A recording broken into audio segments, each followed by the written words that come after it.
60 years, the SCCA Runoffs have brought racers from all over the United States to compete.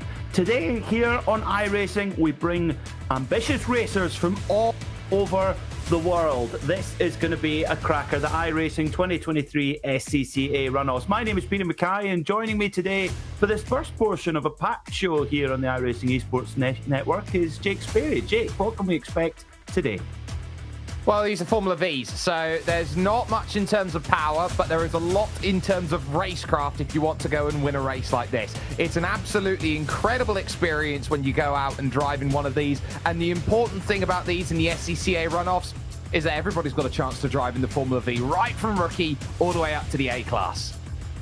That's right, when you log on to iRacing for the first time, this is one of the cars that you'll be greeted with. Such a simple recipe, but one that's been proven for so many years, been part of the SCCA runoff for, well, nearly its entire history as well. Here today, though, we'll race at Virginia International Raceway, and this is what we have coming off. We're going to kick off the racing in just a short moment with our Formula Vs before progressing onto another SCCA favourite, the Spec Racer Ford, a car that was created by the Sports Car Club of America themselves. Then on to the ever-familiar MX-5s, or Miatas as they're known on the correct side of the pond. Then it's the USF 2000 for some single-seater actions, the GT4s, and then finishing off with more of a European flavour with the Renault Clio Cup cars. 6 races for your enjoyment throughout the day and open to any iRacing member. So we should see some fantastic racing here in the top splits on the broadcast. Virginia International Raceway, a gorgeous, gorgeous place to go racing, Jake, but it's changed a little bit over the last few months here on iRacing. It has. It's an incredible circuit, though. The layout stays exactly the same. The only thing you could say is that memorial oak tree no longer a factor there as they go through, which sometimes might take a reference point away from the drivers. But an incredible circuit, unchanged since its run in 1974 to 2000, or when it was closed in 1974, opened in 1957. When they brought it back in 2000, they brought it back exactly the same. And that's what I absolutely love about this circuit. It is faithful as a recreation. And here in Alton, Virginia, is one of the few circuits which sits right on the border between one state and another. It's a wonderful venue, just follows the natural curvature of the earth, and that's what gives it its character. So the Formula V is a very simple recipe to go racing with. Only 80 horsepower, but incredibly lightweight, just over 1,000 pounds or 464 kilograms. A 4-speed gearbox. It uses a lot of components from the early pre-1963 Volkswagen's tube frame chassis, and yeah, full H-pattern gearbox across 4-speed. Really exciting racing, always in these Formula Vs. What's the trick though to making them go quickly, Jake? Turning and braking at the same time. It's about the trail brake, which I think is going to be the confidence, because you don't have the power, but despite this being 465 kilograms, you're actually getting 180 brake horsepower per ton, there or thereabouts. So you've got the ability to carry that speed. You're not going to get much in terms of oomph, but if you can carry that speed and turn and brake, scrub as little speed as possible through the corners, you've got the biggest opportunity to win today. It's about as pure as it gets. Can't wait to see how our iRacing drivers get on in these machines. Of course, drivers can enter from anywhere around the world and race in real time here on the iRacing.com simulator. As Jake mentioned, the VIR, or Virginia International Raceway circuit, has certainly improved over the years. Our setup and will be completely open, so the drivers can set up the cars exactly as they wish. So for things like, well, when we get into the GT4s, that will make quite a big difference as well. Quick warm-up, 2 flying laps in a private qualifying session, and then a 35-minute race. 35 minutes, long way around here, Jake. Yeah, 35 minutes, especially in this machinery, is going to be difficult. There are going to be maybe a few struggles out there to try and get all of the times in on the board that necessarily that they want to. So it's going to be a case of your first lap out there in qualifying, because they've just got the 8 minutes. They're going to have to be absolutely on it like a car bonnet here today. And when you've got a race like this, it is going to be all about who can put the best foot forward. Qualifying might be something that's more important in different formulas. For this, you've got a great chance to draft as well in this machinery. Well, 36 cars entered for this first session of the day, and we've got none other than Brodie Kostecki, the Australian supercar star, taking part in this race, so it'll be great to see him out there and see how he gets on. Megan Overstreet in car number 16 from the Mid-South region. We've got each iRacing member split into various regions, UK and Ireland, Iberia, and then the various sections of the United States and further afield as well. Long way around here at Virginia International Raceway, so if you make a tiny mistake in qualifying, Jake, you've got a long way around to start that second lap. Oh, you absolutely do, and you have to be very, very focused and alert, because the off-track instant point system means if you go off the road even once over the course of a lap or spin the car around over the course of the lap, that's it. Qualifying is done then for you. But this is an incredible field of drivers that we have. Megan Overstreet, she's number 16 in this field. I'd put her as someone who's got top 10 potential in this one. But as you said, we've got Brodie Kostecki, of course, 6 race wins this season for Erebus Motorsport. Morgan Burkhardt's an incredible driver out there. And as well, we've got Hyper 360 ES in this field, Xavier Sanchez. It's great to see so many top drivers coming to take part here. Each driver is given their race number based on their iRating. That is effective. If you're familiar with golf, it's like a handicap in essence. The better a player you are, the better number that it is. The only difference is in iRating, the higher your number is, the better. So if you have good results, it will go up, and if you have bad results, it will go down. So Brodie Kostecki, our top seed, if you like, in this race. You can see Luca Becker here on board, absolutely flat to the boards here, coming towards the section where on the right hand side you used to see the beloved oak tree, which blown down several years ago but lived on iRacing up until the early part of this year. And you can just see there Jake trying to not to scrub speed coming out that corner. It must be actually quite a frustrating car to drive in a little machine.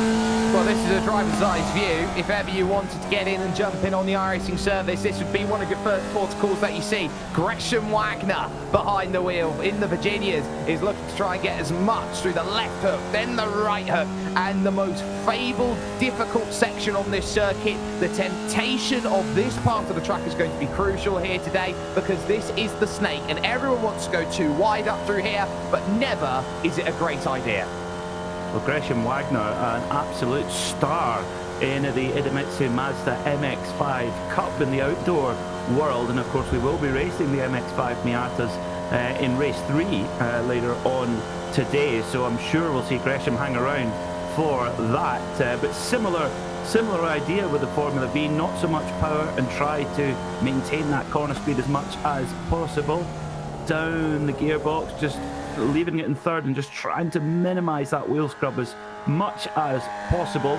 Time starting to come in now, thick and fast. The fastest on the timesheets at the moment, Matt Zerbes with a 2:19.385, just 4 thousandths of a second ahead of Carter Lundy on a lap as long as this. 4 thousandths, you just need to blink, and that's a 100th of a second there to blink. So that very much shows how difficult it is. There's Dario Frattini. He's third fastest at the moment with a very, very good qualifying time of his own, a 2:19.5. But they are going to be right on the limit here. Drivers who are only just putting their first times in now are not going to be able to bank a second time in. That's why it was so crucial today in this qualifying for this first race to get that time in early. Michael Hinkle up the hill, Club New England, trying to find himself a run here heading towards that South Bend. That's the thing, is you cannot wait around. You've got to go straight out, because it takes well over 2:20 to do your out lap, then 2 more laps, and you've only got 8 minutes to set your 2 flying laps. So it's actually quite tight to get it in. But at the moment, it's Matt Zerbes who is your fastest driver from Carter Lundy. Dario Frattini in third. Juan Llorente Vasquez is in fourth. Then it's Luca Becker rounding out the top 5 at the moment. Megan Overstreet, she's down in 9th, but only half a second off the fastest time. We're going to talk a lot about draft, I'm sure, Jake. What sort of time difference do you need to be to get a draft from the car in front? anywhere between 1 and 1.5 seconds is sort of the window, as you can at any point in time race up against iRacing staff like Michael Hinkle here at this moment in time, rushing down the hill. And it is number 26 that he is running at this point. But you're absolutely right here, Peter. It's about being in the draft, staying in. If you're within a second, you've got a chance of getting alongside. I'd say to be within 0.6 is perfect for that long run on Madison Avenue. Yeah, I think that's you're going to be absolutely right there. Jake, over the line comes Michael Hinkle. His previous lap was on 2:20.788. Does he top that? He does. He improves. So Michael Hinkle, where does that put him? He pops up a little bit further up the order. Look for him on the timing screen. 19th, I think. 19th. Okay, so about mid-pack or so right now of our 36 drivers entered for this session. Brody Kostecki up to the line then. What can Brody do in car number 1? No indicative time set yet. Over the line he comes for our top-seeded driver. 24th. Oh dear. So may well be our top seed, but going to start deep in the pack. And yes, we've got 35 minutes of racing, but it's going to be a long old climb through the field then for Brody Kostecki if he wants to get up on the podium. Right, the 2023 iRacing SCCA Runoffs is upon us. This is a contest for everyone. Any iRacing member can compete, and many of the cars and the track, of course, is included in this, within the package. Dario Fortini and Michael Bell are your front row, alongside Matt Zerbes and Carter Lundy. Then it's Xavier Sanchez and Luca Becker. On row 4, you've got Alexander Ho and Juan Llorente Vazquez. Then it's Adrian Prida Sobrino and Morgan Burkhardt. Then Miguel Cuenca Martin and Megan Overstreet round out row 6. Row 7 is Marcel Fleischmann alongside Kevin Parrish. Then it's Gresham Wagner and Thor Tulo. Then Jack Vasey and Pedro Carvalho round out row 9. Row 10 is Michael Hinkle and Charles Martin. Then it's Nick Johnson and Tobias Siegner. Brian Molitor on the inside of row 12 alongside number 1 seed Brody Kostecki. Benjamin Forster is on row 13 alongside Jim Brewster. Then it's Jeff Jacobson and Ellis Spice, followed by Thomas McMillan and Georg Gruber. 16th row then is Thomas Renders and Daniel Williams, followed by Frankie D and Fernando Suarez. Then it's Chris Wetz and Mark Schmedding. So a packed grid of drivers here for our first race of the day in the 2023 iRacing SCCA Runoffs. And some, race analysis. 35 minutes, Jake. It is a long old way, but 17 inch point. Is that a concern, do you think?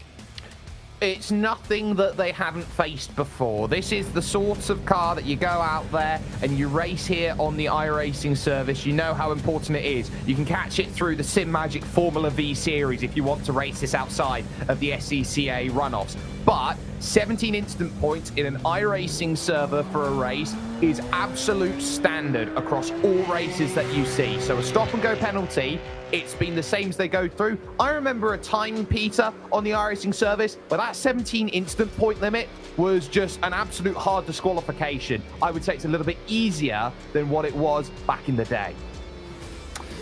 We'll look through it through with rose-tinted spectacles in those days when respect was necessary. No, 17 incident points. They get 1 for stepping over track limits, 2 for a spin, and 4 for heavy contact with another driver. Doesn't matter whether you're at fault or not. So should be okay, I think, here that's 1 per lap in rough terms for our drivers. Onto the pace lap they go then. So they'll have a full lap around to get some heat into the tyres and brakes behind the iRacing pace car. And who's going to come out on top here, we wonder. See I love that, the number 29 car there with the Rusty's bumper ointment on the side of the car. Big fan of that. And of course, that's Thomas McMillan who's running those colours. Of course, you can get very creative here with your paints on iRacing. You can log on to iRacing.com, start your iRacing career. If you've never tried it before, you've got to get involved. It is incredible to have this level of technology in your own home, race with other competitors from all over the world, and why not next year take part in the iRacing SCCA Runoffs. So many cars and tracks included in your subscription, and then you can add tracks and cars as per your wish and as per when they come on to the service. We have an iRacing build every 12 weeks, and usually at those builds we have new cars and tracks to add to your collection as well. It even has Knockhill Racing Circuit in Scotland, my home track. So we've thought of everything here at iRacing, and it's World Esports Day. I didn't know that, Jake. Well, everything's got to have a day, and World Esports Day is the one you have the opportunity to show off your favorite iRacing moment on any social media that you want using the hashtag World Esports Day. I tell you what, there are so many amazing moments that have gone through in sim racing history. One of my favorites is seeing the 5th World Championship being won by the legendary Gregor Hutu. It's amazing how much esports has come on. It had a great momentum prior to the COVID pandemic, but now just continues to carry on that momentum, and the quality of software and hardware available now is just mind-blowing. Right, ready to go racing here for the SCCA Runoffs on iRacing, and it will be from pole position Dario Frattini who leads us away. Car number 5, the iRacing pace car, will pull away, and Frattini will open up the power and for that long run up towards the tight right-hander at turn 1. Are you sitting comfortably? Ready to go racing? 35 minutes on the clock, and Frattini has hit the gas pedal early. Green, green, green. The 2023 iRacing SCCA Runoffs are go. They go to the start line, the green flag in the air, and through they go. 36 Formula Vs jostling for position as they head up towards turn 1. Frattini in the bright coloured yellow, sort of yellow-greeny machine, trying to hold on to the line as they go in. The smoke puffing out of the back of these oil-cooled engine. A spinner at the back there, Jake. Yes, Alexander Ho, who's gone around and has caught a half dozen, a dirty dozen, some would say, have been caught in the middle of all of that. And you've got Fleischmann, who's in there, Melitsor's caught out, Nicholas Johnston is in the mix as well. So they've all found troubles in the early stages. But as they rush through now into the early stages, there's more dramas they go through. 2 more have to scatter across the road, and it's the 10 of Matt Zerbs who finds himself in that drama. Oh dear, well the Martini is both shaken, spun and stirred there and off the road, but it's Frattini who leads the way towards the snaking S-Benz, but he's got big company behind has Frattini as they go up through that uphill S section. It's Michael Bell who's right in there behind, just couldn't get any closer to Frattini without making contact, might even be giving him a little bump along there as they come round for the run towards South Bend and up towards Oak Tree now. This double right-hander, really, really important corner, particularly in these Formula Vs. You can see them trying to minimise the steering input as much as possible, but Frattini leads, but more problems behind as Kostecki's off the road. Yeah, Brody Kostecki made some great progress on the opening lap, but found out just how difficult it was going through the right-hand bend. He had a little bit of contact with Kevin Parrish, and that's why he's found himself around. But this is the main straight, Madison Avenue, which is going to be the prime place to see overtakes happen today. And there is the change then that's going on forward then towards the front. Dario Frattini finds that it is now Michael Bell who is there. They had a second coming onto that straight. All of a sudden, Carter Lundy is there, and now Burkhart and Becker and all of the crew are back there, and it goes all the way back to Thor Tullow in this field, who lines up the top 10 are clearing in a pack. Well, look, we didn't think we were going to get a breakaway, and it's looking very unlikely, but Michael Bell is pulling out to the left-hand side. Has he got a slow-down penalty? I think he maybe does, Jake. Do you know, he's staying way out of the road. I don't think he does. Is that a slowdown penalty? Either that, or he's just not got a good exit out of the final corner, and he's had to pull in behind. There's little puffs of smoke down the gearbox. They go, these air and oil-cooled engines from the early 1960s Volkswagens, that Spec 4-speed gearboxes as well. They're very rudimentary machines, but provide great motor racing. And it's Fertini who leads then, so he's regained his lead with Lundy behind him, and then Burkhardt slips in there as well. We've got a bit of a 5-car bunch here as they come through the very technical early section of the lap. Well, the one place I wouldn't want to be in this race here, Peter, is the front of this pack. And the reason why is that you are going to leave yourself so vulnerable coming through the Oak Tree corner and down onto Madison Avenue. That's the last place you want to be on the final lap. Speaking of which, whoa, we've got ourselves an absolute majesty of drivers that are all there, being spearheaded by Kostecki. There's Thomas McMillan, another Oz NZ driver who's looking to make the charge. They're going to go 3 wide here up through the S's.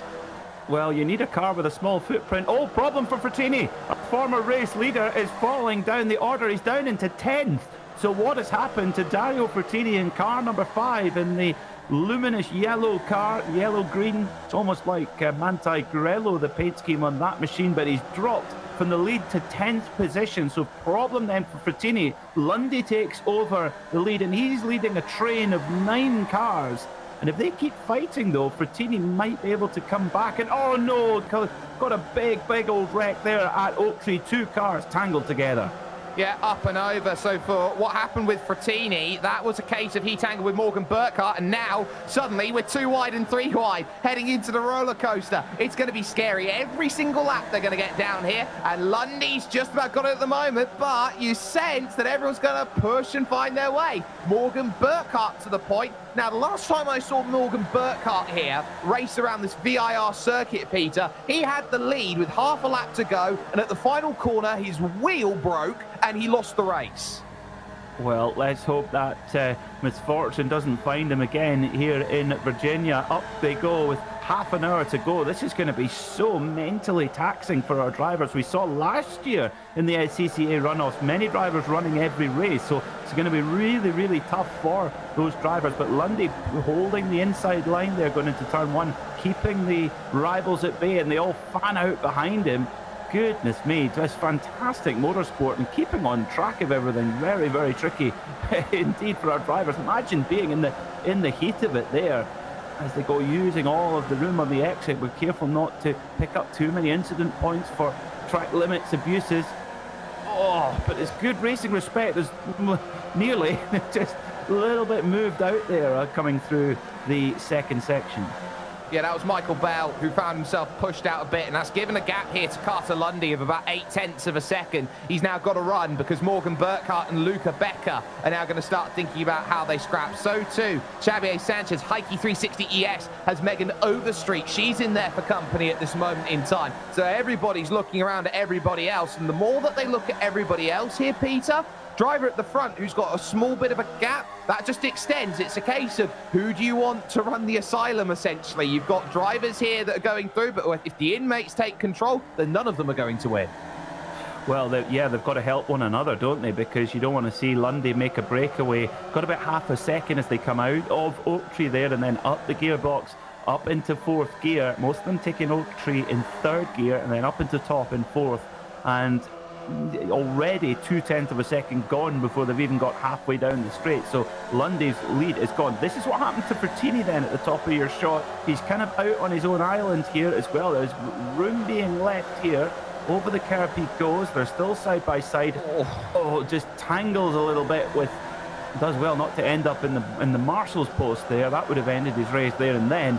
But tangles and manages to get back into the leading group. He's back up to 6th. So this is a great fight back here from Fertini. Yeah, he's getting himself back up the train and is doing well. It's now Luca Becker who has that control at the front of the field. So everybody's now trying to work out through, and there's some troubles down there, and that might be Thomas McMillan. It is. It's Thomas McMillan in the Rusty's bumper ointment car. He's going to need plenty of Rusty's to get that scratch out, as him and 2 other drivers end up in the wall. There's a lot of runoff here at VIR, but the tarmac is quite narrow. So if you do end up off the road, you end up tumbling onto the grass and ending up taking a long time to get back onto terra firma. Becker and Lundy now side by side. They've got Bell in there as well, and the red machine with the white stripe across it. This is what happened to McMillan and co. coming up to, oh dear. That's why you don't want to go 3 wide, and it's a case of ka-chouch at that moment in time for him. Definitely not what he was hoping for, and when you've got these open wheel machineries, what's very much sticking out are the wheels. If you clip a wheel with someone else, that's it, it's trouble. It can so easily be day done in terms of how they want to go through. This group has done very well though. They've got 4.5 seconds over what is Benjamin Forster in the number 15 car, who's currently in 11th position. So pretty much, so long as this group works together, they don't have to worry about anybody else behind. It'll be these 10. One of these 10 drivers is going to come away with the victory in the first of 6 SCCA runoffs. I'm gonna put it out there right now. That's quote of the day already. Ka-chouch. That was fantastic, Jake. I have to say that deserves credit. That one, fantastic. 26.5 minutes to go. It's a long old way around.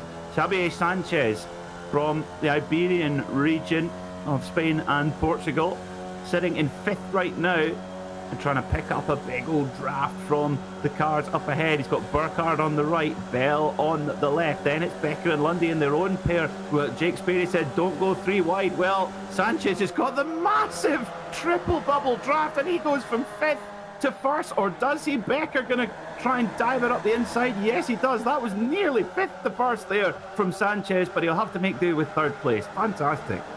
Look, you can go for 5th to 1st. He's one of the Porsche All-Stars, so he's definitely someone who's got everything in spades. He knows how to go about racing. He knows what he needs to do to go and get the right results out there. But he will also know that he's got to prioritise buying a ticket to the end of this race. Seems weird to say when you've got 25 minutes left, but when you're racing this intensely and aggressively out there, he's going to need a lot of help to go and get there. They're 3 wide, 2 deep into turn 1. This can only end one way, and the answer is we're going to continue going 3 wide. Frattini in the middle is boxed, absolutely boxed. Well, this is fantastic viewing, but they've got to be so careful not to end up ending the race right now. They want, like you say, Jake, they want to be at the party in the last 5 minutes where their prizes are handed out. It's all very well leading the race right now, but no use if you're not there at the end of the checkered flag. But fantastic respect, fantastic racing skill from all of this leading group, which goes all the way back to Martin in 10th place, so a 10-car bunch at the front of the field. And Frattini, great job from him. He got knocked back to 10th with that little off-track excursion, managed to avoid the marshal's post, and he's got himself back up to 6th place, and he's in that leading group. And it's interesting, Jake, he looked Frattini there like he wanted to lead all the time, and now just sort of taking a watching brief now. Well, it's the nose is there for punting, apparently, for Luca Becker, which I don't think is the best decision. The MS Paint livery trying to get past the what is quoted as an Azure Racing livery as it goes by Xavier Sanchez at this moment in time, which can only mean one thing. Well, here we go. It's for punting. I'm going to push you down the straight. That's not going to matter because look at the 4 of Morgan Burkhardt. He's not going to sit by and wait. He's going to go, you know what? I want to go through, but here's where the power of the punt's going to start coming back on this front run. It's basically like Talladega Racing. Who's your draft partner? It is, and I think that was more of a nudge than a punt, but hopefully we won't see any punts because the pointy nose of the Formula V into the gearbox sometimes offends. So Burkhardt now into the lead with Sanchez there in 2nd, then it's Becker, then Lundy, then Bell, Frattini in there as well, just a couple of car lengths back from the 5th place car of Bell. Now we ride with Tulo, who's getting, this shows you just how strong that draft is. These cars, you get a massive slipstream effect from the car in front, punching a hole in the air. Tulo now right up to the top of the gearbox, and then have to try and brake as late as possible and maintain as much speed as possible, but looked like Frattini is going to make a move on him. Yes, he did, but at the front, Burkhardt leading then with Becker right in behind him, and then Lundy on the outside line there. So Sanchez loses a couple of positions in that phase. Look, you've got to stay quiet in that second group now, 6th through 10th. You have to stay quiet because you need to get back in range, and that's what they've done brilliantly. There's a number of drivers who are in that group who haven't really shown their hands. Juan Llorente Vasquez, Miguel Cuenca hasn't really shown anything either. So Llorente and Cuenca, I think, are the two who are just going to wait to the end of the race to really show their hand. They're fine at the moment being in that 10th position, 9th and 10th. But the key, Peter, for those drivers is they're going to have to move up the train at some point, and they're going to have to take some risks doing so. Yeah, speaking of moving up the road, Brody Kostecki from 24th on the grid, he's up to 15th right now. As Frattini makes an incredible move there, 2 for the price of 1 coming through South Bend. That's a remarkable manoeuvre there from Frattini. He's looking really strong right now. Now up into 4th and should get a good draft from Lundy up ahead in the black car and the red helmet. Wow, fantastic stuff. But meanwhile, battle for 17th further down at the order. Gresham Wagner, the Mazda MX-5 start, trying to hold off the number 28 of Gruber, whose car looks like somewhere between a Fab ice cream and a fruit pastel ice cream. Yep, very much. Now I'm very hungry, but Gail Gruber is going to do well. Look at the top of the screen here. Frattini, remember that he was off the road and had an issue? Well, he's back to the premier point. He leads this race right now. Has a little bit of contact with Carter Lundy, but that goes through. But Gresham Wagner also has some experience closed wheel when it comes to the GR86s as well, so he's definitely got that pace. But all of a sudden, wake up, there's a chance there. There's a Mr. iRacing in there, and that's going to be Hinkle trying to get through. Yeah, you don't want your account suspended, so be nice. Well, Frattini looked fantastic there. He looked really, really strong in the high-speed corners, but now he's just going to get absolutely swamped by the field. Nothing he can do. As Lundy comes through, Becker's going to try and make it 2 for 1. And Frattini in the bright yellow car moves out a little bit, does he? Yeah, has to settle in there for 3rd, but it seems in the hand-to-hand combat, Frattini has got some really strong pace. It's all going to be about putting himself in the right position at the right time on that last lap. Yeah, and that run into turn 1 is going to be crucial on the last lap as Gruber and Hinkle make a little bit of contact down on the bottom of your screen there. So that could have been a little bit worse for where they went through. They've got Jacobson as well, who is in the mix there in 20th, and as well they've got one more in the back to keep an eye on. That is Brian Molitor, who is also in that 17th on back. But it just goes to show you how competitive iRacers are when you get a talent like Gresham Wagner, who is only 17th.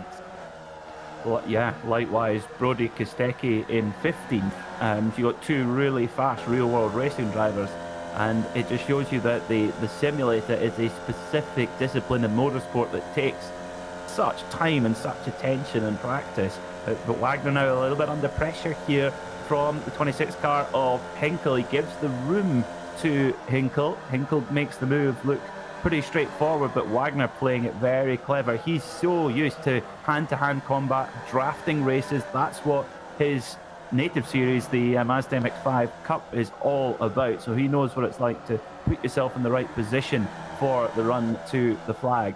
19 minutes to go, not even at half race distance yet. The concentration required from the driver is just remarkable, but they all look like they're having a ball out there. Meanwhile, at the front, up at the top of your shot, they're going 2 wide, nearly 3 wide, in at 2. Oh, the roller coaster. Oh, and Burkhardt's going to hang on to the lead, but Lundy under pressure now from Frattini. You're watching it all going, goodness me, we're all mad. How does the song go? 50% concentrated power of will. I think you need a lot more than that to try and win a race like this here today. Round at the bottom of your screen. There goes the troubles, and I believe, yes, it is. That is going to be the iRacing staff member being turned around, and he'll get on to his good friend Nim Cross potentially and say, can we have a little look at that? Yep, that'll be a protest going in. I know, probably not. But Lundy goes in then to the lead. Frattini going to try and slip there into 2nd. Yes, he does. Burkhardt there in 3rd.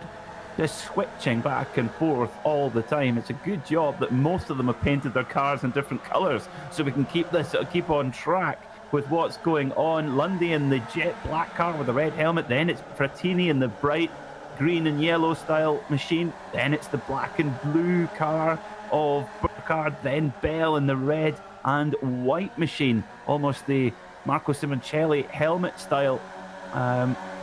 So through they go. They're now almost joined together like railway locomotives.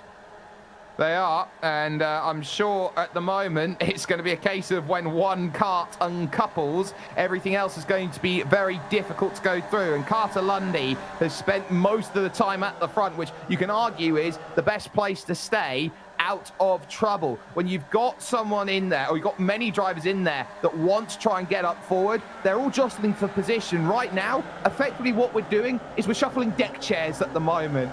Everybody's going to have to get a seat, but once the music stops, that's when the scramble starts, and that will be with about 5 minutes left in this race. Yeah, I think so. Certainly, the 2 or 3 laps to go. It's going to be very, very tight. We've gone past half race distance. And Bell now to the front of the field in the red and white machine. They're going to try and make it 3 wide, heading up the hill towards roller coaster. That is always risky stuff. Are they 3 wide? Frattini? Yeah, Frattini has to back out of it there with Lundy going into the lead. Oh, they make contact. Oh, contact. Oh, it's a big pile up. Big pile up at the roller coaster, and several cars out, including Bell. Number 9 of Sanchez is out as well. They're all over the road, and Lundy and Frattini, all of a sudden, they're gone. And that's what happens the moment that you race like that. The powder keg can so easily explode, and everybody can find themselves in a world of hurt. That is exactly what happened there, and suddenly it's 2 seconds to the good. Lundy and Frattini are clear, and they have found themselves with a portion of luck. It's now Juan Llorente Vasquez who finds himself in 3rd, and Miguel Cuenca Martin in 4th. You just need a bit of luck in a series like this, and so easily it can go wrong. And that it has gone wrong there. So Lundy and Frattini, they've got to play this really smart.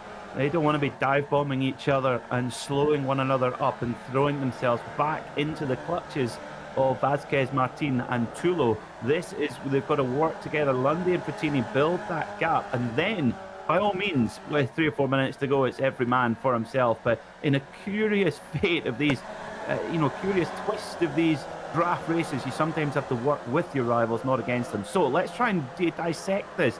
Bell was the driver affected. They initially makes contact with Frattini, and it just kicks off one almighty domino effect. It did seem that Frattini was maybe a little bit aggressive there for me. I think he ran out of room, and it's minimal, the margin there for Dario Frattini as he went through. But the issue that you have with that sort of incident is that Michael Bell finds himself slowed in the middle of the circuit. So everyone's got to try and pick a way around, and they're on a tightrope for a section of track which falls away down the hill. So that's why Morgan Burkhart gets caught up in it. A secondary incident happens as Xavier Sanchez comes across, and he then starts to collect in that incident. And practically by the moment you sort of get in, you're hoping for the waves to part. The track was completely blocked with that incident. If you're from 3rd back to about 7th in that incident, you had no hope. No, it was completely out of your control, that's for certain. And, well, it also comes down to the theory that you really want to be at the front of the field as much as possible, because then you've got less chance of being involved in pile-ups like that. Burkhart now trying to fight back. He's still in 9th, but out of touch now from the leading battle. He's 10 seconds back after that incident. Now, these are open-wheel machines. They're little machines, Jake. Can they take a hit very well? It seems so with Burkhart's car.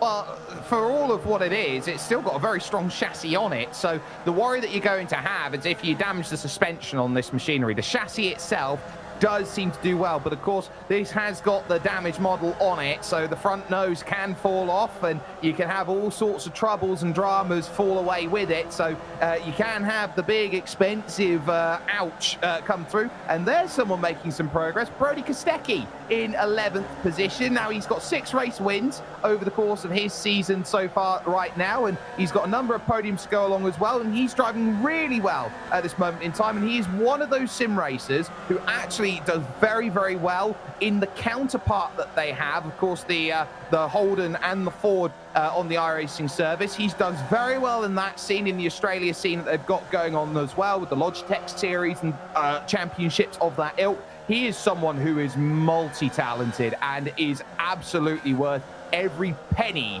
of the pace he has. Yeah, he's a superb driver, isn't he, Brody? And success in the V8 supercar paddock hasn't come to him initially. It was difficult first few years, but doing a superb job now with the Airbus team, as you say, Jake, and making moves now. Going to try and move into the top 10, and he does. He goes up into 9th, in fact, going past the number 6 car of Siegner. At the front, Lundy continues to lead the way and appears to be most comfortable at the front of the field. Frattini deciding to stick in behind and not slow either of them down, and Vasquez just sitting 2.3 seconds behind. So as long as Frattini and Lundy behave themselves, they should be able to have a fight towards the end. But Frattini, just as they say that, he's just slipped past Lundy on a little bit further up the road. Well, they're working together right now. They've got to work in tandem effectively to give each other the run on the straights to leapfrog forward, as Morgan Burkhart here finds on the outside Benjamin Foster, and Forster is going to find himself just about in play. Kostecki now on the back of that. Then you've got Zerb, Siegner and Charles Martin, who are all there. They're all wanting to get into this group, but down through the hog pen, every single part of this circuit, it seems no matter where you go off, Peter, you're going off downhill, so it always hurts even more when you're off here at VIR. Yeah, it always takes so long to get back onto terra firma. The runoffs are big. You've got to be quite unlucky to get it all the way to the barrier. But here we go, 3 wide now. This is your battle for the top 10. The number 4 car there of Burkhardt is just holding the inside line. Kostecki's going to try and go with him on the inside. And then on the outside in the red and white machine, it's Forster. And they still shut, they almost Constantina back into the same area. So all going on here, fantastic motor racing, and this is only race 1 of 6 that we have for you here in the 2023 iRacing SCCA runoffs. We had the 60th SCCA runoffs here at VIR last month. We go back to Road America for next year's event, but great to now have a virtual equivalent to the event, the SCCA runoffs that's run for the last 60 years. I tell you what, Brody Kostecki just got on the radio there and he was flexing his muscle. He just said over the radio, Benjamin, you're costing us about 5 seconds a lap. I do love racer exaggeration. Yeah, that's definitely over-egging the pudding, that's for sure. And Kostecki gets a bit of a nudge there from Burkhardt. And yeah, if you're going to talk the talk, you've got to walk the walk. And I would say right now, with 10 minutes to go, you don't want to be antagonizing your rivals. We've seen what can happen with just the ever so slightest bit of impatience, and it can all go wrong.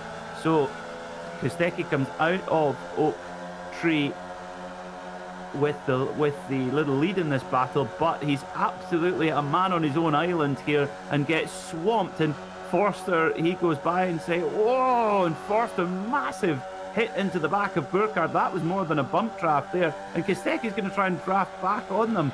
Or is he going to just give them a bit of room? I don't think he trusts them very much, to be honest, does Kostecki. He's just going to let them knock lumps out of each other. Imagine this like a cycling race. You're leading yourself into the final kilometre here, and let's just imagine that Brody Kostecki right now is Lotto Destiny's Caleb Ewan at this moment in time. He needs an absolute run out, a lead out to get to the front of that group when he gets to the roller coaster section. That's what he's banking on, and he's got to position himself properly with the right people in the pack to work forward. I do want to talk about, though, how this is working out at the front, because Frattini and Lundy's coordination here, effectively as your breakaway at the front of the field, is doing brilliantly. They're coordinating so well that Miguel Cuenca, Juan Llorente and Thortullo, they can't do anything. They can't chase that down. They're losing 1/10 of a second every lap. Yeah, the gap is just sort of sitting around 2.2 seconds, which is more than safe in terms of the slipstream, but it will be when Frattini and Lundy decide to pull the pin on the grenade. Kostecki, I think Kostecki here is just taking a bit of a watching brief, letting the issues happen ahead of him and then trying to set up a run, but it could be quite frustrating actually for the Australian Supercars star. 8 minutes to go then. This is your battle for the last spot on the podium. Now, this group need to be equally clever and work together to move through Vasquez, Martin and Tulo. So 3rd, 4th, 5th right there on your screen. And the gap's still sitting agonizingly at about 2.2 seconds up towards the leading pair of Lundy and Frattini. They will just be hoping that Frattini and Lundy's discipline runs out and they start battling, but I think they've been pretty clever so far. They're keeping it honest, I think, is the most important thing about where they are. That gap's not really going out by much. It's not also really closing down by much either. It's very much in the same places. Now, there goes the move to jump to position, and that puts one Mr. Martin now into third, getting past Juan Llorente Vasquez then for the next position. But what they're relying on is, at what point do they stop playing effectively chase Frattini and Lundy, and when does the game theory go in? I don't want to be in first position heading on to Madison Avenue on the final lap. So that's going to be where this league battle is going to be in, and they want to try and build as much of a gap so that when they have the time to play those sorts of games, Peter, you sit down, you look at everyone else and go, at what point can I go there? But let's get a little listen as we get ourselves full throttle.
Well, just a vivid demonstration there of just how much of the lap here at VIR. These Formula Vs are absolutely pinned to the floor, full throttle, and the battles continue. Some fierce battling there, Jake, particularly with those bump drafts as well. They don't bump draft particularly well, these cars.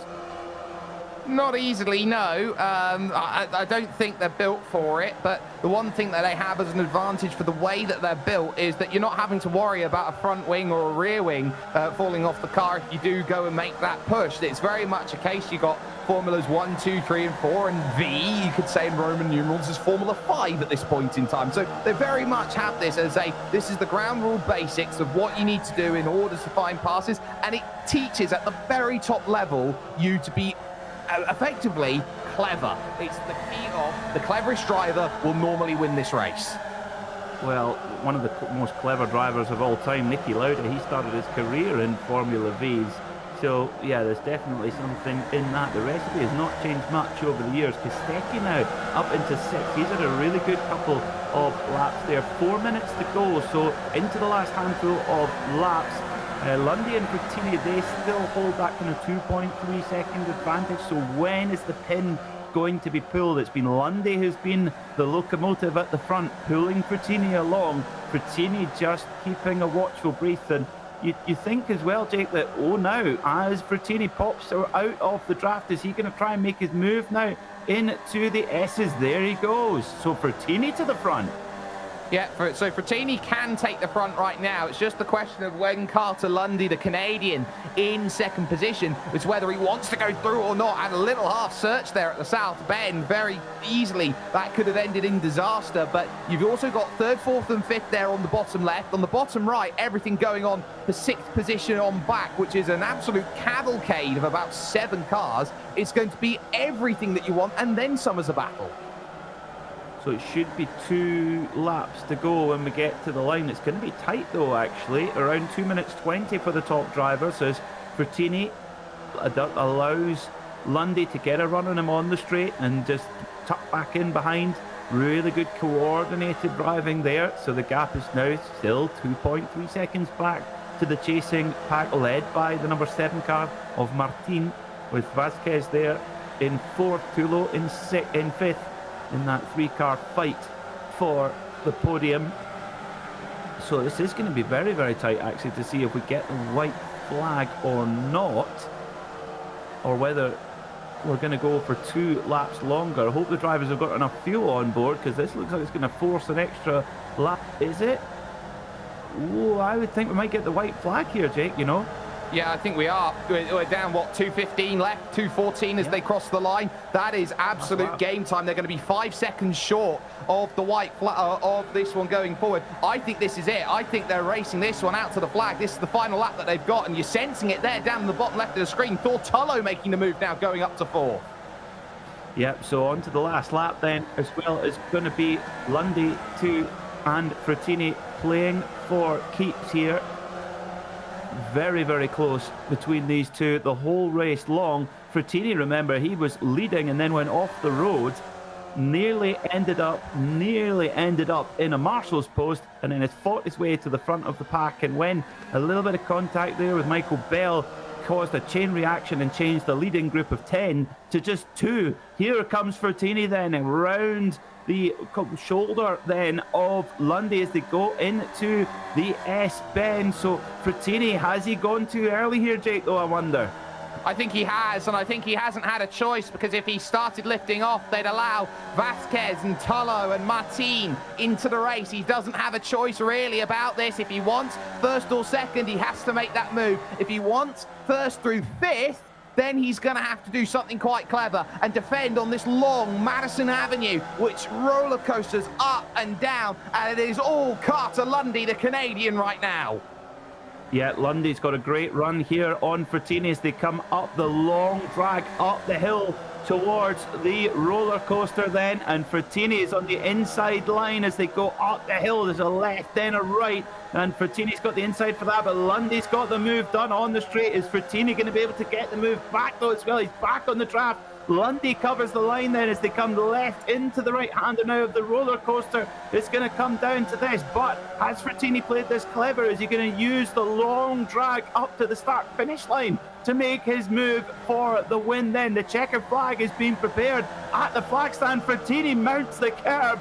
Lundy holds the lead for now, but it's the drag race up the hill as well. Lundy trying to break the slipstream to Frattini, but here comes Frattini. The checkered flag's in the air, waiting for them to come around. Frattini's on the grass. Frattini's on the grass. He's going to try and pass on the grass, give an extra spell, but it's Lundy who takes the win. Wow. Wow. I tell you what, the thing that really cost Frattini there, he had the perfect run. He just caught the curb wrong through the hog pen. If he got that correct, he would have had that race under lock and key, whichever way he wanted it, inside or outside. Because he had to temper the run over the curb, he just didn't have those, effectively 1/10 that he needed to win that race. Oh, what a battle there. What a fight between Lundy and Frattini. What a start and a moose-bush to the racing we have for you today here in the SCCA Runoffs. And Kostecki. Oh, yeah, Kostecki. Oh, that was Burkhardt there getting hit by the 15. Oh, dear me. 15 of Benjamin Forster. Now, we heard Kostecki getting a bit lively on the radio and, yeah, dumps him out on the last corner. That's less than polite. But at the front of the field, Carter Lundy is your winner then by 93 thousandths of a second from Dario Frattini. And in the podium, Miguel Cuenca Martin just edges it for the podium from Juan Llorente Vázquez. Thortullo was 5th, and Brody Kostecki fights from 24th on the grid to 6th, but in controversial circumstances on that last corner. Charles Martin was 7th, then it was Tobias Siegner in 8th, Megan Overstreet in 9th, Gresham Wagner rounds out the top 10. Good move forward from Gresham too. Matt Zerbis was 11th in the number 10 car. Benjamin Forster recovered from that last lap accident to 12th. Then it was Chris Weitz, Michael Bell, who of course was involved in that pile-up in mid-race. George Gruber was 15th. Then it was Brian Molitor, Jeff Jacobson, Fernando Suarez, Michael Hinkle and Nick Johnson round out the top 20. 21st was Ellis Spice, then it's Luca Becker, Kevin Parrish in 23rd then, and Marcel Fleischmann was 24th. Then it's Pedro Carvalho, Mark Schmedding, Jim Brewster, Adrian Prida Sabrino, Alexander Ho, and Frankie D rounds out the top 30. And your last few not making it to the flag on the lead lap: Morgan Burkhardt, Jack Veazey, Xavier Sanchez, Thomas McMillan, Thomas Renders, and Daniel Williams, rounding out our 36 starters in this first race of the day for the 2023 iRacing SCCA Runoffs. Jake, what did you make of all that? Well, I think we had everything crazy there. You had Xavier Sanchez pay the waifu tax early on. You had so many drivers up and down the order take themselves out of contention, but it just needed a level head, and that's what Carter Lundy had at the end of the race. He didn't put his car in any sort of trouble, and I think that as a race one, leading towards 5 more races here, I tell you what, it's absolutely incredible. It's just what we like to see, isn't it, here in the iRacing SCCA Runoffs. Formula V's, we knew it was going to deliver action, that's for sure. I think we were even spoiled extra from what we normally see with the Formula V's. All sorts going on here. First corner, it was a bit of a mess, Jake, it has to be said. It very much was, and I tell you what, we're going to look forward to it here as we've got Spec Racer Fords coming up very, very shortly. Yeah, Spec Racer Ford's another SCCA favourites will be your race. Coming up, it'll be myself, Peter Mackay, and Joe Peak joining us to take us through the action there. And, well, if it's anything as good as that Formula V race was, you're going to be in for a treat.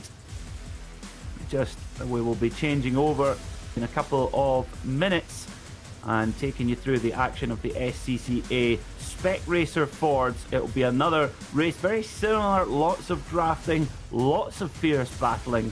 It's going to be absolutely superb. But this race, well, it went down to the wire with Carter Lundy taking the win just at the last moment. We're going to step away from a moment here. We'll be right back with race 2.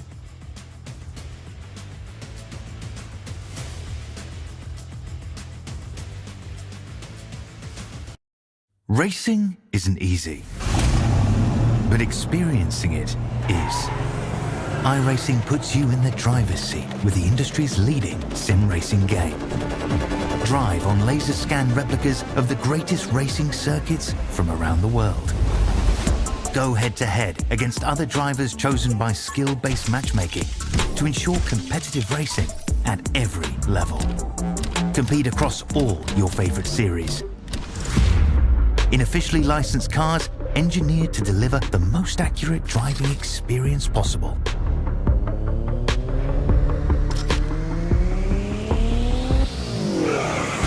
Join a race or host your own with players from across the globe.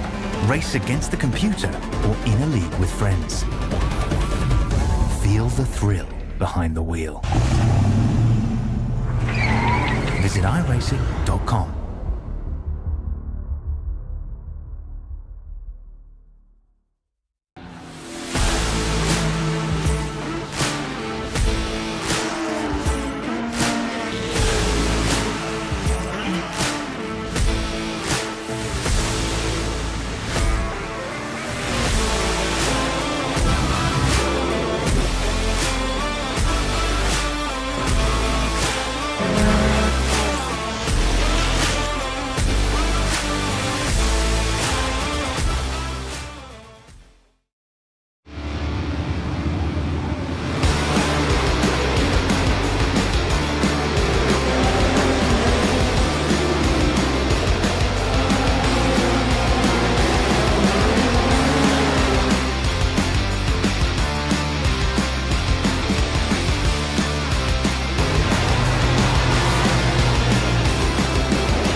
So here we go for round 2. Can we throw 2 hours and 40 minutes onto the clock?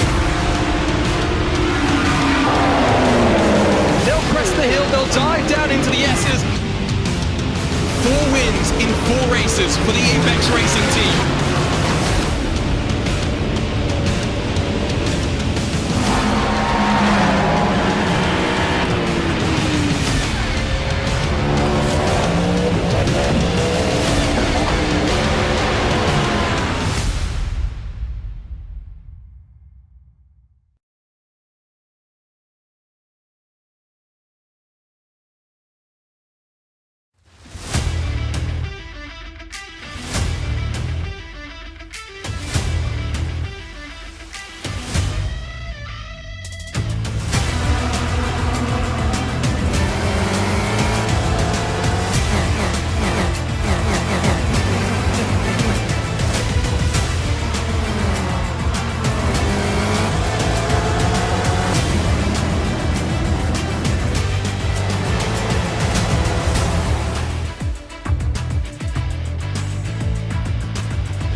Welcome back to more of the SCCA runoffs here on iRacing, here at Virginia International Raceway, the 2023 iRacing edition of this fantastic event, giving the drivers a chance to race virtually here, and glad to be on this one. Peter, I loved getting to watch what we saw with the Formula Vs, but for a lot of years I've been calling these races here in the Spec Racer Fords. They put on a fantastic show.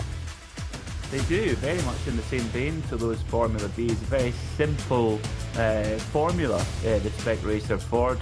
Many top drivers have come up through the championship, and it's a category that the SCCA themselves actually created to create a low-cost or cost-effective formula where there was equal competition. Yeah, and they are affordable as well. This is where a lot of drivers will come in and try to race. It's almost, I kind of describe it as baby's first prototype, you know? It's kind of similar. As you can see, we've got all kinds of racing here today. We just saw the Formula Bs onto the Spec Racer Fords, but don't forget, we've got the Spec Miatas, the MX-5s up next, the USF 2000, if you like open wheelers, GT4 cars, so multi-make for that one. And then, of course, the Renault Clio, one of the newer cars introduced here on iRacing. Should be fun and should be full of action. Who can take the place that Carter Lundy did here in the Spec Racer Fords and take the victory here at VIR? A beautiful facility. Has just seen a fresh coat of paint here on iRacing. They've updated it, brought it up to snuff, not only with the modern spec, but as we've seen with our views here, Peter, the fresh new features that they have on iRacing as well. It's beautifully scanned and beautifully mapped out by the iRacing software engineers, but a track with a lot of history. It actually hosted the first IMSA GT race all the way back in 1971, which was won by Hurley Haywood and Peter Gregg in the Brumos Porsche 914. But it's been a big part of the SCCA runoffs as well. It hosted that for the third time last month, and will always be a part of the SCCA paddock. Many race teams base themselves here because there's lots of different layouts you can use, so you can actually be on one part of the circuit and another thing be going on at another end of the facility. It is quite the property.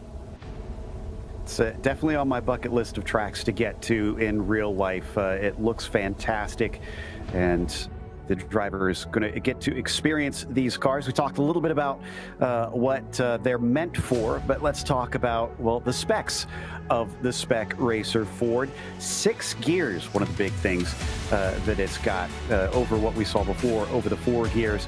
And of course, 135 brake horsepower. Still a very light car, Peter. But the big thing, look at the top speed comparison. A lot quicker this time. Yeah, huge amount more speed when we're going to be coming up to those high stakes battles at the roller coaster. We saw several incidents there in the Formula V race. I think we could expect the same in the Spec Racer Fords. And with these being a closed wheel car, we might actually see a little bit more argy-bargy, as they say. indeed. And this is another one of those cars, much like the Formula V, that as soon as you sign up for iRacing, you can hop into this as soon as you want. Now, it does not have a rookie series like you see with the Formula V, but you can still get in and race in private leagues if you want. You can go testing in this car at any of the tracks of the base content without having to purchase anything more. And there's a lot of good tracks in that base content, I have to say, that this car fits perfectly with.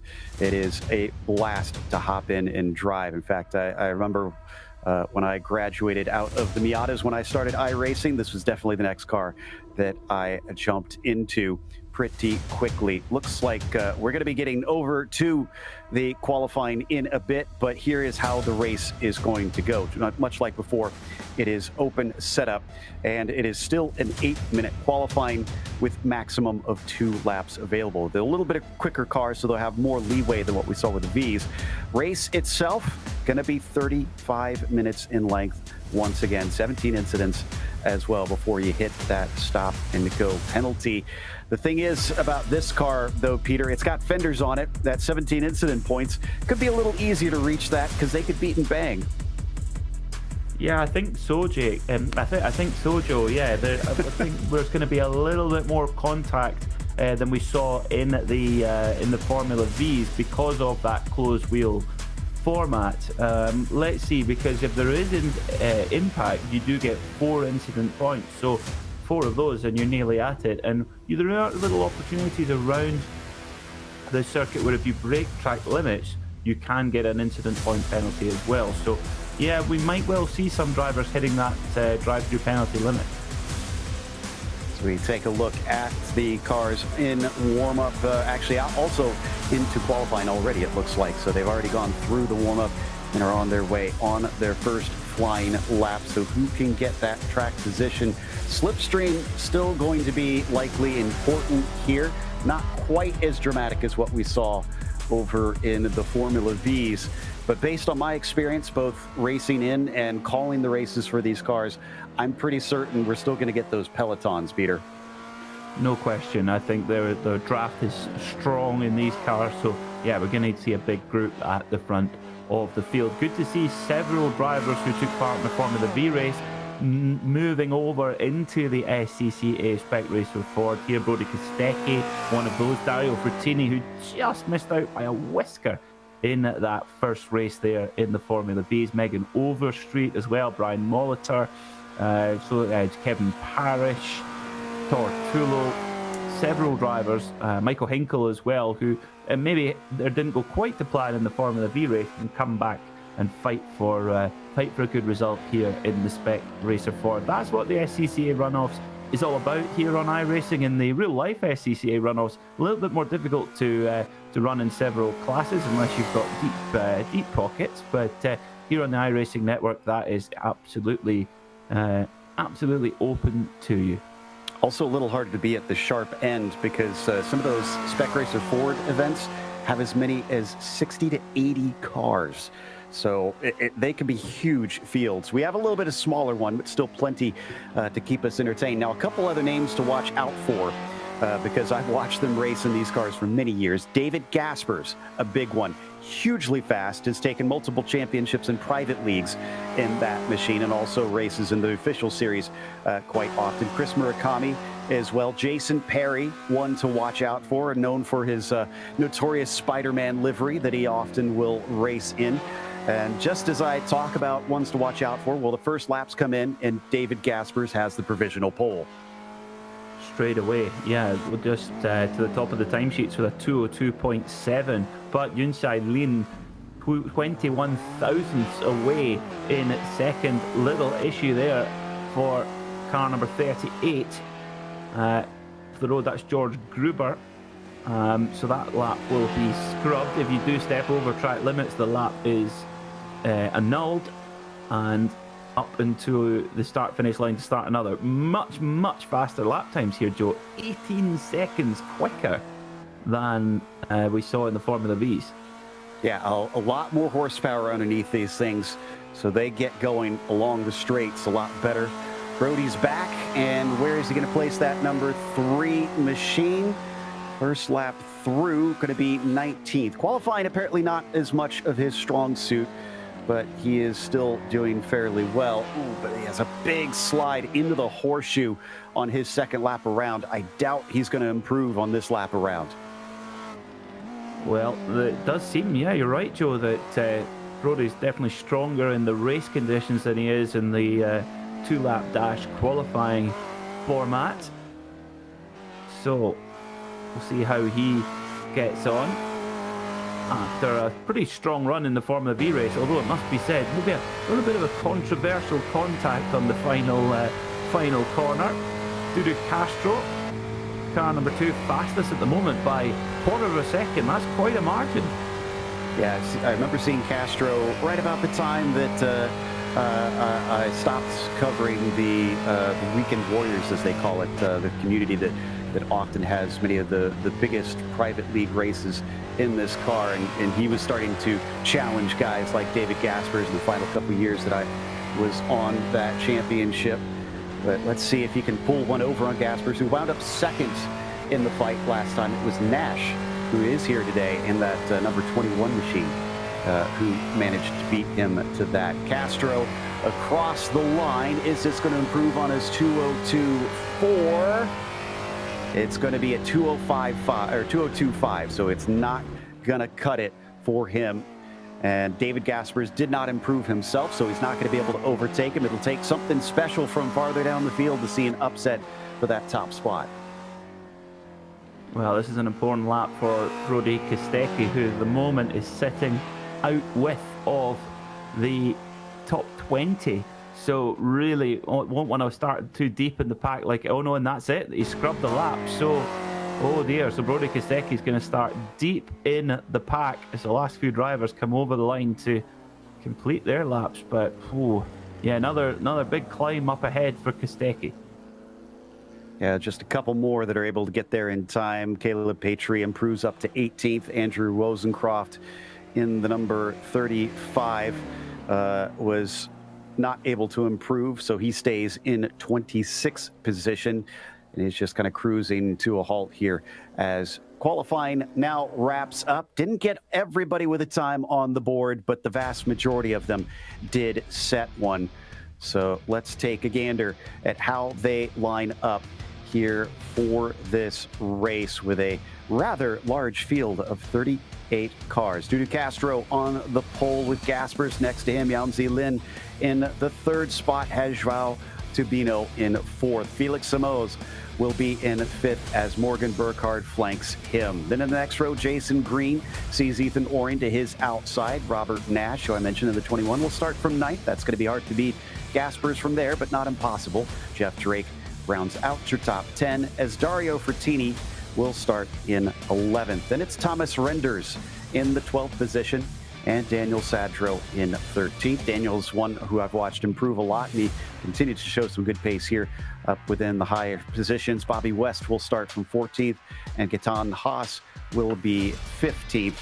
Then you've got Eric Neath in 16th, and Alan McCain 17th. Caleb Patry rounding out that slide in the 18th spot. Jason Perry, Spider-Man, starts from 19th. Chris Murakami next to him in his Rising Sun machine, as Daniel Wood will start 21st. Brian Molitor will be P22. Alexander Ho will start from 23rd, and then we get down through the rest of the field here on down the last of our 38 drivers, including Gene Nelson in 28th and Tobias Siegner in 29th. Marcel Fleischmann in 30th. Frankie D will start in 31st, followed by Jim Brewster in 32nd, James King in 33rd, and Michael Hinkle 34th. Last two to set times. Megan Overstreet going to be a big hill to climb this time from 31st, as Kevin Parrish, who is also back for this car, going to take part in all of them, he says. From 36, Tullo and Gruber did not manage to set times. They'll start from the back of the field as the iRacing pace car now leads them away, Peter, to get prepped for this first lap. I can't wait for this one. There we see the race details one more time, mostly because, I mean, surely you don't start off with the absolute best. Things have got to get better from here. And those Formula Vs, I mean, that was a show. It was a huge show, and what amazed me as well was just the concentration level of the drivers. With 35 minutes is a long old way, especially in a race like that where you cannot take your eye off the ball at any moment. It was just constant battling between the drivers. These Spec Racer Fords, I think, will throw up a very similar challenge. They're quite a lot quicker. I mean, as we mentioned, about 18 seconds a lap quicker than the Formula V. They're also quite a twitchy machine, I find. They've got quite a short wheelbase, so they can be a little bit easier to loop around and spin. So watch for that as we go through the race. Conditions-wise, well, pretty much perfect here in a virtual Virginia. 77 degrees Fahrenheit on the track. Ideal for the tyres. Shouldn't be too much to worry about over these 35 minutes. Not much wind to blow them around either, but drivers getting ready. You talked about the twitchy car. It's obviously going to be a little bit of a rear-happy car from its reputation. Now, if you like what you do see here with the racing in the iRacing SCCA runoffs, make sure and log in and start your iRacing career today by heading to iRacing.com, and you can sign up, hop in this car immediately, and go running around all these fantastic tracks, including here at VIR, which is base content.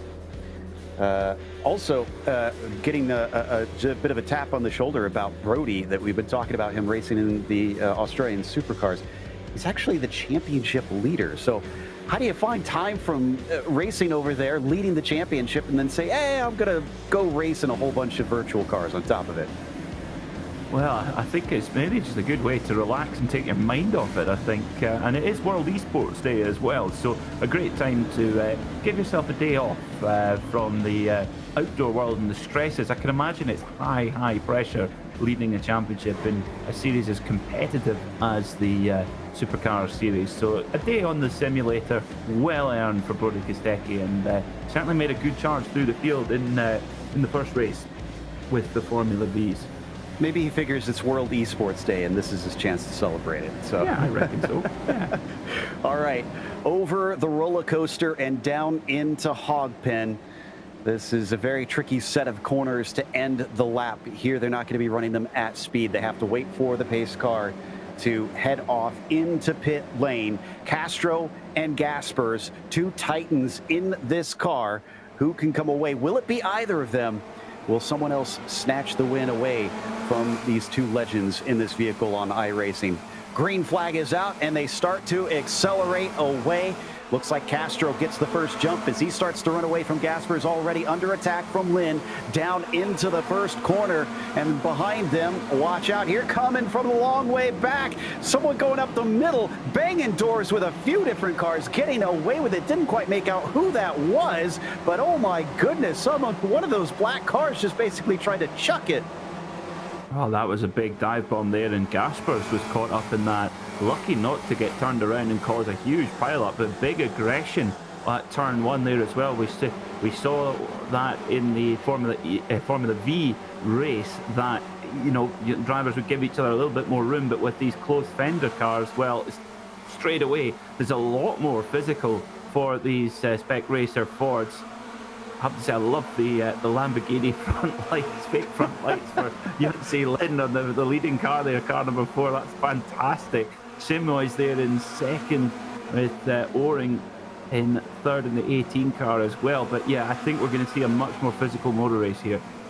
And that was Joao Tubino, who tried to get up to the lead at the very first corner. Didn't quite work. He's down to 9th because of that. I think Lynn's just manifesting here. You know, you gotta dress for the occasion. So apparently he's going to see if maybe someday he can get himself a Lambo out of this one, as Samoz has jumped up in a second from his starting position in 5th. He's going to use that slipstream to jump around the side of our leader and pull along Ethan O-Ring. Yeah, this is how it's going to work then with these big bunches and setting up that slipstream correctly. But as we saw, if you're in the pack, you run the risk of getting caught up in any tangles. If you're at the front, you reduce the chance of getting caught up in any of other people's incidents. So Simo is at the moment, oh, speaking of incidents, cars off the road, bodywork everywhere. What's going on here? Oh, that's Eric Neath's front, and it's completely gone from the car from what I can see. As they fly around those last couple corners, that's going to send him into pit lane, unfortunately. Meanwhile, back up to our leaders. Orion leads some Mo's, but it looks like Ethan is going to be able to take the lead right back, sliding in the line. Ethan just managing to fit between the pair of them. Samo's your top spot. Lynn into third, a duck down to the inside of NASCAR Bend, and it doesn't get him back the lead. They are fighting just as hard as what we saw with the V's. Well, and you can see that there's drivers that are comfortable with going at top pace and driving in very close quarters with one another, giving each other good space and good room, but firm racing as well. So we can see Gasper's at the back of this group of 7.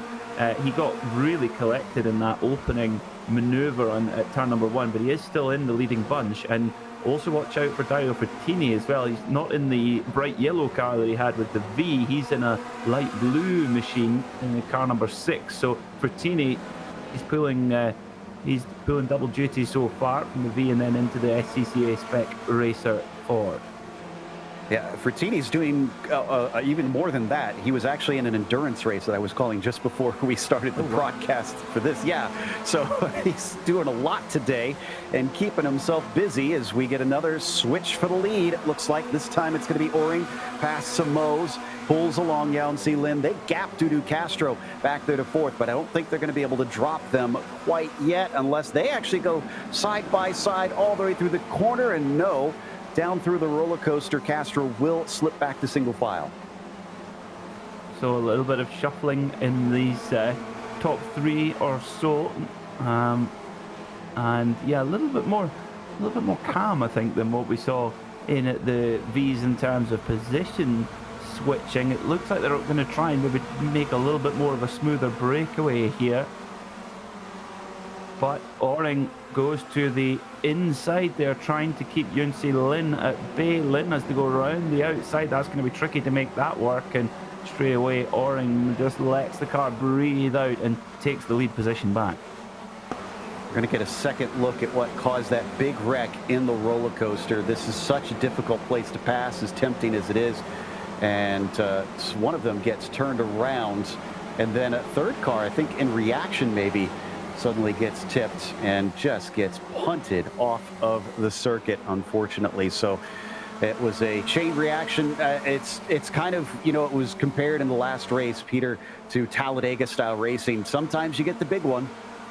Yeah, that was a big one, wasn't it? Because coming through there at the roller coaster, it's blind, and you come over the hill and there's cars everywhere. There's often not much that can be done about it. So you can see Dudu Castro there in car number 2. He's right there in the hunt in 4th place with Frattini right behind him. We ride with Dario Frattini. The bright green gloves, almost Aquaman style. Was it Aquaman that had green gloves? I'm not very good with superheroes, I'm afraid. No, not am I. Yeah. But he's trailing on Dudu and is going to get a nice little pull, but instead of bump drafting him, he's going to go off to the side of the Texaco liveried car. Behind them, we can't see it, but I saw that Gaspers kind of watched them get close and backed off of it. I think the experience of David Gaspers in that number 1 machine is shining through still. He's still with the front pack, like you said, and I'm not seeing him make crazy moves. He's just trying to wait for the right moment. Yeah, it's an interesting one. I think Gaspers, that won't be the first time he's been hit in turn 1 and still fought for the win later on in the race. He'll know not to panic. He knows he's got good pace underneath that car, and yeah, he's right there in the leading pack. Yuntsai Lin now finds himself on the inside line as they head up towards turn 1, with Oring going to go around the outside, and Felix Chimoge in the white and red car here. Good on the brakes there and gets in right in behind the Alliance Autosport car of Oring. They head towards NASCAR Bend this time, all of them cutting down to that apex. It's been widened a little bit in this most recent version. Well, this isn't oval racing, but I mentioned earlier a car had lost the front clip as somebody else goes off in the horseshoe, but this is the new modified division of the SCCA Spec Racer Fords. Megan Overstreet not seeing the success of last time. No, she fought hard in the Formula V race, but yeah, deciding to add a 7th car class into today's SCCA runoffs with the Whelen modified. Another car that you can drive here on the iRacing network. So both on street, dirt and ovals, and sometimes a combination of the two. We've got cars for everything here. Young Chai Lin leads out of the tree bend. Sad that the oak tree is not there. We remember it fondly. Absolutely. Well, I think it'll be a little bit more fun for Felix if he can take second, maybe even the lead away. Oh, wow, he splits the middle just barely and leaves a paper's width between himself and the others. He gets a tiny tap from Ethan Oring in the meantime, but things are now getting a little bit more treacherous as they are leaving no margin. And when that happens, things can go awry in a hurry. That was very, very aggressive there from Shimos, but fortune favours the brave. Just like you said, snip the nose off there by a cigarette paper's width, and through he went.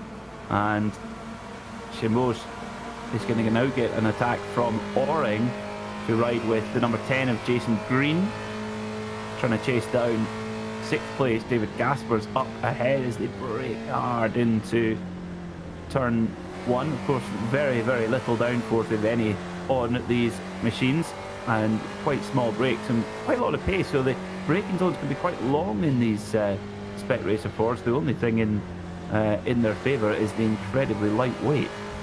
Yeah, they're a beefed up go-kart is the best way, I think, to try and describe them.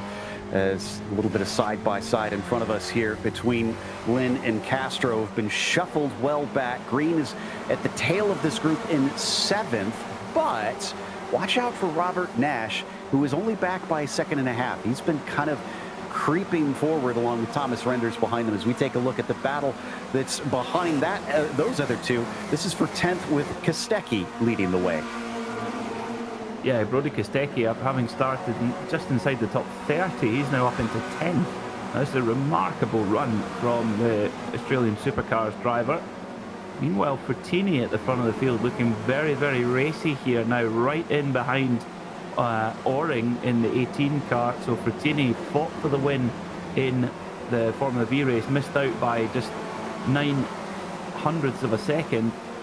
And he's going to try and set that score right here in the SCCA Spec Racer Ford. Frattini to the lead then, but he brings Shimos with him. Shimos gets the double draft, side by side then going up into the roller coaster, and Frattini able to allow Shimos some room but not lose any ground. Incredible how they're flying so close to one another but not making any contact as well. It's fantastic stuff. They're like fighter pilots. Yeah, and this dogfight has been peaceful enough so far that they've been able to keep out of trouble, but how long will that last? We still have 24 minutes left to go. There's still a lot of racing to unfold here as we check in once again with Kostecki. This time he's got Patry behind him along with McCain, and it does look like Caleb is going to give him a little bit of a touch there, a nudge to get him to hurry up down the front stretch into the horseshoe. But they'll all get back to single file once again. This is a much larger pack than what we see with the front group. It goes all the way down to 22nd. Wow, huge train of cars. And Alain McCain there in the 32 car just got squeezed out a little bit into the braking zone, had to back out a bit, but it's Kostecki who's at the front of this pack. They've got, what have they got, 5 seconds to the next car. Renders in 9th place. So Kostecki, he'll be trying everything to try and get a bit of a breakaway. Now a problem there for Tubino, who gets a Patry, who gets a slowdown penalty, Joe.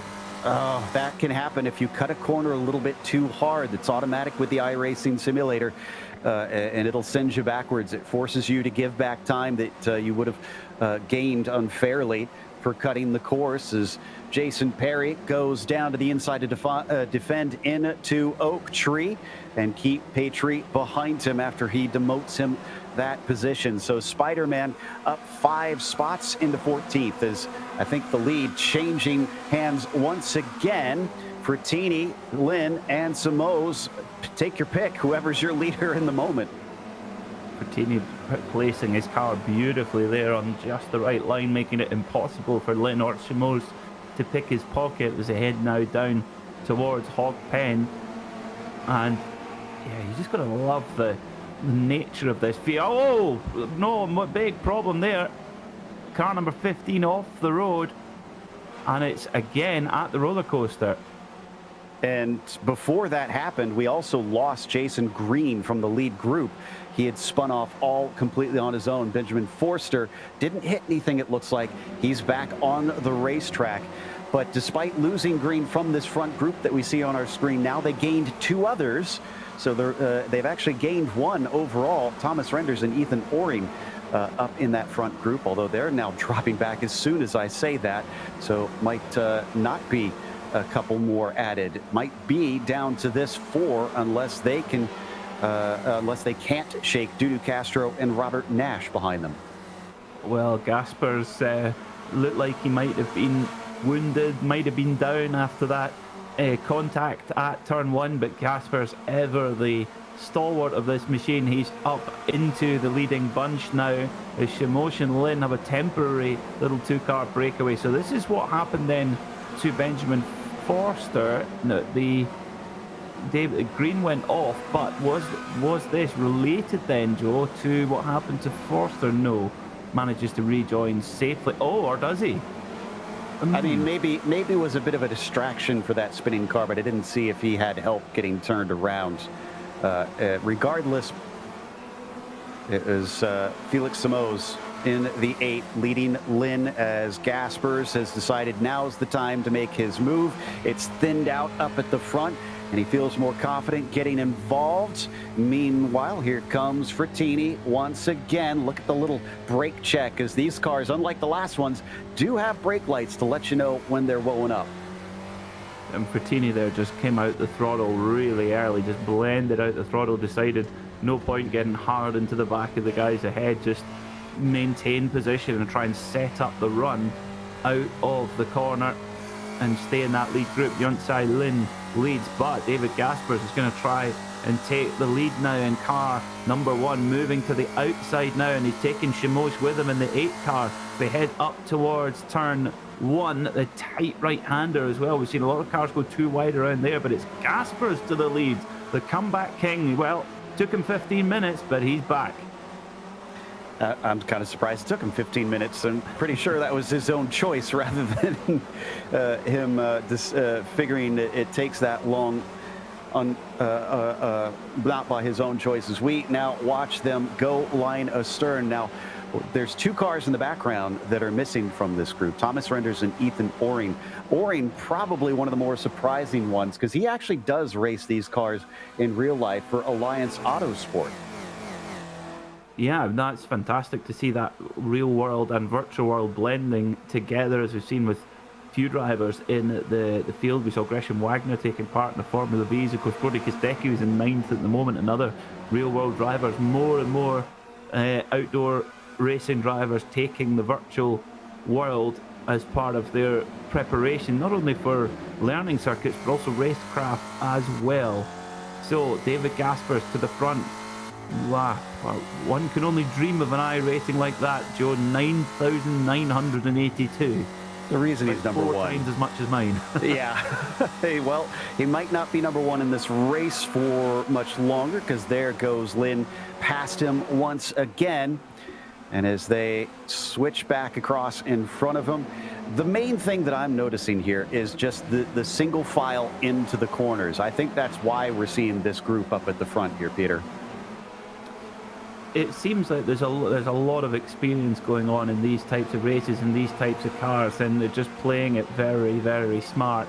18 minutes to go. We're not quite reached half race distance yet, so the drivers have got to bear that in mind. Although we do have a few new characters joining this leading bunch. The 21 of Nash and the number 2 Castro as well coming in for the fun. They had been in the leading group before, but they've made their way back through as Fertini gets mugged by the 21 of Nash. Indeed, and like I said, Nash beating the Gaspers to the championship last time. So again, how much of this was them being forced back and how much was them willingly stepping aside and then making their move when they chose to. Top 3 last year are now the top 3 that you see, but that 17 minutes, that is going to change, I can guarantee you. Chris Murakami, whose car is unmistakable, going to get overtaken there by Caleb Patry. Yeah, Murakami in the red and white striped machine there, overtaken by the recovering Patry, who had a slowdown penalty and dropped several positions. And in a race like this where the field is so closely bunched together, if you get that slowdown penalty, the penalty against you is just so fierce. Meanwhile, it's getting a little bit more fierce at the front of the field as David Gaspers and Yunzai Lin are side by side, but meanwhile Nash giving Gaspers a big old bump on as they head down the long back straightaway towards the roller coaster. Big push, but the car's just not powerful enough to try and use that to get away. You can still see fighting around the outside. Looks like Yunzai Lin definitely not going single file this time. So there goes my theory about why they're higher up. And Nash is tired of sitting behind Gaspers. He says, all right, let's push Lin instead. Yeah, Gaspers got a little bit hung out to dry on the outside there, but he's just holds it a little bit tighter there coming out of the final corner, trying to break the slipstream just for Shimose, who's just popped to the outside of him there as well. Meanwhile, move for the lead then comes the 21 of Nash over Lin. Kind of get that move done into turn 1. It's tricky. Lin holds it in tight there, and Gaspers all of a sudden right back there in third. Wow, Noah's Ark through the first corner, and everybody got through fine. We're going to check out what happened to the number 5 here. So this is coming up into Oak Tree, it looks like, and getting it a little bit too hot. Off to the side of the track and a little nudge before finally returning. That's actually very lucky because that was right on the racing line. Well, at least he didn't take out the Jackie Stewart tribute livery car. That's most important. And number 20 of Hull with the beautiful Elf Tyrrell colours on there. I thought, I didn't catch it at first, so I thought you were going to say that he was wearing tartan, but as they come through the climbing S's once again up towards that Oak Tree one more time. Let's see who can celebrate and try and maybe get a piece of that Oak Tree. If they could get a win here today, Yunzai Lin in the number 4 leads Nash, leads Gaspars, leads Samos. Still 6 cars in this top group. They have truly dropped Renders and Orient. It's now 4 seconds between them. Yeah, it just takes the battle to fiercen a little bit though, and it's amazing who can come back into the conversation as Nash and Lin. Whoa, very tight there as Nash just snipped the nose there off of Lin. But when you watch any Air Force with their fighter jets, when they do demonstration runs and they fly with wings just meters apart from one another, this is what it's like. High speed dogfighting really, and there's been no bumping and barging, none of that. Just brilliant high quality motorsport here. Gasper's going to go for a high-quality move, will he? Around the outside of the horseshoe. Can't quite get the grip. Long way around doesn't work on this double apexer. So Nash holds on to the lead. So I caught this out of the corner of my eye a little bit earlier, but bump drafting doesn't always work. And unfortunately, Jason Perry was none too happy about this. I don't blame him. Yeah. That's his spidey sense wasn't tingling. It wasn't tingling there. Yeah, his spine might be tingling after that one. No doubt. The good news is he always says he doesn't watch the broadcast, so he won't have to go and relive it. But these drivers up at the front. Robert Nash is still leading Gaspars. Lynn gets slotted back into third. We're going to take a listen to see and hear what these drivers hear as we go full throttle here on iRacing.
Sounding cars, and as we ride on board down into turn one, we're going to jump back once again. We cannot get away from the leaders because they won't let us keep swapping this around as Patry has got into more problems. Wonder if that was another failed bump draft. Well, that's a little bit of karma there, because yeah, that was a clumsy one from Patry there, putting Spider-Man up against the wall. So 11.5 minutes to go, and Gaspar's now at the front with Nash right in behind Yuntsai, Lynn in there too. Impossible to call who's going to come out on top here. It could be any one of these leading group. The only thing is Bertini there in 6th. He just maybe looks a little bit off colour compared to what he was earlier in the race. Yeah, just a bit. So this is what happened to Patry. Side by side with Green, and they both slide off the course and then spit back on by that tire barrier.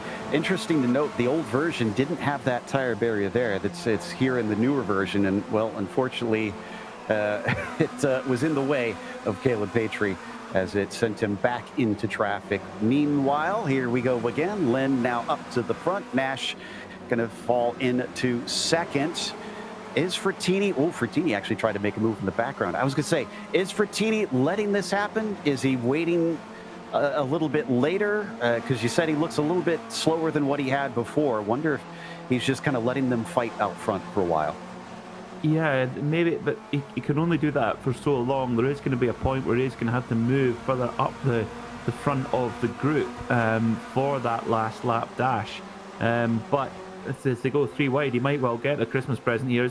Nash just goes to cover off Gaspar's run, leaving himself exposed to Lynn on the inside there, but able to just get in the power that little bit earlier though and hold on to position. Or does he as they come up towards NASCAR, the left-hander? And Lynn goes a little bit wide there, and that's gonna nearly holds the gap open there for Gaspars. But it's amazing that the variety of lines these cars can hold and still maintain the pace. Well, I think it's a testament to these drivers as well, that they can be as fast as they are while still racing one another. Behind them, it's now become a race for 7th. Kostecki has caught up to Orin and Renders, made this a 3-car train instead of just 2 that they had before. In fact, wasn't Kostecki with the next group down? So he actually dropped that whole train of cars and then caught the next one. That's actually impressive. Yeah, Kostecki's driving beautifully. I mean, if he could get the qualifying sorted, he would be right in there for the fight. Oh, and we lost Castro. They just blasted past the number 2 as he was off to the side of the road out of South Bend. That corner often can spit cars out into the barriers. I wonder if he had a big incident here. Oh dear. Oh dear, oh dear. Well, Castro, after being in that lead group for so long, he's dropped out of the reckoning as Lynn continues to lead with Nash right in there behind. Gaspers, they seem to be the three most comfortable at the front of the field, and it looks like they're dropping Fertini a little bit as well, Joe. Yeah, you might have been right. Sounds like there was some help here for Dudu Castro. Yeah, I'd say so, and that explains why Fertini's lost a little ground. He might be feeling a little bit sheepish after, yeah, the NASCAR-style dumping. Oh dear. Well, 8 minutes to go, and yet still can't be able to figure this out, but we've got that leading quartet now. Fertini, I wonder if he's picked up a bit of damage there, Joe, and if you just pick up that little slither of damage, you can just kill your speed down the straight. Yeah, I mean, you talked earlier about what little downforce they have. Well, it's also what little aerodynamics they have. And without much grunt behind them, if you crinkle the nose on these things, well, that's going to be bad news. It is. It is. Well, maybe I didn't realise that Lamborghini were going down to the cheaper end of the market with a 1.9 litre Huracan, but that's what you've got chasing behind Robert Nash right now with Jung Sai Lin running the Gulf colours. But here's the run, is it? Oh, decides to just back out of it as they go through the S-bends here. This S-bend was actually was the Strickland brothers that designed the circuit. They laid out sandbags, and the reason why they had it as an S, because it was cheaper to have an S-bend rather than cut through the hill and have it straight. So that was more cost than anything else, but the result is a really nice section of track. Much more challenging and very fast cars too than you would think. These things not as much of an issue, that's for sure. As here it goes, that fake Lambo once again with Lynn around the side. Gasper's going to think about 3 wide even. Coming up to the roller coaster, he clears one of them. Can he clear the other by the time they get to the braking zone? Yes, he can. And that, I think, is a big factor right there, Peter. You can go from third to first in these cars relatively easily. So any one of these 4, I think, is still in for the win, even down to the last lap. I think so, and as we saw in the Formula V race, you can come out the final corner and defend your lead. If you get out of that final corner well, you can hold off the challenge of your rival. So let's see if that plays the same here with the Spec Racer Ford. Of course, different car to the Formula V, so we'll see. But 6 minutes to go. Very exciting. Now, there is notice number 12 car there of West. Is that a Skoda badge that's on the back of it? Is that a throwback? See, it looks like a Skoda badge. Of course, not a brand you get in America. No, but they get really clever with some of these paint schemes on these cars. We are once again going to look at maybe 3 wide. Nope, they're going to back out of it, but West is going to try and send it up the inside of Sadro and demote him 1. Yeah, that's the face I'd be making too if I lost a spot. 16 gets in there too. That is the car of Fleischmann in the 16. They did have a similar, no, it's not a Skoda badge, no, but they did have a similar thing to Spec Racer Fords in the former Soviet Union, but very similar theory, lightweight and simple and cheap and easy to run. I think I remember seeing that formula, some written about it in the cars. It was very unique looking things. But there you can see the detail in which iRacing goes. As almost a bump draft here from Sadro on West. But yeah, I mean, that right there, that is a lot of detail. And that's the underside of the car. We don't usually see it that closely. Great camera work there, looking up the rear of Bobby West's machine. 4.5 minutes to go. When are we going to see the pin pulled? We've seen all of these top drivers take a turn at the front of the field, and there's the first little bit of contact there between Gaspers and Nash. So is this now where the gloves come off at the front of the field? And big snip across the nose there from Gaspers, and Nash has to get out of it. It's getting fierce at the front. They're teasing that ring. They're trying to pull that pin off and make this quite the end. 4 minutes to go. 2 more laps left as they break down into the horseshoe once again. 2 by 2. Your top 4 for Fertini definitely dropping off. I don't think he's going to have much unless all 4 of these drivers wreck. And meanwhile, Looks like Brody is kind of running out of time to catch them. He has cut it down to about 2 seconds. He has been gaining on them, but there's just not enough race to go. Nevertheless, it's an amazing drive from the wrong end of the top 20 all the way up into 6th. He might catch Frattini because Frattini looks to be running wounded a little bit, losing a bit of time to our leaders, and you just don't know what's going to happen to these leaders. They appear to be just firing up the aggression a little bit coming into these last couple of laps. Gasper's leading for now, but Nash and Shimos right in the wheel tracks there. And it just doesn't take much to just draw that gap back in with the slipstream. Seeing a little bit of some denting on the front left of Nash. Hopefully that doesn't hurt him in a straight line too much. That might make it difficult to get the pass done in the end as we hop on board with Lynn, the last one in the quartet, and we head up the back straight. Should be, I think, white flag or close to it next time by popping out of line. There goes Felix. It's going to be very tight. The top driver's around a 204, 205 sort of lap time. So here comes Yunsai Lin. Look at the double bubble draft. He goes. He's going to be right up behind Shimos. Gets a little bit squeezed in there. He's got to try and find his way through. Great racing with Spec. There's no silly nerfing or anything going on. They're racing really close and hard. Well, if we do stretch this extra lap, which I don't know if we will, but if we did, the drivers would maybe have to hope they got enough fuel on board. But no, it looks like it is going to be white flag. It is right down to it, but you're right. Yes, they didn't cross the line. There is the white flag, 1 to go. If you got something in you, now's the time to let it loose and make the move as we see Gaspers lead the way on the final lap down into the horseshoe. They are now getting very aggressive into the braking zone. Almost no room left between them. Yeah, this is last chance saloon now. Position yourself in the right place, and already a big aggression going on. Shimos is up there in second, just goes a little bit wide though, has to really have a little bit of corrective action there, and Yunsai Lin has a little nudge up the inside there of Nash, but decides better of it. So Gasper's holding on for now. Has he gone too early? Does he want to be leading out of Oak Tree turn? And I spoke too soon. Kostecki's within 1.3 seconds. Wow. If they fight this hard, he actually could catch them. Peter, where do you want to be? First, second, third, or fourth?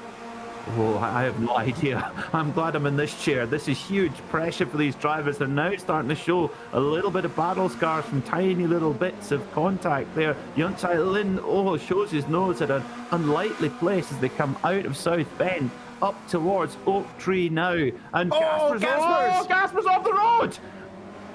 He falls back, and he is able to save it amazingly, but I think he may have lost his chance. It's down to 3 now. Samo's on the side of Nash, and he's going to take the lead right away, but Lin has the double draft on both of them. Is this going to be it for him? Is this his chance to take the win? 3 wide, coming up in a roller coaster. Who will give way in this game of chicken into one of the most difficult braking zones in all of racing? All of them send it in deep, little bit of side swiping with Felix, but it looks like Lin round the outside is going to hold on to the lead. They've got just one more braking zone to go. Who can get strong enough out of the corner as they plunge down into Hog's Pen? It is Lin leading. Does he have enough? It looks like a good exit. Samo's doesn't have the speed. It's going to be a battle for second place instead between Nash and Samo's all the way to the line, while Lin takes the win here in the iRacing SCCA runoffs. Behind him, the smallest of margins gives Nash the second place finish.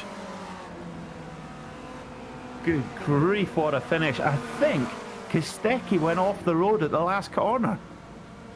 So after that charge, it's all gone to pot in the last corner. I'm pretty sure it was Kostecki who went off the road, and it's a long way off the road there.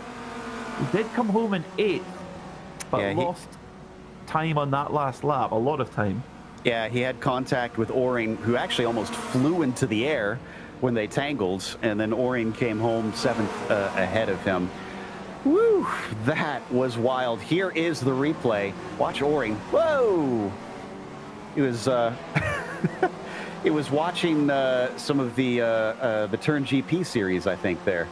I had a car do similarly at Detroit recently. Yunsai Lin, your victor here today, with Robert Nash finishing second, Felix Samo's in third as Dario Bertini does wind up getting fourth, and Gaspers, well, it's only a top 5 for him today. I'm sure he won't be happy with that. Nothing less than a win for him usually.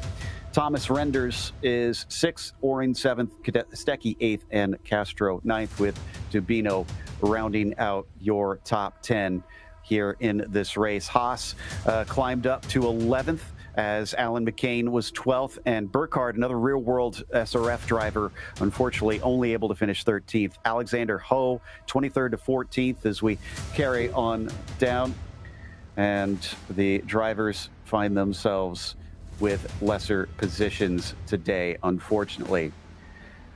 All right, then. We are going to take another quick break. We'll come back. Excuse me, we're going to take a look at some of our upcoming events before we take a break here today. So we have more action here.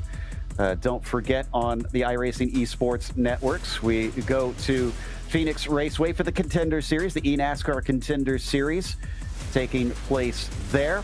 And then, of course, after that, we'll have more action from other series as the Turn GP Series goes to Fuji, one of the newer tracks also here on iRacing, off to Japan. And from that series, of course, we've also got the PESC Super Cup as well. More drivers trying to work their way into the big show, much like you saw with the eNASCAR Contender Series.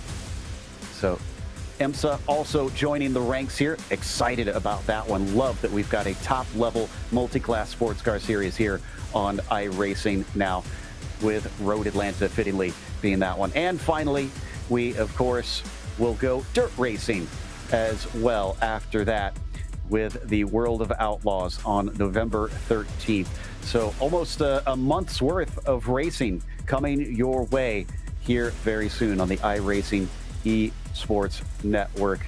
And boy, I never get tired of seeing these sprint cars too. They are just wild to watch. I've got to see some of them in person before, and they are honestly a little bit scary to see up close and personal. They are beastly machines, that is for sure. With that, we take a look at some of the highlights of this race here, Peter. I mean, that's hard to pick which was a better race between these first two, the V's or the Spec Racer Fords, because, man, they both were thrilling all the way to the finish. It's a 50-50 for me, both equally exciting. I mean, that went down to the wire just the same as it did in the Formula V's, and Gasper's making an error on the last lap. That is a collector's item for your sticker book there, but just shows you just how hard they were going. Another great charge from Brody Kostecki, but again, the contact on the last corner, so hopefully he'll be able to smooth that out in the next race if he starts. Yeah, that supercars mentality, unfortunately, not quite working out so far in these. It's a win or bin, unfortunately, as we see the moment there with Perry into the corner. You can see the battle scars on these vehicles here by the end of the race. We said they can beat and bang, and boy, did they here today at VIR. We'll be back with more. I'll be joined by Jake Sperry as we'll let Peter go take a quick break. Up next, it's going to be the MX-5 Miatas here at VIR for the iRacing SCCA Spec Racer Virtual Runoffs.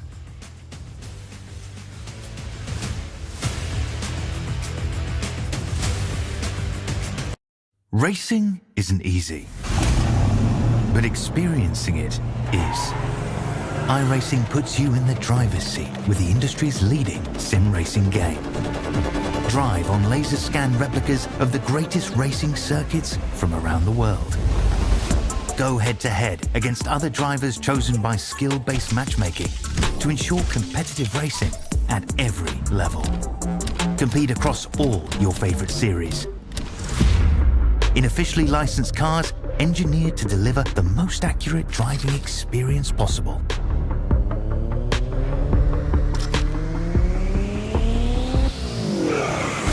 Join a race or host your own with players from across the globe. Race against the computer or in a league with friends.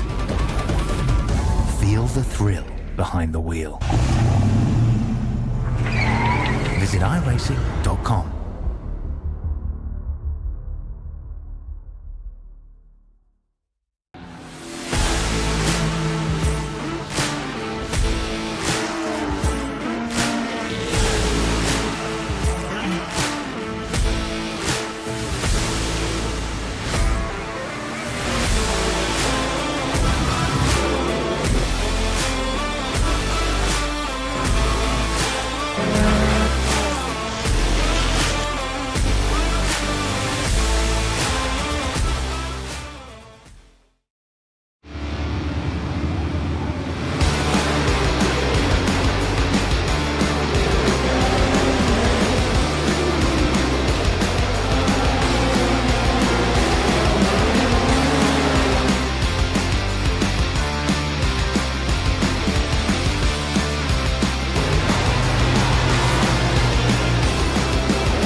So here we go for round 2. Can we throw 2 hours and 40 minutes onto the clock?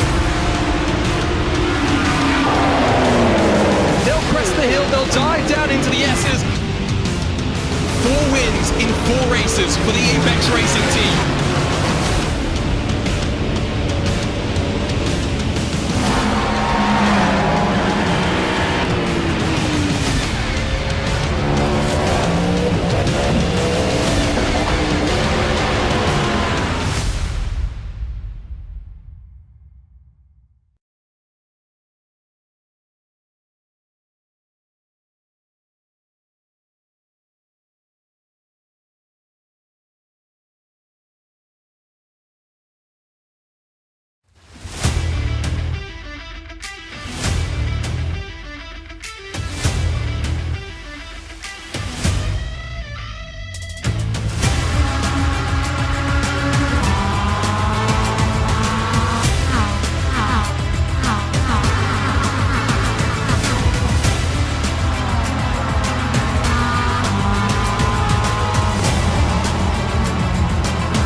Races down, 4 races left to go, and this is the one which everybody knows is anybody's to play for. The Spec Miatas are as entertaining as they could possibly be, and you couldn't ask for anything more with the SCCA runoffs. Jake Sperry, Joe Peak, here to bring you all of the action. Joe, we've seen 2 great races already, but we've got 4 more lined up, and when it comes to this is pretty much what I think everyone looks at and goes, I've definitely got a shot. For a long time, this was the car that everybody started on here on iRacing, the MX-5. It's, I'd say, perhaps one of the most familiar cars to most of these drivers. This version of it has been around since 2016 at this stage. It's a loose car, it takes a light hand, but it allows for extremely close racing. So it's a ballerina dancing with football helmets and pads on, I'd say.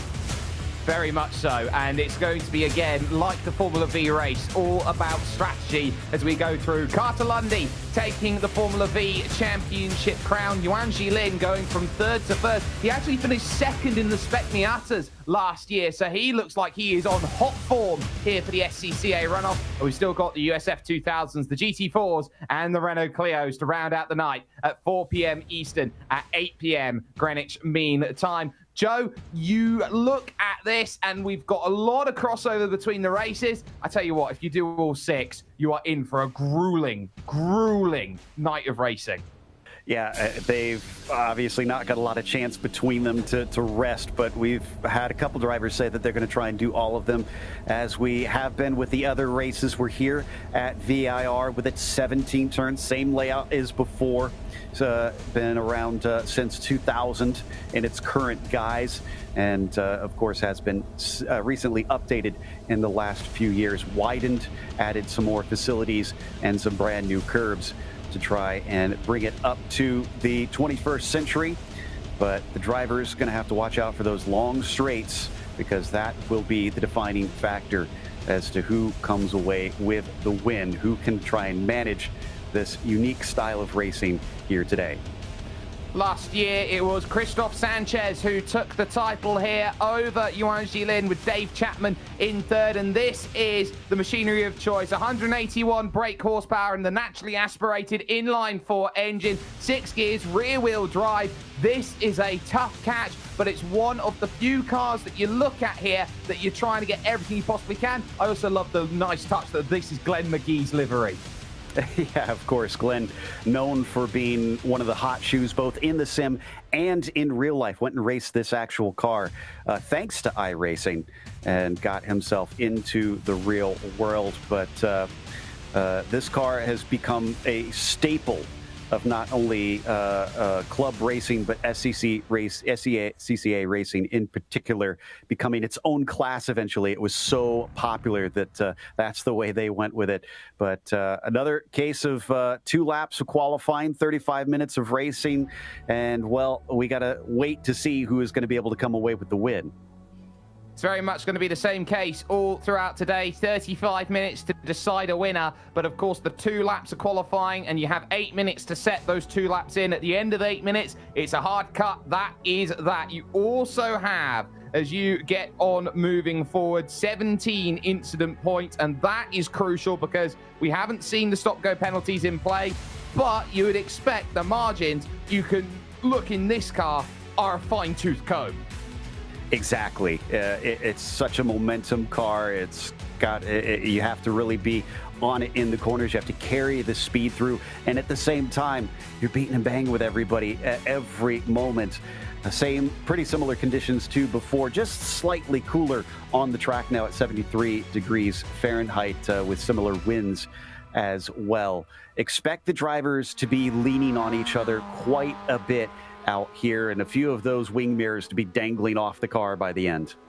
It's very much going to be a case that when you do see a wing mirror off, it's going to be sort of like a puppy that's got sort of one ear up, one ear down. It's that sort of understanding of how it looks. There is the Erebus livery then of number 3, Brody Kostecki, making that charge then into the roller coaster. Now, he made an incredible charge up the field in both races. Didn't give himself enough time to really get up to the front, but he was 5 seconds away, Joe, when it came to the Spec Racer Ford that are out there. The difference is going to be, if he qualifies this car well, he's going to be very tough to stop. Yeah, absolutely. If you can break away, that's going to be key. Nobody's been able to do that quite yet. We saw a 2-car breakaway in the Formula Vs, but the drivers will be wanting to try and get off of that slipstream to try and help them win this race. Kostecki tends to start from the back, so that's going to be a tough ask for him. We'll see what he can do as we watch from his onboard here, and very illustrative of what I was saying, how this car is it dances around a lot. It's got a very light rear end to it. Look at him just having to saw away at the wheel. Yeah, and this is through the early stages of the lap. So you've got the left hook, that follows then the right hook. This is the driver's eyes view of what you would be able to run if you joined iRacing today. This is base content, so you have the ability to jump in this car right now and get your iRacing career started with this. Making the charge then up through the snake here, the long S's section, the left and the right, up the rise, and you are pretty much trying to, Joe, straight line as much as you possibly can through that section. Exactly, and then of course through South Bend. Don't want to dip the wheels off into the grass too much, or else it will spit you off. And then this is difficult braking here into Oak Tree, trying to get the car wound up and turn at the same time. And then on top of it, it's not just that, it's the dumps you onto Madison Avenue. So you have to try and get the car as deep into that corner as you can, while at the same time not messing up your corner exit, because you can see why you need that speed here.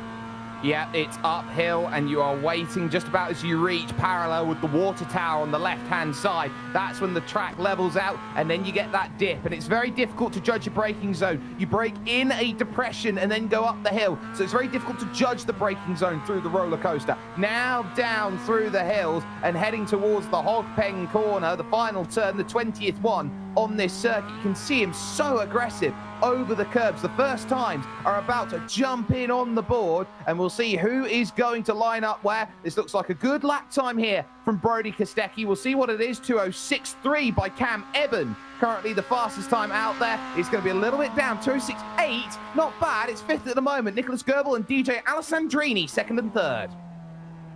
Once again, seeing a lot of familiar names. Cam Eben, one of those. Alessandrini, we've seen a lot. Lars Fischer, usually incredibly fast. Frattini and Patry are both back in this car, so there's a couple more of our drivers that are doing all 6 as we watch Nicholas Goebel here,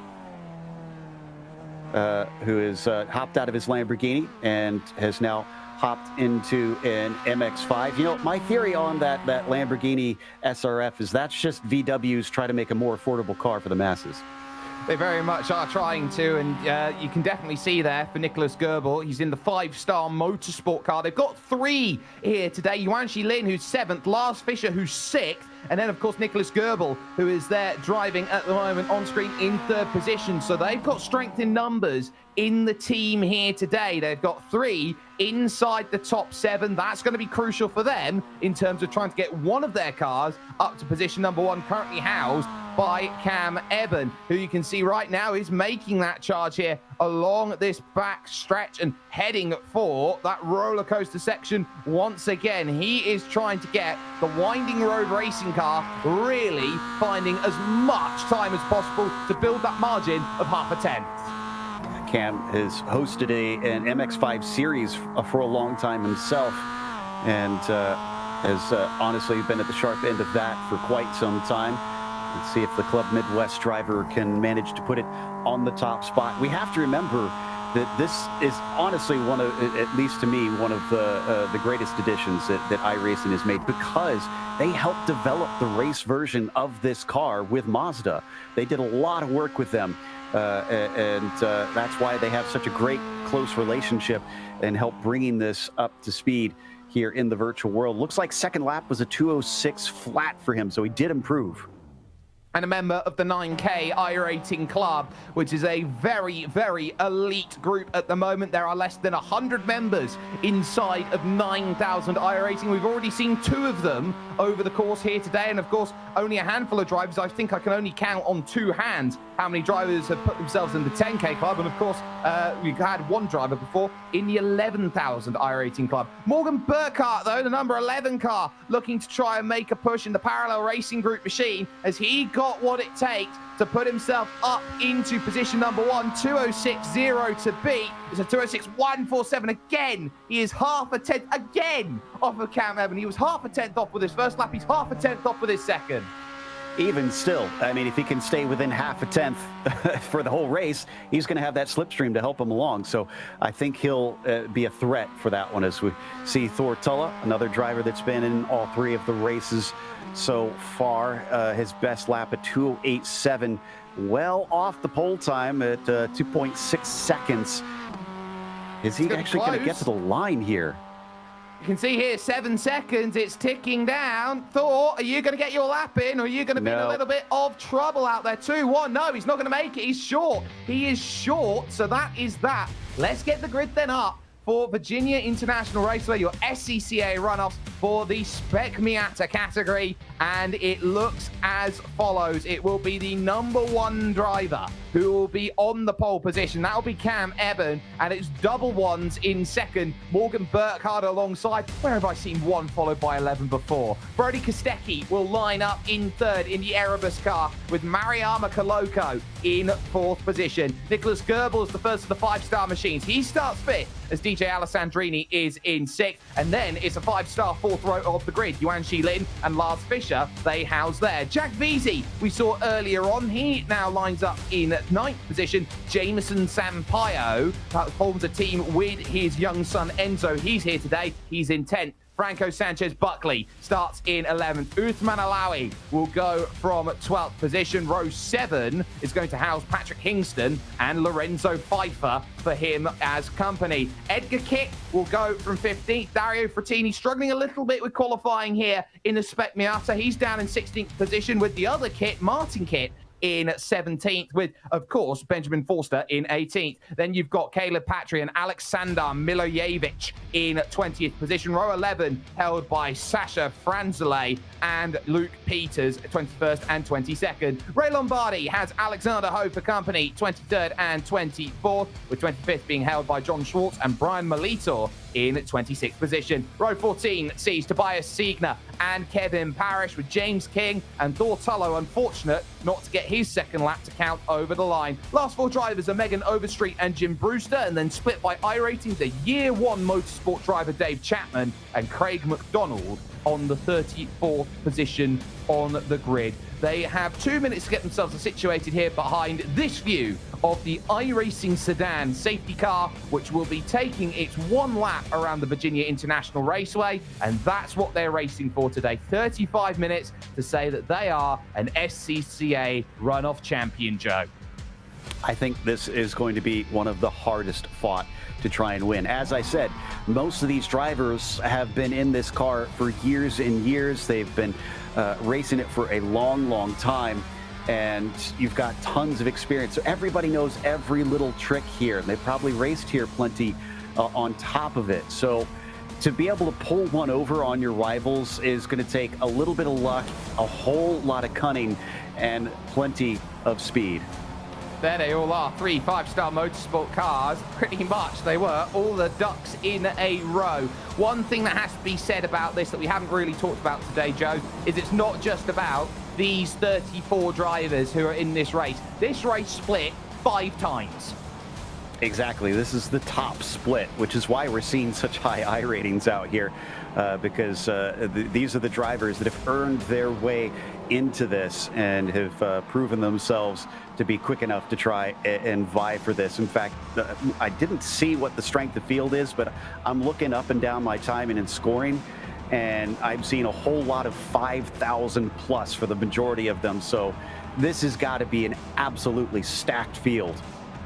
I haven't seen many fields get very, very tall. I think the GT3 fields are probably the highest that you see stacked up. Outside of that, very difficult to see a field this big, especially in these Spec Miatas. But everybody is getting themselves set. Everybody feels like they've got themselves a big opportunity to prove themselves here today. And happy World Esports Day. Show off your favorite iRacing moments using hashtag World Esports Day. I was talking about Gregor Hutu's accomplishments earlier on in sim racing. It's not just about the top of sim racing. It's about every matter of fact when it comes to sim racing, not just the competitive, but the leagues. And often that gets understated how important the sim racing league has been to iRacing.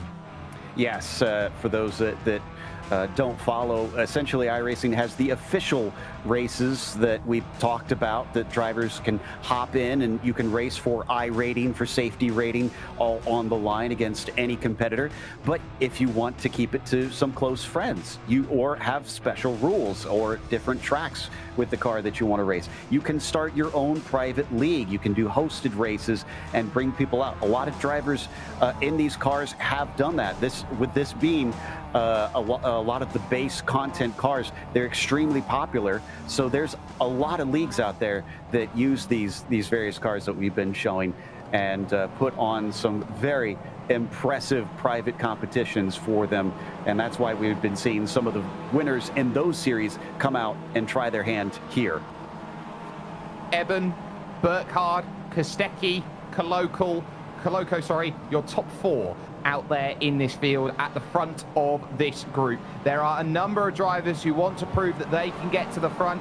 Who is going to stand head and shoulders above everybody else? They've got all that they've got to race. And let's just throw into the mix that you've got the current Supercars Championship leader in 3rd position in the number 3 car. No pressure, everyone, as they will all look to try and get themselves situated and sorted and get their work all into play. Nice looking grid life car there. Big shout out to Carl Heyer and the group that works over there. But pace car is in, 35 minutes on the clock behind the winding road racing car of Cam Eben, who holds them for a very long time at pace and finally gets it G'd up. We're racing and green here at VIR. Down towards the first corner. He got a pretty good jump over Kostecki there, who's on the inside of Burkhardt. He wants that 2nd place. We haven't seen him start from the front here. What can he do? Well, gain a place for one, that's going to be the good bit. He's already through on Morgan Burkhardt, who's got his eyes firmly affixed on Mariama Koloko on the outside. Into the NASCAR bend, then they all charge through. Nice and clean it's been through the early stages. A little bit of argy-bargy further back with about Martin Kit. But outside of that, it's been a nice run forward. There are the 3 5-star motorsport cars looking to try and chase through and round. We've got one already. Gone on the inside, trying to get back through. It might have been Mariama Koloko, it was. Indeed, he falls all the way out of that top 5 down to, it looks like 25th or so. And that was just him spinning out, unfortunately. Wasn't touched, just completely lost control on his own. And just like that, the gap's opened up here to DJ Alessandrini. It's already at 1.5 seconds, and this is pretty much eyes wide open. You get the eyes emoji. It's pretty much that at the moment for Eben, Kostecki, and Burkhardt, because they know run. Yeah, they're going to try their hardest to see if they can keep Alessandrini from catching up to them here. The gap is about 1 second. If they can get it up to about 1.5, they should be able to break away. Yeah, and with Morgan Burkhart, of course, an absolute spectacle when it comes to the SCCA. He drives the Spec Miata, the open wheels, the SRS. He does all of it. Basically, he now moves to second. He now wants to try and prove that he can get up to first position. On the brakes he goes. He can't quite find that move, but he's fine. He's in position, but great work from Alessandrini. The gap at 1.3. He finds himself at the moment. He's kept himself in range with Brody Kostecki. So the main group right now, which stretches back to about Patrick Hingston at the moment in 10th position. They're still very much in this race after the opening lap. Let's take a look at what happened further back. 4 wide coming down the main straight. Well, that's not going to do it. They did hit each other somewhat softly, well, relatively softly, although a couple more drivers kicking up some smoke in front of them says maybe there were other issues. But most of them were able to get it going once again, but with a loss of time to those ahead of them. Remember, no full course cautions here, so you got to try and catch up on your own pace. Now, we're going to have a little look at what happened here to the 26 machine. So this is Coloco, gets over the curb, and on the brakes, you're going to have to go. DJ Alessandrini, that could have very easily have been a multi-car pileup, but some great heads up to not just plow straight into the back. Not the kind of spinning that DJ wanted to do, unfortunately. So, and a cut course penalty? What's going on here? Yeah, that's a slowdown. And on lap 2, it is often the most egregious. Morgan Burkhart is going to be going back and back and back. And, oh, Sampaio is going to have to go straight across the grass to try and avoid. And that's going to cause him, I think, a cut course penalty too, I'm afraid, although he may have gotten away with it all the way off. Oh, and he's trying to hold on to the car as Sampaio, once again, dipping his wheels into the dirt, somehow keeps it from going around. Things have suddenly gotten quite frantic in the mid-pack. It very much has, and Jameson's done an incredible job to hold on to what was effectively a bucking Bronco at that moment in time. He's done so incredible to keep himself in that position, and he now still has a chance and a shot at victory. 3.1 seconds adrift of the race lead, which is currently being stacked top and bottom. Races on for first and 7th position. Suddenly Alessandrini starting to get into the race here. Kostecki is having to look behind rather than in front at Cam Eben, who leads. Yeah, they were not able to break away at all there, so it's going to be a real battle. In fact, they're still pulling along a huge train of cars, including Burkhart, despite losing time to the penalty. So he's still in this. If he could leapfrog his way forward, he could be in for the win. He very much could. I tell you what, the train now forms to 18th and Benjamin Forster at this moment. A little look by Sampaio now as he looks to try and get past Morgan Burkhart for position, lining it up for the horseshoe here at turn 1. Perfect block pass. You would love to see that on dirt, and he makes it happen on the asphalt.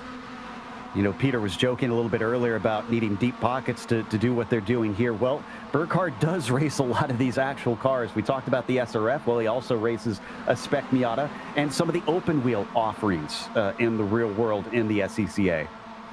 He is pretty much a driver of many, many hands at this moment in time. He's got all of his fingers in all of the pies when it comes to SCCA. Beautiful shot here from the bridge of everybody looking to swarm on through, and it's very evident to see that not everybody has pulled away through the early stages. There's still a lot that goes through, and drivers who can make a real push. Jack Veazey, I think, is going to be one of them here in the number 10 car at this moment. He descends down the hill and knows how important it is to get it slowed up here after the South Bend and up to Oak Tree. They've got a little gap up to the front, about 9/10 of a second. They can't lose much more than this. And on top of it, it's 3 teammates in front of them there with Fisher, Sampaio, or Fisher, Yin, Lind, and Goebel that's trying to run away from them. So they're probably not going to fight against each other too hard and try to work together to continue to break as someone's popping out to the side there. I think that is Hingston. Yeah, Hingston wants it. Alessandrini also does, so he's made a move. So Patrick Hingston on the wrong side of the road, as that was Franco Sanchez. Buckley getting a little bit of a hit check going through, and he's going to have to be very careful. They've got Uthman Alawi, the number 2 iRacing driver in this field, just behind, as well as the Tony Kanaan esports driver of Lorenzo Pfeiffer. Sitting 13th overall. He's in 13th, and yet he is only 4 seconds behind the leader. That's how tightly they're packed. I mean, look at this. This is like rush hour just no separation between the cars all the way down. Everybody hanging on to each other's slipstream as we break back into the horseshoe once again. And at the front of it, it is still Cam Eben leading, so he's been doing a good job at the front. He has. He's been effectively controlling traffic, I would say, at this moment in time. Out in front, not too worried about everybody else behind, just making sure that everybody who is around is not going to be a factor. Just keeping everybody at an arm's length at the moment and not having to worry in the early stages of this race. 28 minutes remain on the clock. Round will go. I believe that's one of the Kit brothers who's gone around, and that would probably be, sorry, not Martin Kit, but Edgar Kit who's gone. Yeah, coming out of the left hook and into the snake there, unfortunately. Got a little help from Patry again, who I know has been causing some consternation with some of his fellow drivers. We heard a little bit of squabbling in the last one. Wonder if he'll get some of the same. Unfortunately for Caleb, well, he's already got the meatball flag, so he's going to have to come in and take a repair. The meatball flag, of course, is known as the black and orange mechanical flag. It is a direction that you have 4 laps to come in and fix your damage. Otherwise, you will get the black flag and you will be disqualified from the session. That, of course, is part of iRacing's official signage that goes through in terms of the flag system here in every official iRacing event. Alessandrini now starting to push, and we've got bump drafting here on Madison Avenue. Gonna see if he can get some extra speed to the number 1. Gets him a little bit farther forward, but not a huge difference. They still have Kostecki in behind them, and this is probably a lot closer to what Kostecki is used to in terms of racing. Close quarters, fendered cars that are a little bit bigger.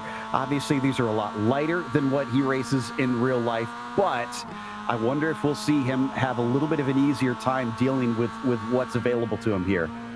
Tell you what, they're still going to bump. I think Cam Eben is going to effectively be a ruler today. He's going to do all the work at the front, like, say, for example, a Dylan von Barler would be at the front for a cycling team called Jumbo Visma. So he's definitely got the opportunity to go out and do what he needs to do at the front, but he's got to keep everyone behind. On board with the driver's eye view from Brody Kostecki. Sees the little slide there in front by Alessandrini, who gathers it back up and has to be concerned about that. But Kostecki's also got to look backwards because drivers are making moves. A little bit side by side. That's Morgan Burkhart there, taking a position away from Jameson Sampaio. Yeah, I mean, absolutely mugged him into left hook, and that gets him up into 7th. And we mentioned it a little bit earlier that he's now got these teammates in front of him. That's going to be a little bit more difficult. But Brody is trying to keep them behind him, of course, as he is watching those top 2. What's that going to do to his psyche here, Jake? Because he knows that if he fends off one, there's another. It's like a Hydra ready to take its place. But the thing he's got to look at is that when he's racing about in his series, he only has to worry about a maximum of 2 teammates behind that he's got to go and look at. Now he's got to look at 3 behind. He's going, oh, this isn't quite what I was expecting here as the charge goes forward. And you can definitely sense that. He's dropped back by about half a second here to the top 2 who are trying to push themselves away here. Kostecki's got to get his head focused forward in this race rather than look behind. The one thing that you'd probably say about those 3 behind, none of them have shown any signs so far here, Joe, of wanting to make the move. They are very happy to sit where they are and wait for later on in this race. Yeah, I think we're seeing, as we keep getting from car to car, especially since many of these drivers have been doing multiple different cars, they're starting to figure out, you know what? I don't need these laps to try and lead this race. If I'm within touch with the leaders, if I can see them ahead and pull that slipstream, I'm okay. Let's just stay patient and wait. There's those teammates once again. I think that's Lynn and Fisher maybe getting ready to swap places. Oh, but that's going to open the door. Here comes Burkhart. And Morgan Burkhart will know all of these drivers like the back of his hand, races them every single month, and that's the move. Yuanji Lin's not going to lose one. He might lose another here. Jameson Sampaio on the outside. He's going to have to go all the way around the outside of the NASCAR bend and the left hook if he wants to get this done. 2 tires in the grass, gets it back square to central, but trying to hold it around the outside. He's done so well to open up this inside at the right hook, but look at the time they're losing. Almost a second gone as they fight for the snake. Sampaio has to give it up. Look at that. Lynn, man, just elbows out on that one. And now VZ, this is the critical thing. Remember I said they're momentum cars? If you're fighting side by side, those behind you are going to be ready to snatch that up. Not just one, look at this, maybe two, because here comes Buckley. No, looks like he gets fended off.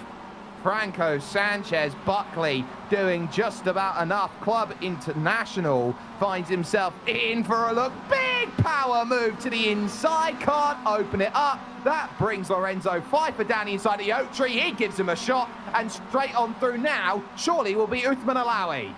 Excuse me, coming through. Just going to take this position, if you please. And let's take a look at spin that we had a little bit farther down the order. And this is the 20 car having a big spin. And, oh, wow, I can't believe he got it woed up in time there. I thought he was heading straight for the barrier in Oak Tree.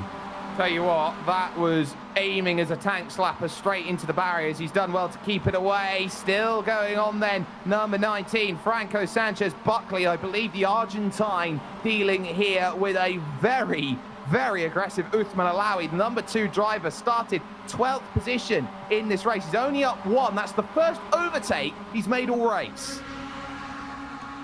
Buckley down 1 as well in that situation as they come down the front stretch once again. Still not doing too bad. They're just outside of the top 10. And considering like we said, the strength of field in this race, that's pretty impressive. You're amongst the cream of the crop. Here's behind them. It's getting a little bit stacked up. It's this Coloco, Frattini, Forster, and Franzale. Yeah, they're all there. While that's happened, Kostecki's dropped back to 5th position. So Dario Frattini in the middle of all of this. Mariama Coloco, who remember qualified 4th. Martin Kitt holding everyone back. And then, of course, Benjamin Forster. And then, of course, Franzale. Sasha Franzale is going to have to try and find some magic to try and get through and gain at these places. They're forming their own battle packs at the moment. And the longer that you get into the race, the more you have to focus on, I've just got to get past the next person in the battle pack rather than the big charge forward. You can see the year 1 car in the background. Remember that Chapman started 33rd and is now 19th. He's up 14 places this day. Unbelievable. My goodness. He's certainly been climbing. Can he get any more is the question, considering he's 5 seconds behind this group right here, who is up into the oak tree once more. Hingston leading this group, and as they come off the corner, you can see how much they're clattering the curb because Kit really needs every ounce of speed so he can pull up to that 5 car. Alessandrini has been very happy on the back of Cam Eben, who has been the constant factor leading this race. But Nicholas Goebel, it does not want this to be a case of sit back and wait. He wants to get into play and he wants to get into this. Now, there's also going to be that redemption story for Morgan Burkhart. That race I was talking about earlier, Joe, the fact that he was going towards the line and at this corner, his wheel disconnected, he was driving an MX-5. Uh-oh. Let's cross our fingers that history doesn't repeat itself as we come through the front stretch. And now Goebel going to try and gobble up 2nd place from Alessandrini, and he's going to have a good run. This is actually going to box in DJ. Oh, no, it's not, because we're going to go 3 wide then on the front stretch. At some point, you have to attack if the car behind's going for it. Little look at the inside from Burkhart's just covered by Alessandrini, which means that Goebel's going to lose out the position, and Morgan Burkhart now, and the Parallel Racing Group car will jump up into 3rd position. Some fantastic heads-up driving there by Morgan Burkhart. He took advantage. And what did I tell you earlier? He was still within the train. As long as you don't lose that big group at the front, you are in it. He is up to 3rd. Does he calm down from here, or does he keep climbing? Because clearly, Jake, he's got the pace. He's got pace, but which position does he want is the next important question, because I would say best place to be in this race is 2nd place at the moment. We've got race for the lead. We've got a race on for 13th place as well. This is the next big battle train that is there, being led by Hingston and Coloco, who are both there trying to bump drop, but they're already 3.4 seconds off of this group at the moment. Tires in the grass for Alessandrini up top. Oof. Flirting with disaster there in that number 8. He's got to be careful that he doesn't spin it off course if he leans on it a little bit too much. And things got a little hairy there for, it looks like, Franzale and Forster, who almost made contact into the oak tree, but they're going to get away with it. Yeah, this front group, we see that battle for 13. That's the second pack. The front group is 12 deep as Alessandrini's got a good push this time. Well, he's not only going to get to the lead, he's going to lose second as well as Cam Eben, because there goes Morgan Burkhart on the bump draft trying to push and get his way through. Train continues on, and it is a 12-carriage train at this moment. Hingston holding his position with Coloco behind him. Martin Kitt, Dario Frattini's in there, and then Franzele and Forster are desperately trying to hold on. They're like, wait for me, guys. Doing what they can to make sure that they don't lose touch. As long as you're within about 1.5 seconds, you should be able to hold on to the slipstream. DJ and Morgan almost looking like they're working together a little bit, because Morgan, once again, didn't pull out. He was just pushing him along. Yeah, so the push is very much there, and that bump drafting is important because you are effectively giving that little shot. I've got the speed, I'm going to give you a push to try and go forward. There's no point using that slipstream to pull out to side by side, hold us both out, and potentially take each other out to the race. They are very much trying to build a margin using that punched hole in the air, which is being created by Alessandrini Spec Miata. Oh, Frattini cut the inside of the corner there on the bottom of the screen by a lot, and he's slowing up. He's got two cars behind him, though. He's got to be very careful about where he slows, because he has to give this up eventually, and now it looks like in the background there, he's able to give way. The longer that you go, the more you get, so you have to be very choice. And a lot of drivers, when they serve a slowdown penalty, Joe, try and serve it in the most efficient way possible to scrub as little speed. That can sometimes catch them out. Yeah, especially if you have drivers behind you who don't know that you're going to be letting up at a certain part of the track, which is why he had to wait for the straightaway, so that he didn't just basically back into those cars and get turned off to the side.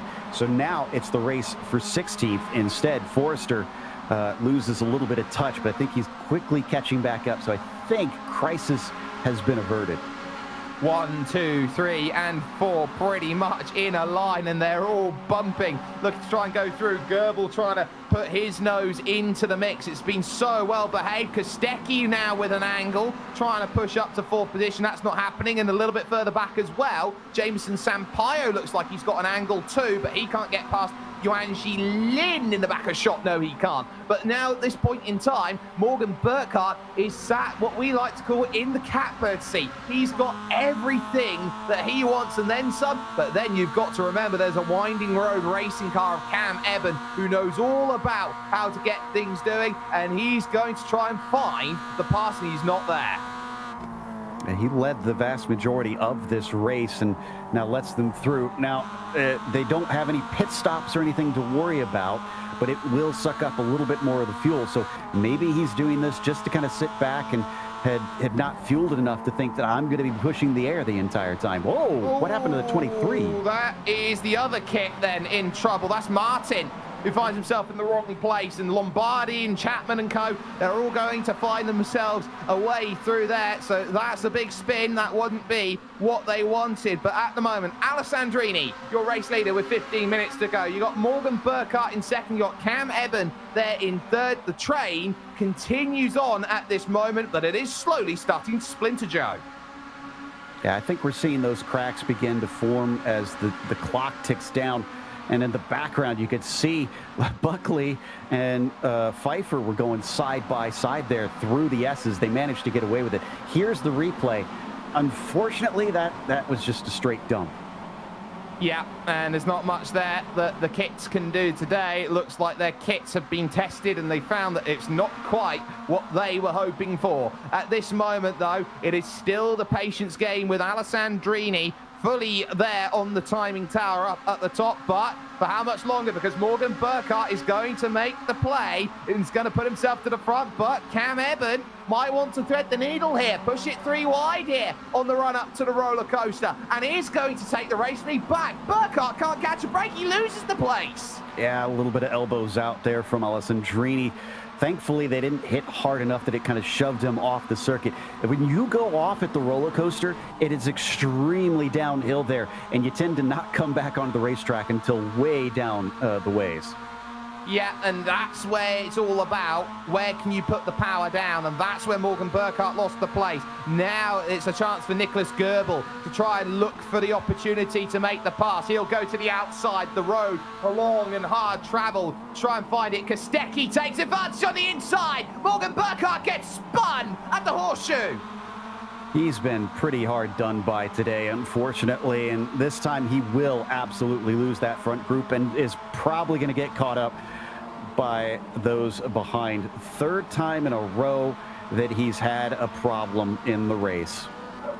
Look, once is an incident, twice is a coincidence, 3 is a pattern, and he doesn't want it to be a pattern at this point. He will be desperately unlucky about that. He left the room for Kostecki on the inside, didn't have enough room for Goebel on the outside. Here's another look. Kostecki takes advantage on the inside, and at some point, Nicholas Goebel has to turn in for that corner. He can't just not.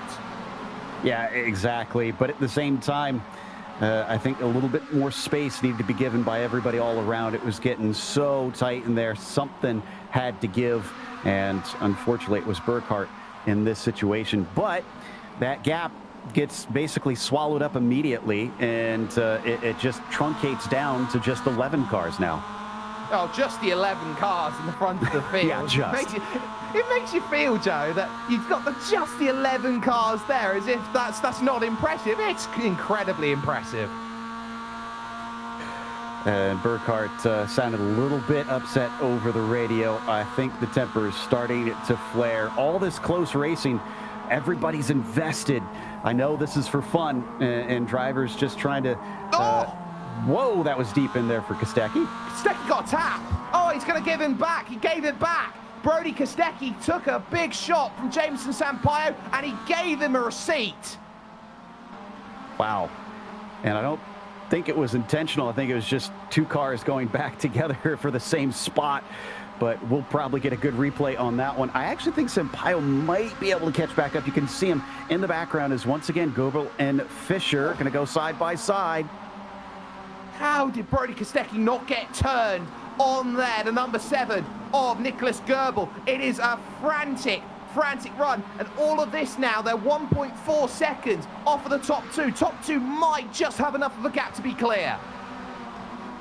Yeah, you're right. I think this is what they've been hoping for much of the race, and we've seen in the past when it becomes 2 cars, it's a lot harder to catch them because trying to translate 3 cars working together, difficult. 2, super easy. It very much is, but you wouldn't have anybody else but Brody Kostecki on the front, who has played chase all day today, as the one driver that you can say, I want the Erebus car to push.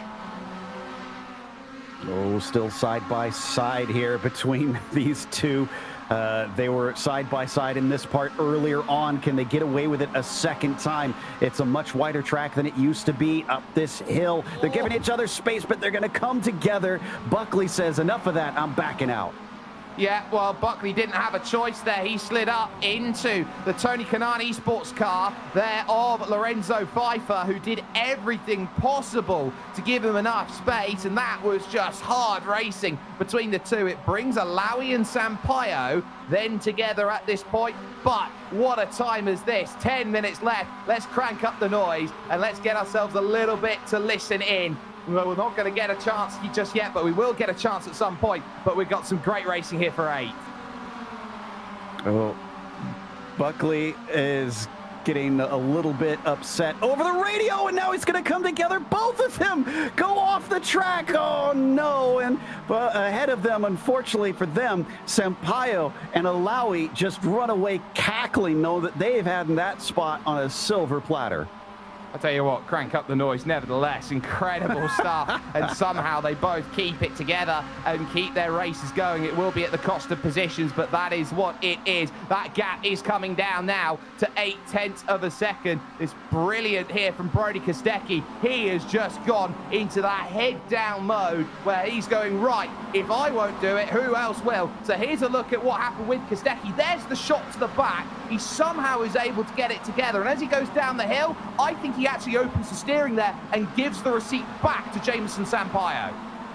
I think Sampaio was just trying to take the racing line and didn't leave enough space in that situation. But you know, either or. It's still them both racing, just not with the leaders anymore. It has gotten way too hot up at the front. But, oh, excuse me, no, Kostecki has.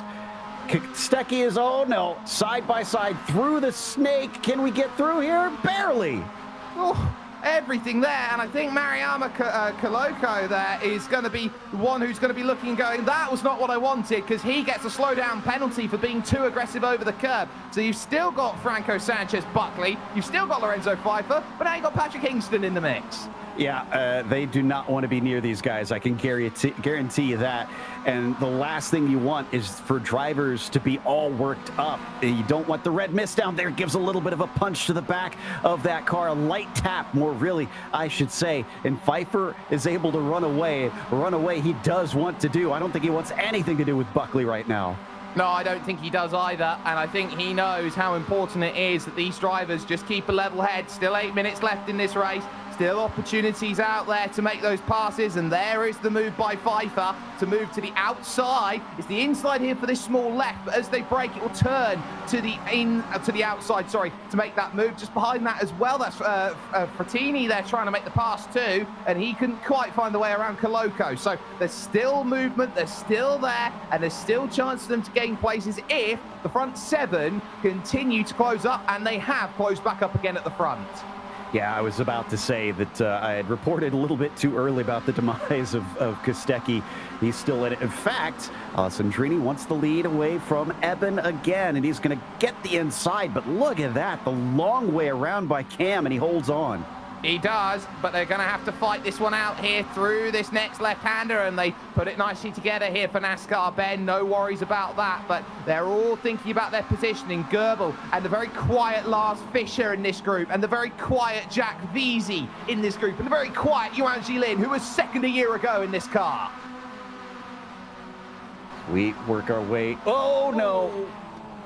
It finally happened, unfortunately. That was Buckley, it looks like. And I think one of the, I think Kingston, yeah. One of those 2 blue cars, the 5, got tangled with him.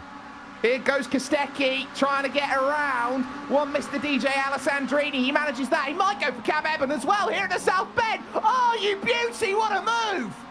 2 for 1 in a corner where you don't normally pass. Unbelievable stuff. As they fly down into the oak tree one more time. DJ might have been sent to 3rd, but we've seen 3rd to 1st situations before. What can he do here? And while I can't understand Spanish all super well, what I can tell from Buckley, it doesn't sound too friendly over the radio. No, he won't be too happy. I think Lorenzo Pfeiffer's laughing about it. Here comes the look from Goebel. He's going to try and push it 3-1. Eben has to come across and cover and defend. He can't defend all 3 of them behind him. Apparently he can. He now has the race lead. Falls back to 4th behind them, getting plugged up. His teammates having to give a little bit of space to make sure that they don't tip him around. Now they got to pull that gap back towards the lead again.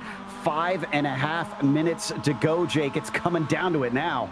It is pretty much all about who can do what. You have got you've got the championship leader in supercars at the moment. You've got Cam Eben with 9,200 iRating. You've got DJ Alessandrini, who's proving that he is a match for everyone, as there's another little look to the inside. You've got the 3 cars there for 5-Star Motorsports. One of them, Yuan Jilin, was 2nd last time we were running this a year ago, won the last race, and just so happens to be the #1 iRated driver from China. Through NASCAR bends now and into the left hook.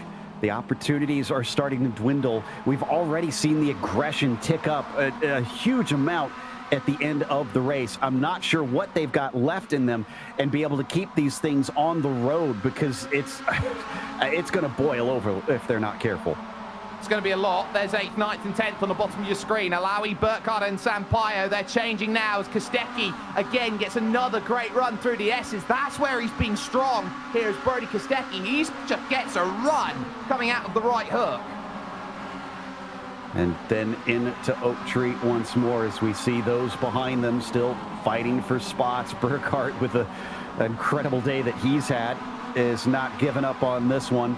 on to Madison Avenue now. Everybody looking for the run. You can see how wide they're taking that exit, Jake.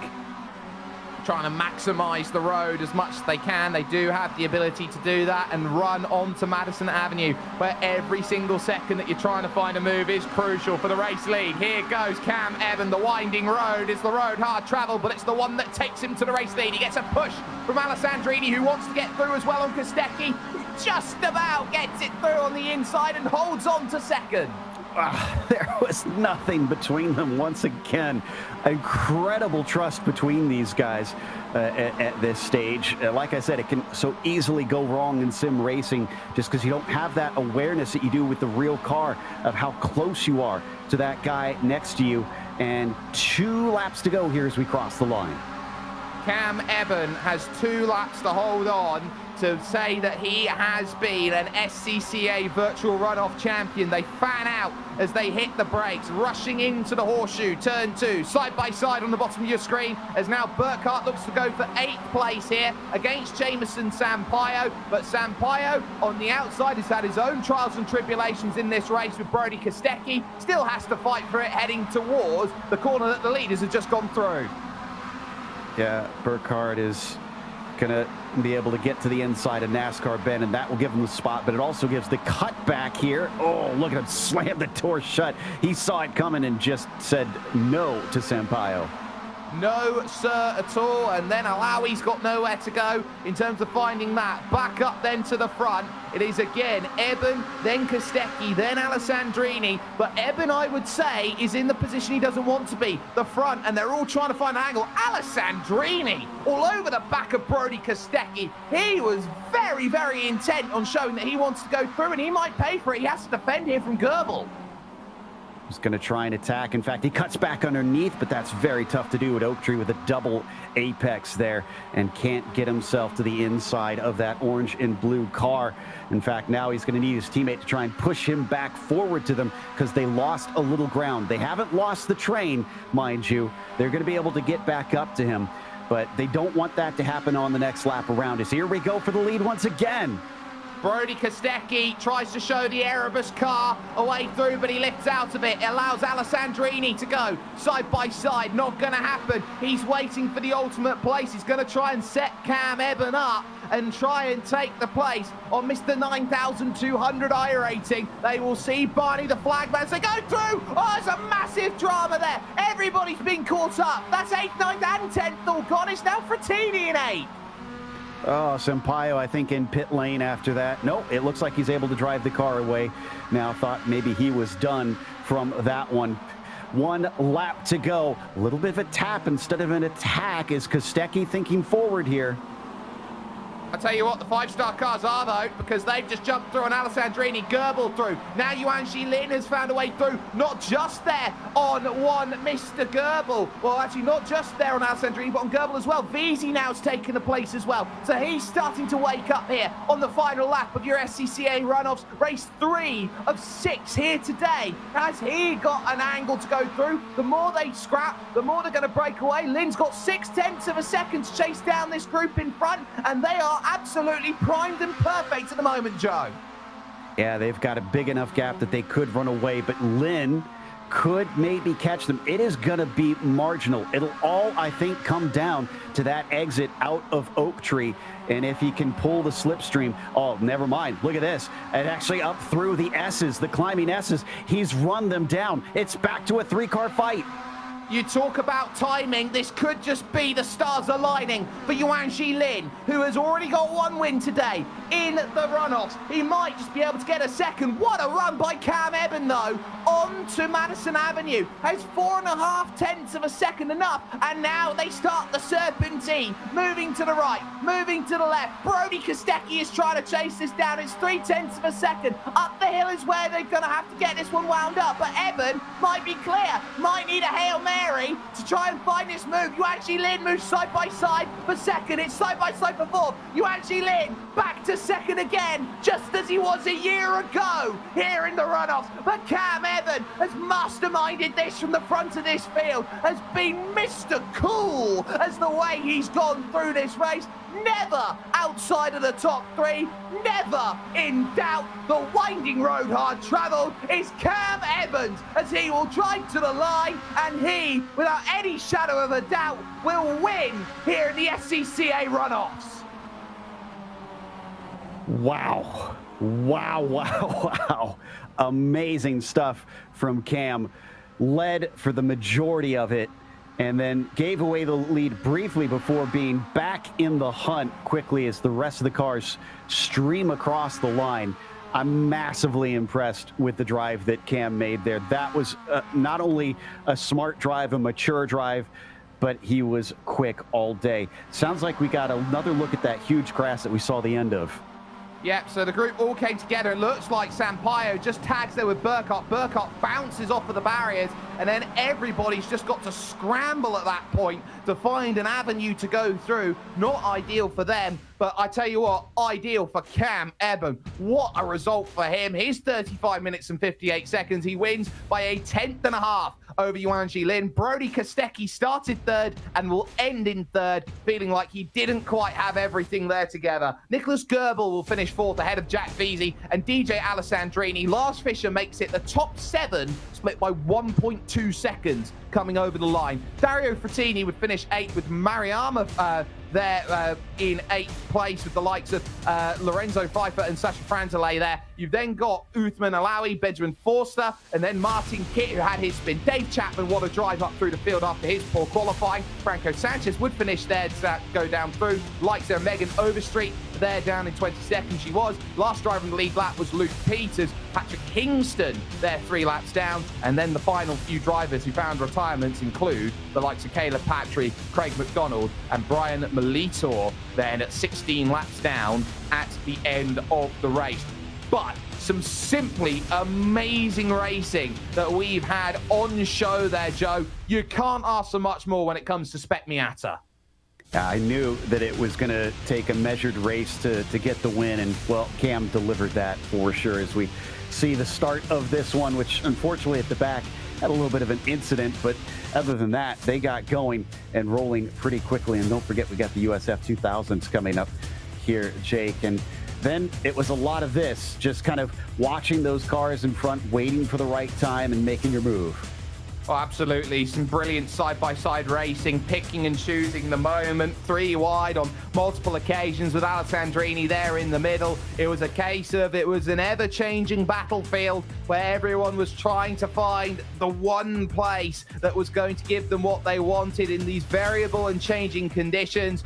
Who was going to stand up and make sure that they were counted. Some incredible racing that was put there, and a few drivers find themselves on the wrong end of Lady Luck here today, and what is an incredible race. This will mark, though, the halfway stage in proceedings for your SCCA runoffs, which means that we got 3 more races on the horizon, the first of which that we've just talked about, your USF 2000s. They're coming up in just a short moment, so you're definitely going to want to stay with us and keep yourself in the mix with what is going on here.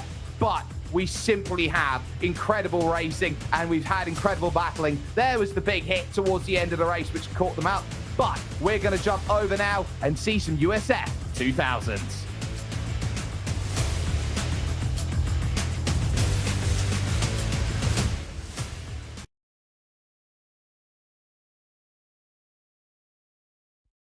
Racing isn't easy, but experiencing it is. iRacing puts you in the driver's seat with the industry's leading sim racing game. Drive on laser scan replicas of the greatest racing circuits from around the world. Go head to head against other drivers chosen by skill-based matchmaking to ensure competitive racing at every level. Compete across all your favorite series. In officially licensed cars, engineered to deliver the most accurate driving experience possible.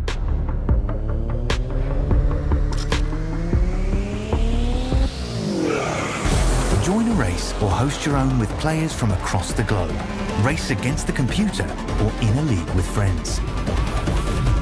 Feel the thrill behind the wheel. Visit iRacing.com.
So here we go for round 2. Can we throw 2 hours and 40 minutes onto the clock?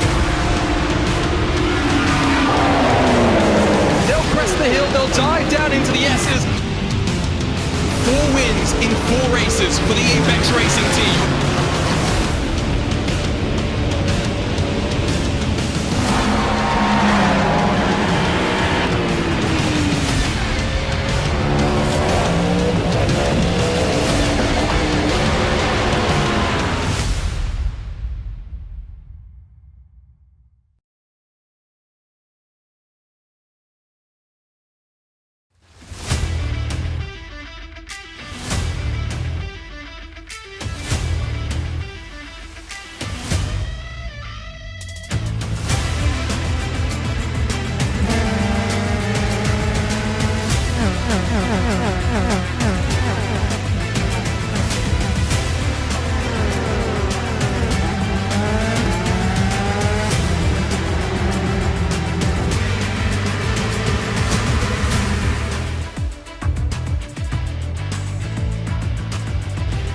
So 3 races down, 3 to go here in the 2023 iRacing SCCA Runoffs. It's time to go single-seater racing, slicks and wings with the US F2000. Peter Mackay here, back in the commentary box after a brief break. And Jake, we need to get you the green tea and honey on the go, because that Mazda MX-5 race, it was all going off there.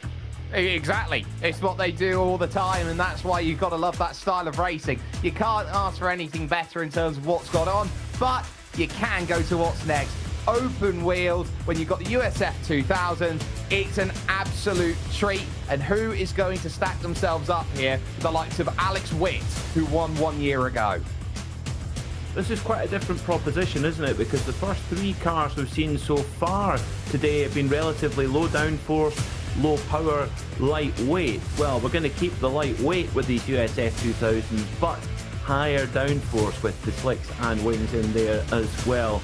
Remember, we've got 2 more races to come after this one, the multi-branded GT4 class and the Renault Clio Cup cars finishing us off with a little bit of a European flavour for this 2023 iRacing SCCA Runoffs. We've had 3 different winners so far and many drivers taking part in every single race so far. So it's been fantastic festival of motorsport, much like the real-life SCCA Runoffs, which was held here at Virginia International Raceway just over a month ago. And what a venue to go racing on we have here. Jake, what's the secret to going quick here around VIR?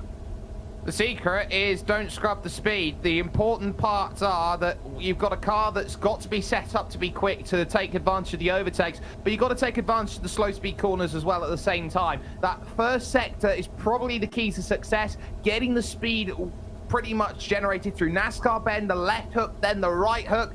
Pretty much it's going to be a case of if you get those wrong, you're pretty much going about 12 rounds with Alexander Usyk. And nobody wants that, that's for certain. It's a wonderful, natural, flowing circuit, and the drivers have put on some fantastic entertainment for us so far. The USF 2000 race is going to be beginning very, very soon, and the drivers will go into a qualifying session where they have 2 flying laps. But in terms of car, well, what a machine this is. This is much more of a high-performance machine. It's the first on the road to Indy ladder, 175 horsepower. It's a Mazda-derived engine, 6-speed sequential transmission, only 500 kilograms in that Tatuus-derived chassis. Formerly known as Pro Mazda, but now known as USF 2000. And some of the stars of the IndyCar series and Indy 500 really start their ascent to greatness in this very car, and it's incredibly popular here on the iRacing network. So who will master it? The qualifying session coming up. 2 flying laps. You got an out lap to get the car, the tires, the brakes, everything up to the optimum working temperature, and then 2 laps is the distance for qualifying. 74 degrees Fahrenheit on the track. Jake, absolutely ideal. I would say ideal for quick times. It's cold out there for these drivers, so they're going to struggle on the opening couple of laps trying to get those tyres up to temperature. But this is the sort of day on, let's not forget, World Esports Day. It's going to be absolutely incredible to see what's going on. You've got, of course, the format, as it were. Say it with me. It's 3 minutes of warm-up. It's 8 minutes, 2 laps. It's 35 minutes of racing, and 17 incident points is a stop-and-go penalty. On World Esports Day, this was the car that got me into iRacing. Well, I have to say, esports is something that's been with us for such a long time, and not everyone has the opportunity to go racing in the outdoor world. But here on the iRacing platform, that opportunity is open to everybody. It's just a fantastic thing, and as we've seen so far today, many real-world drivers using the simulator for training and indeed for fun. I think there's been quite a lot of fun had out there today. So these high-pitched screaming Mazda engines now starting to echo around the Virginia International Raceway, a circuit that was laid out by local dairy farmers, the Strickland brothers, all the way back in 1957. It's got great heritage. It sadly shut in the mid-1970s before reopening in the year 2000, thanks to the incredible efforts and resource and input from Connie Nyholm and Harvey Siegel. And what a facility they have created here, and very much in keeping with the original layout. George Gruber in the number 17 car with the orange livery. Orange Mobile, that's a throwback, Jake, for people of a certain age. It very much is, and it keeps the supercars theme in, of course, because that is an Arrows livery. Who was the boss of Arrows at that time? Tom Walkinshaw. And Tom Walkinshaw currently is the boss of Andretti Autosport United in supercars at the moment. So there's your link that goes through. Speaking of which, you got a 1999 BAR livery there on screen. Frankie D in the number 18 machine. Fantastic knowledge. Very good, Jake. Big twitch there for Frankie coming out of the right hook. Is it not Ryan Walkinshaw who's Tom Walkinshaw's son? I think so. Yes. Memory. We caught the thread, though. We've got the thread. Yes. Very good. A very good link there as well. So let's see who's going to come out on top here. All of the drivers are ranked. Their number is based upon their I rating. So the higher their I rating is, the higher their ranking is, the lower the number will be. So the number 1 of Dudu Castro is your top ranked driver in this class. And well, the full tilt motorsport car there, Brian Molitor rocking the Jacques Villeneuve helmet. I'm liking that.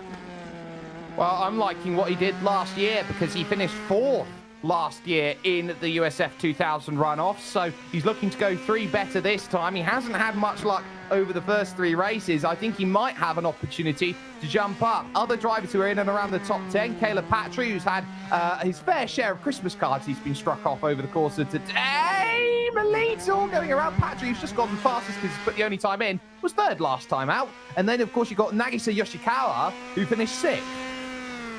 Well, it's great to see so many drivers who are taking on every single event, it appears, so far in this 2023 SCCA runoffs here on iRacing. Joseph Burton-Harris over the line. Here comes his Burkhardt to the top, though, on the first flying laps. Car number 3, Morgan Burkhardt. He's been taken out several times today. Is this the race where it comes good? Carter Lundy in second, Caleb Patry in third. So far, Dario Frattini goes up into fifth. So many of the drivers we've seen throughout the day coming to the fore in all these different types of car.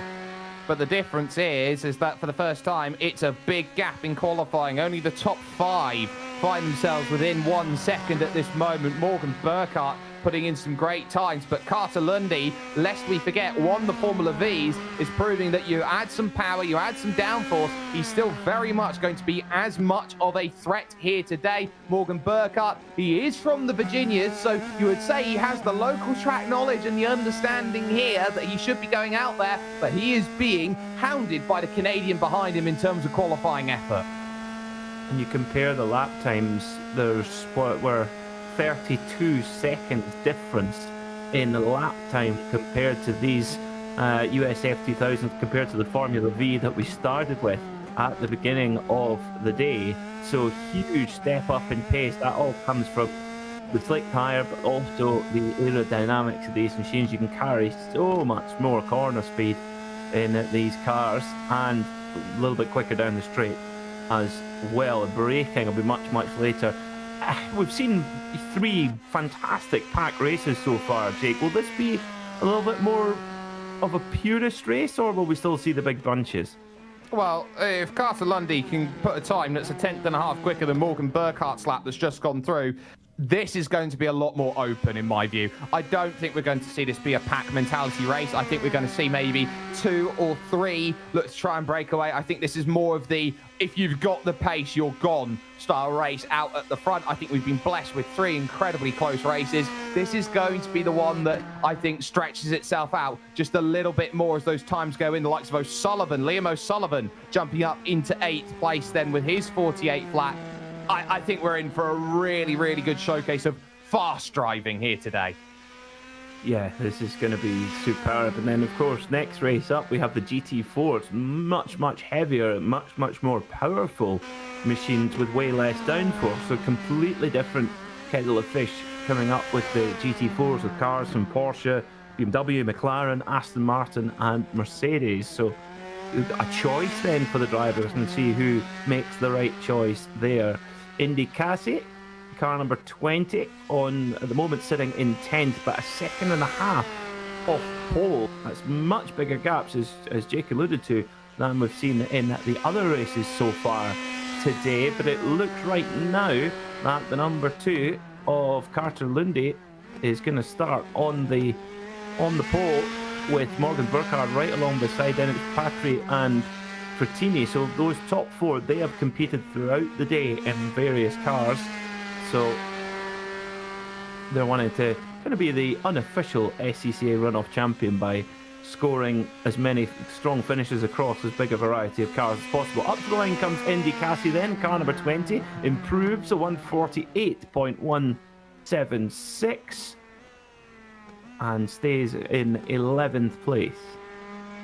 Yeah, I think we're going to run out of time here, though, for Benjamin Forster's not going to get back across and get a lap. So that'll be everyone done then in qualifying. And I can't believe I've actually just seen, Peter, a Menards USF 2000.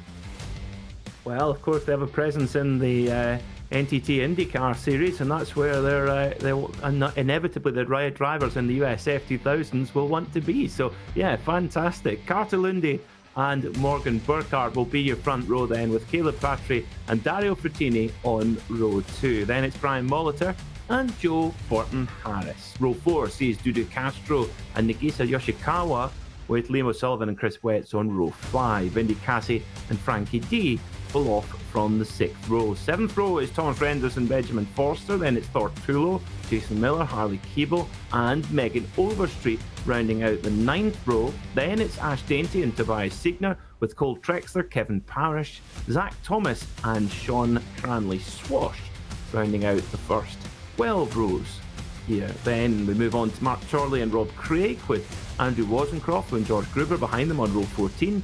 Then it's row 15, Joshua Justice, and Jim Brewster. And finally starting in 31st place is Gavin Simpson in the number 30 car. So an ever so slightly smaller field for the US F2000s. We saw nearly 40 cars in the Spec Racer Fords earlier on, but I'm sure we're not going to be short of action. So the drivers getting themselves ready, getting set up, making sure they've got the right amount of fuel in. It's an open setup, of course, and these cars, Jake, a little bit more you can get into and play about with here. Yeah, there's a lot you can tweak with. Firstly, you've got aerodynamics that you can start working with, which can affect how much angle you got on the front wing. Do you want to go low downforce? Do you want to go high downforce? I'd probably opt for something medium in qualifying and something low for the race is how I'd go about it in terms of how you go for that setup. What I'd also look at is maybe the roll bar settings. I think are going to be very important on how these drivers are looking to try and get as much turn and as much feel in the back of the car as they can. Because of course, with this car having a lot more top end on it, almost 100 horsepower more as they go through, and 350 odd brake horsepower per ton, obviously that's all going to want to go around on the rear wheels. So you want to make sure that you've got a car that definitely has enough grip for you that if the back does step out, you've got a way of saving it.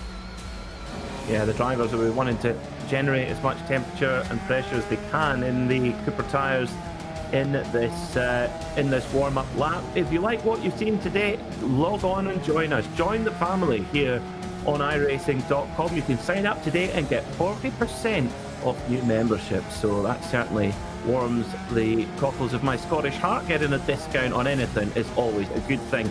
Drivers just stabbing the throttle, jabbing on the brakes. They're trying to generate that temperature. If you can heat the brakes up, that heat will radiate through the wheel rim into the tyre. So you can see the drivers being a little bit more aggressive here, trying to gain as much temperature and pressure so that they're ready for being released by the pace car. If single-seaters aren't your thing, well, here on the iRacing platform, we've got pretty much everything. Touring cars, GTs, prototypes. We've got every single one of the brand new IMSA GTP cars, the Porsche, the Acura, the Cadillac, and the BMW. They're definitely a favourite of mine. Can't drive very quickly in them, but they're great fun nonetheless. So whatever your flavour is, Jake, plenty to get into here on iRacing. Yeah, absolutely. There's a lot there. And of course, this was what got me into iRacing on the World Esports Day. You make sure that you show your favourite iRacing moments using that. It was a case of I was watching the likes of Justin Brunner before he was a pro driver in the iRacing scene, Kerry Nolden, Phil Reed, those sorts of drivers all quick and incredible. And that's what got me interested, because I thought, you know what? I'd like to join those drivers. I'd like to go out there and do some fun stuff. And amazingly, 8 years later, I still get to do some fun stuff like this. It's incredible. It's wonderful. I think esports has opened up the world of motor racing, not just from a competitive side of things, but participation, but also everything that surrounds the sport as well. And like you say, what we do here, car going into the pits there. What on earth is going on there?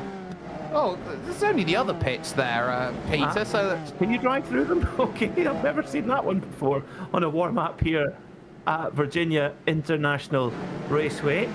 Well, so no such alternative routes for our leading drivers. It's going to be the number 2 of Carter Lundy, who leads us away in the white, black and red car with the Sim Racing Centre branding. Then it's the Mazda branded white and blue car of Morgan Burkhardt on the outside of the front row. They'll watch intently for the iRacing pace car to pull away, and it will be Carter Lundy who leads us away into 35 minutes of racing once more.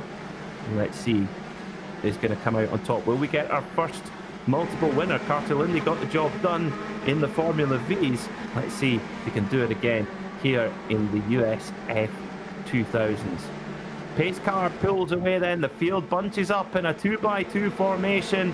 35 minutes on the clock. Green, green, green. We're racing here at Virginia International Raceway. And Lundy makes the perfect getaway as they head up towards turn 1. Green flag in the air. And they jostle out into a 2-3 wide formation as they head up towards turn 1. It's a great start from Lundy with Burkhardt right in behind. Oh, little lock up though. No ABS in these machines, of course. And a little bit of a mistake there for Lundy, actually. And nearly loses the lead, Jake. Yeah, he was too aggressive on the start, and now here comes the pick and roll from Morgan Burkhart, who moves himself then up to the point and gets the pass done. The driver who took the pits on the pace lap was Kevin Parrish, so he took the different line as he went through. But crucially, it was brilliant from Morgan Burkhart there. Saw that the cold tyres on the opening lap. Carter Lundy has not got himself dialed in immediately. Big issue in the back there, everybody's scrambling. Oh, huge wreck at the back as they come up towards the bridge, heading out of Right Hook, and oh, there's cars all over the road. Oh dear, oh dear, oh dear. Oh, there's several drivers, of course, that if you have damage in these cars, your race is done, really. You can lose a wheel so easily, you lose wings and all sorts. Oh, several cars involved, but Burkhart took full advantage of that mistake from Lundy. Lundy just couldn't quite get it stopped in time, locked up the brakes and opened up the door for Burkhart. But here comes Lundy now, using the slipstream to devastating effect as they head up to the blind crest, the left, then the right of roller coaster, and then back to a left again. There's side by side still, but Lundy, has he got the job done into the braking zone? Yes, he does. So Lundy reclaims the lead then from Burkhart, with Patry watching it all and getting a grandstand seat. Yeah, the issue earlier on there was between Indy Kassi and Nagisa Yoshikawa. So that's where it happens on the opening lap. But one lap's going to be score complete. Lundy and Burkhart there. So there's the two. Yoshikawa over on the curbs, and then Indy Kassi spread eagle across the circuit. Just collects everybody. There is no way to get out of everybody else going through. Look, it's still happening as they went through. Incredible issue. And back there in the bottom right-hand corner of your screen, there is Carter Lundy having to defend like crazy, with Patry, who was third last year, third this year. He's got work to do at the moment. He wants to jump 2 extra places. They race on to fifth as well behind.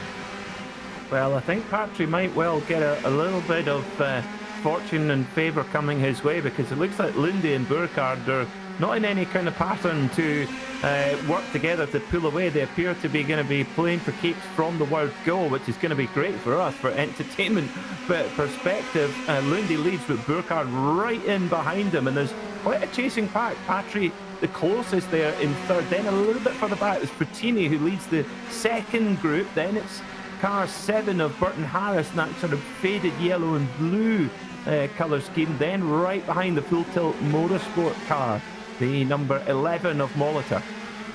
Yep, so they're all there, and then you've got Dudu Castro, of course, in the Tony Kanaan esports car, and I believe a mock-up Prost in Liam O'Sullivan in 26th, either a Prost or a Benetton. I can't quite work out which it is at this point, but still very much in play. They charge up over the crest here on Madison's Avenue, and in the grass, trying to find the angle, is Joseph Burton Harris, who manages to get it slowed up anyway, down on the inside, and puts the pass on Dario Frattini. That's brilliant.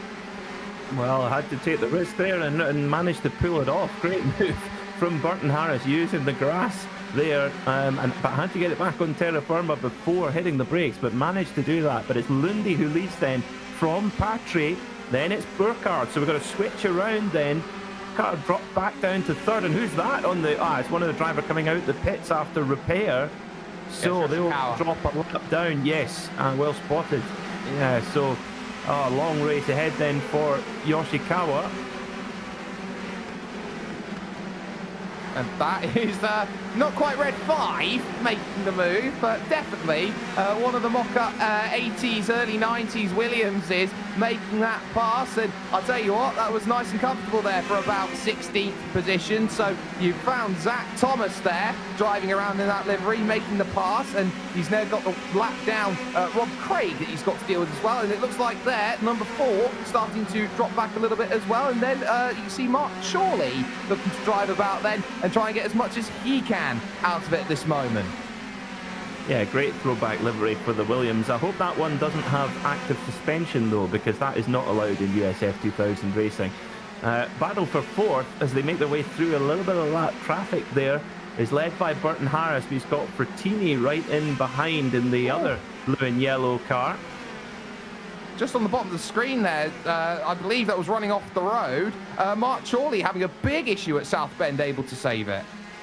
Yeah, it's all happening, isn't it? Yeah, Chorley in the 24 Valvoline car just loses momentum a little bit and loses a little bit of the scent of car number 17 of Gruber ahead. We've actually got 2 orange arrows out there as well. We've got the car number 19 is also one of the Arrows painted machines. So great work from our drivers with the throwback liveries for this one. Top marks. Lundy still leads by 0.6 of a second, who in turn has from Petrie. So in turn, an 0.8 of a second gap back from Petrie to Burkhardt in third. So Burkhardt, former leader, just a little bit out of position and where he'd like to be right now. Meanwhile, banging wheels are Frattini and Burton Harris, and Frattini puts his faith in Burton Harris and manages to get around. Whoa, but that's not any faith. Villeneuve into the back of the number 7 car, Burton Harris. Yeah, Burton Harris goes upside down, and they're going to continue there actually at that stage, because Castro, trying to restart, has still got Melito around twice in that section. So Melito's going to get nowhere near fourth here in terms of this one. In fact, he's going to retire the car, so he's out of the race. Big dramas there going through. Nascar into the left hook. That can so easily go wrong, but it's 4 at the front. Lundy, Patry, Burkhardt, and Frattini, who are all trying to prove that they are Mr. USF 2000. Of course, when I screamed Villeneuve there, I meant Molitor, but he has a Jack Villeneuve helmet on. But nevertheless, out of the race. Lundy leading still, with Patry right in behind there, but half a second behind, just trying to hold on to the draft of Lundy in the lead. Burkhardt is just not quite as on the same pace as he was at the very beginning of the race, but 28 minutes to go. It's a long, old race here, particularly in these cars where you're going quite a bit faster than the other machines we've seen so far today. You're on a little bit more of a knife edge of grip with the aero. When you step over that grip, you're off, and there's not as much warning as there would be in some of the other cars. Frattini, don't write him off either. He's in a little bit of a lonely fourth at the moment, but if this leading 3 start battling, he'll be right there. Yeah, and that's the key. If these drivers start battling, which we haven't seen too much of at the moment, and I doubt that's going to change too much in terms of the way their race is going. They're driving very well here at the front here, these top 3. Lundy going for his second race win here today. You got Caleb Patry, who's trying to exercise the demons of what's been going on in the early races, and the same too for Morgan Burkhardt in the number 3 car, who of course has also found himself on the wrong side of Lady Luck. So can Carter Lundy do exactly what he did in the Formula V's and hold the weight of the world behind him? Yeah, might have to win in a slightly different fashion. That Formula V race was just a crazy big pack all the way through and went down to a last lap dogfight. Will this be the same here? Possibly, but might be less characters involved in that battle, as this leading 3 look very strong right now. Morgan Burkhardt, I think he'll be enjoying this more, knowing this is a little bit more in his hands, less chance of getting caught up in someone else's accident. Great exit out of Oak Tree, such an important corner. He's right on the gearbox now of Patry, and he's going to pop out to the left here. That will give him the inside for the left, but immediately into the right, he'll be coming to go around the long way. Has he got enough of an overrun here? In fact, he's now picking up a little bit of a draft from Lundy, which Lundy realises and then cuts it off. But Burkhardt is through then, so into second place goes Burkhardt, Patry back to third. That's quite clever there from Carter Lundy. He was trying to give everybody equal amounts of draft so that they'd be side by side into the corner. Didn't quite work out for him as we go on board from the rear. Looking back then at these drivers, there is Carter Lundy in second position, and that I think is really, really crucial. He's trying to keep them back, but someone who doesn't want to be back is Morgan Burkhardt. He's going to have to think about where does he want to make the move, but it's not now here into the horseshoe. He's got patience that he needs, because of course it's a 35-minute race. We're just about 10 minutes through. Lundy very good on the brakes there. Looked like Burkhardt was going to be close to maybe to get it, put a bit of pressure on, maybe even have a look for a move, but Lundy just too good on the brakes there. But great charge now from Burkhardt. Looked like he was maybe just fading off a bit. Not a bit of it. Responded very quickly. So if we see more of that, if we see more of the side-to-side battling, that's the opportunity for Frattini, but he's going to need to see a lot of it. He's 3.5 seconds further back down the road. Pace-wise, doesn't quite have the optimum pace, so either of Lundy, or particularly Morgan Burkhardt, fastest lap of the race, 1:47 flat. That's 0.6 of a second quicker than either Patry or Lundy's managed.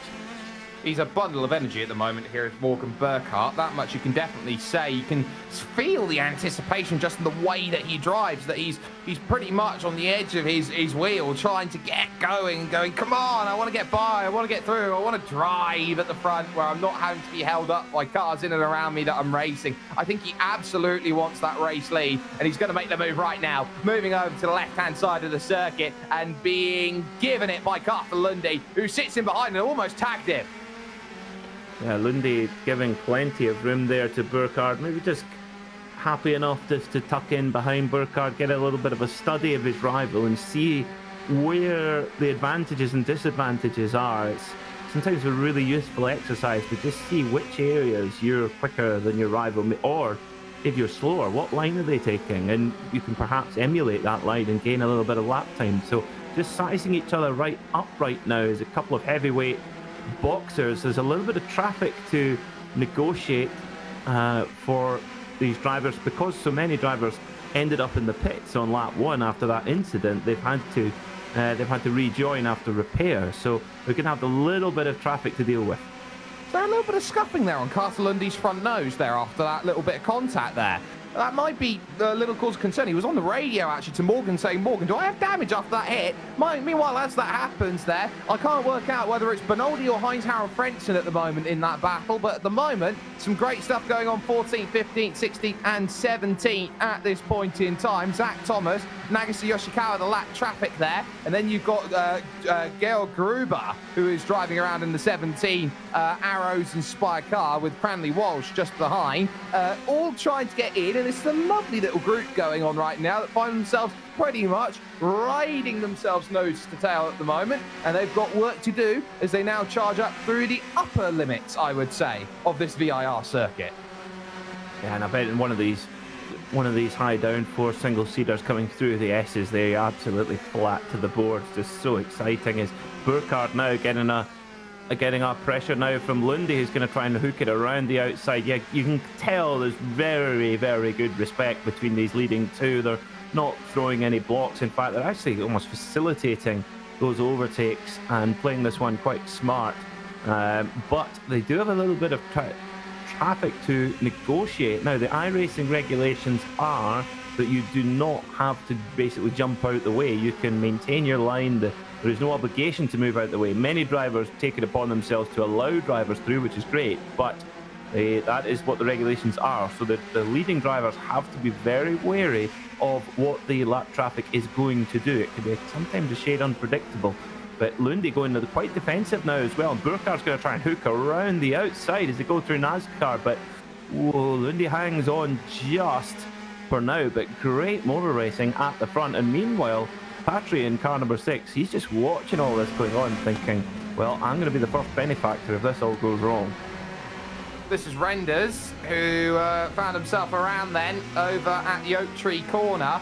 And one of the things which I think catches a lot of drivers out from last year to this year is they've lost the Oak Tree here as a reference marker. So every time they're going for the brakes, it's pretty much flat plane. You can see pretty much everyone in and around, and you don't have that reference of, oh, I've got to turn it in by this point with the barriers at the Oak Tree. You lose that reference mark. You have to use now the reference on the outside of where you need to turn, rather than you would naturally do looking to the inside to get the turn in.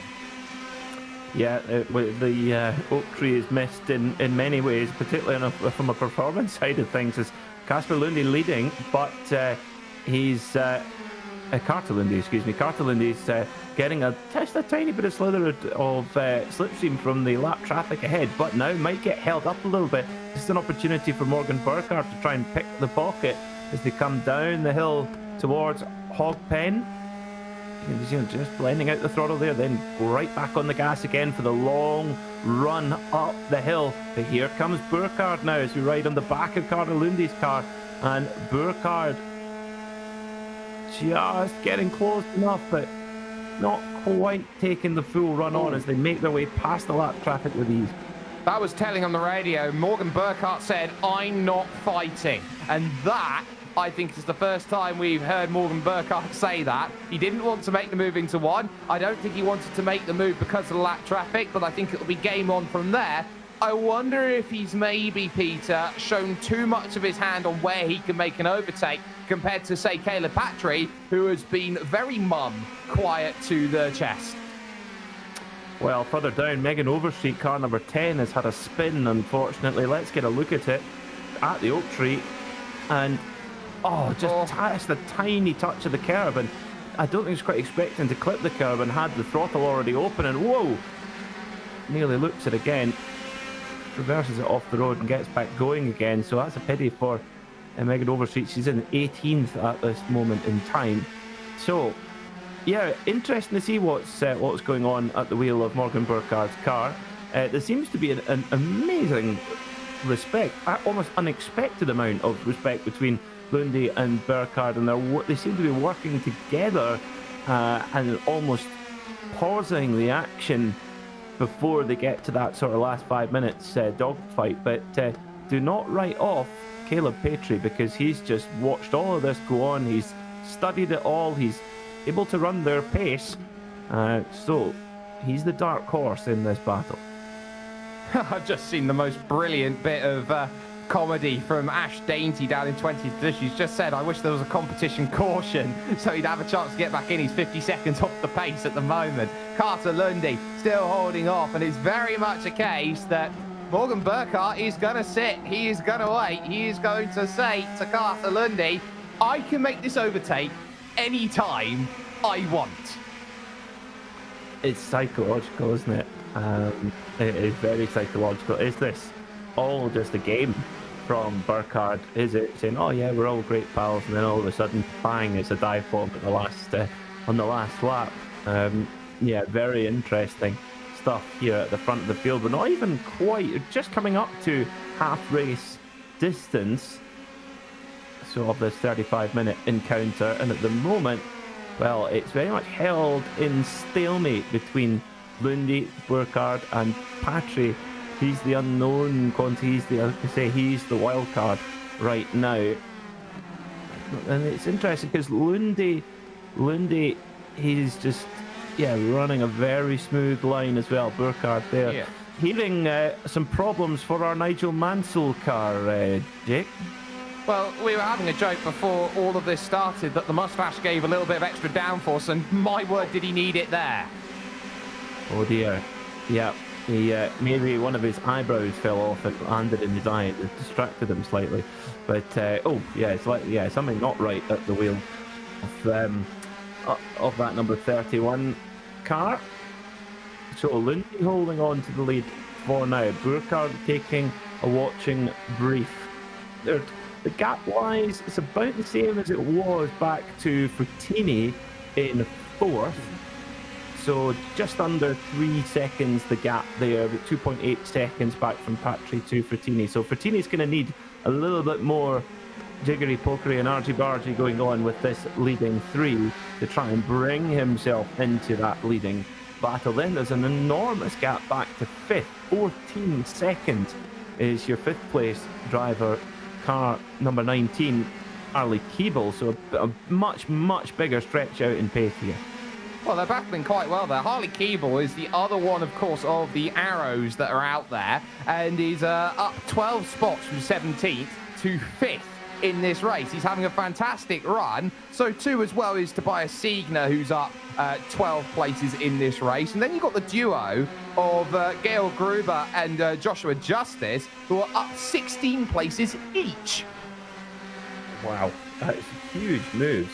Huge moves being made up the field. We've seen a few heroic drives through the field so far today in this SCCA runoffs here on iRacing.com. And Burkhardt now to the front with Lundy right in behind there. So a little bit of switching going on. Patry again taking his watching brief. Now is Lundy going to be, is he going to take his time at the back behind or in second behind the leader? No, he's going to try and make his move right back again. Side by side up towards roller coaster then. Got to be careful with this. Big trust required. Oh, big moment there for Burkhardt. Nearly loses it. And that's given Lundy a great opportunity now with some qualifying laps here. Lundy might well be able to break the draft. Take a big breath, Morgan, and pray that that never happens again.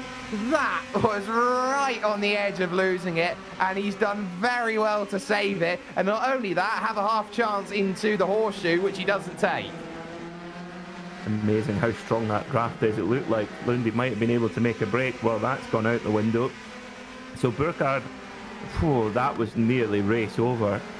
There was, when you go side by side going up through the roller coaster, you've got to put such trust and such faith, and also really predict what your rival is going to do, because if they're just in a slightly different position to what you expected, well, it can go all wrong there.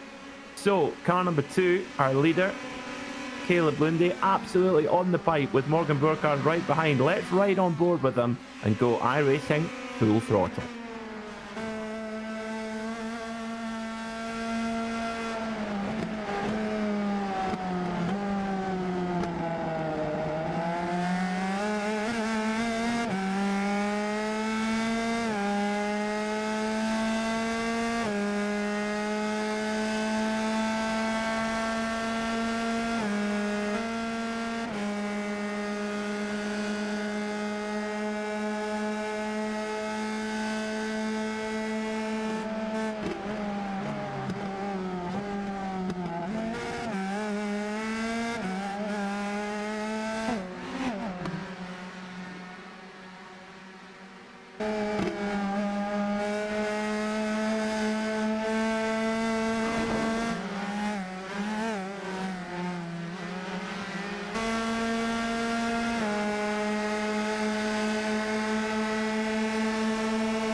Oh, you hear in the rasp there of these highly strung Mazda MZR engines. 175 horsepower, but pushing such a light chassis, 500 kilos or so, depending on fuel load and driver weight, etc. But, it's what a machine they are. Lundy's still leading with Burkhardt right behind, and see many times when it looks like Burkhardt got a run and could make a move, decides to blend out of it.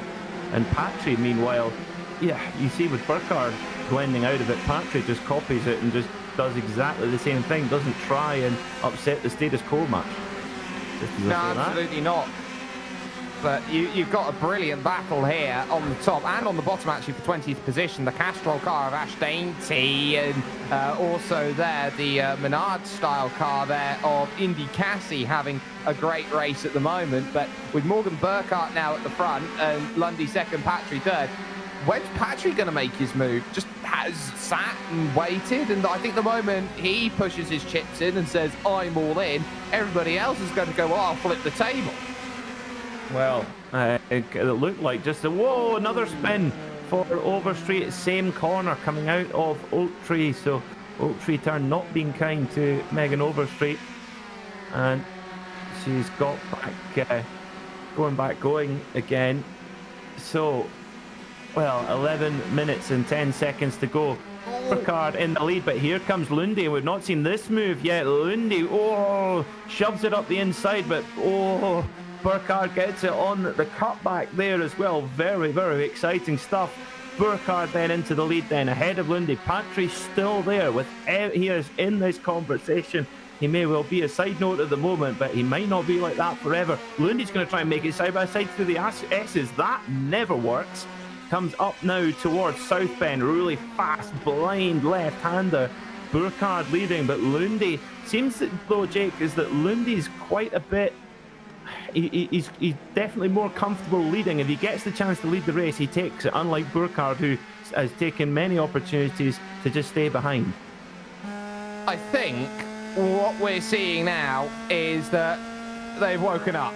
and they want to race, and that's what we love to see. Side by side on the back stretch here on Madison Avenue, it's going to be Lundy on the outside, the Canadian, the Virginias, man, on the inside, very nearly contact there for one. Mr. Morgan Burkhart is going to have to settle for second best at this time with 10 minutes to go, and all the while as they scrap, they have just slashed a second and a half from Frattini.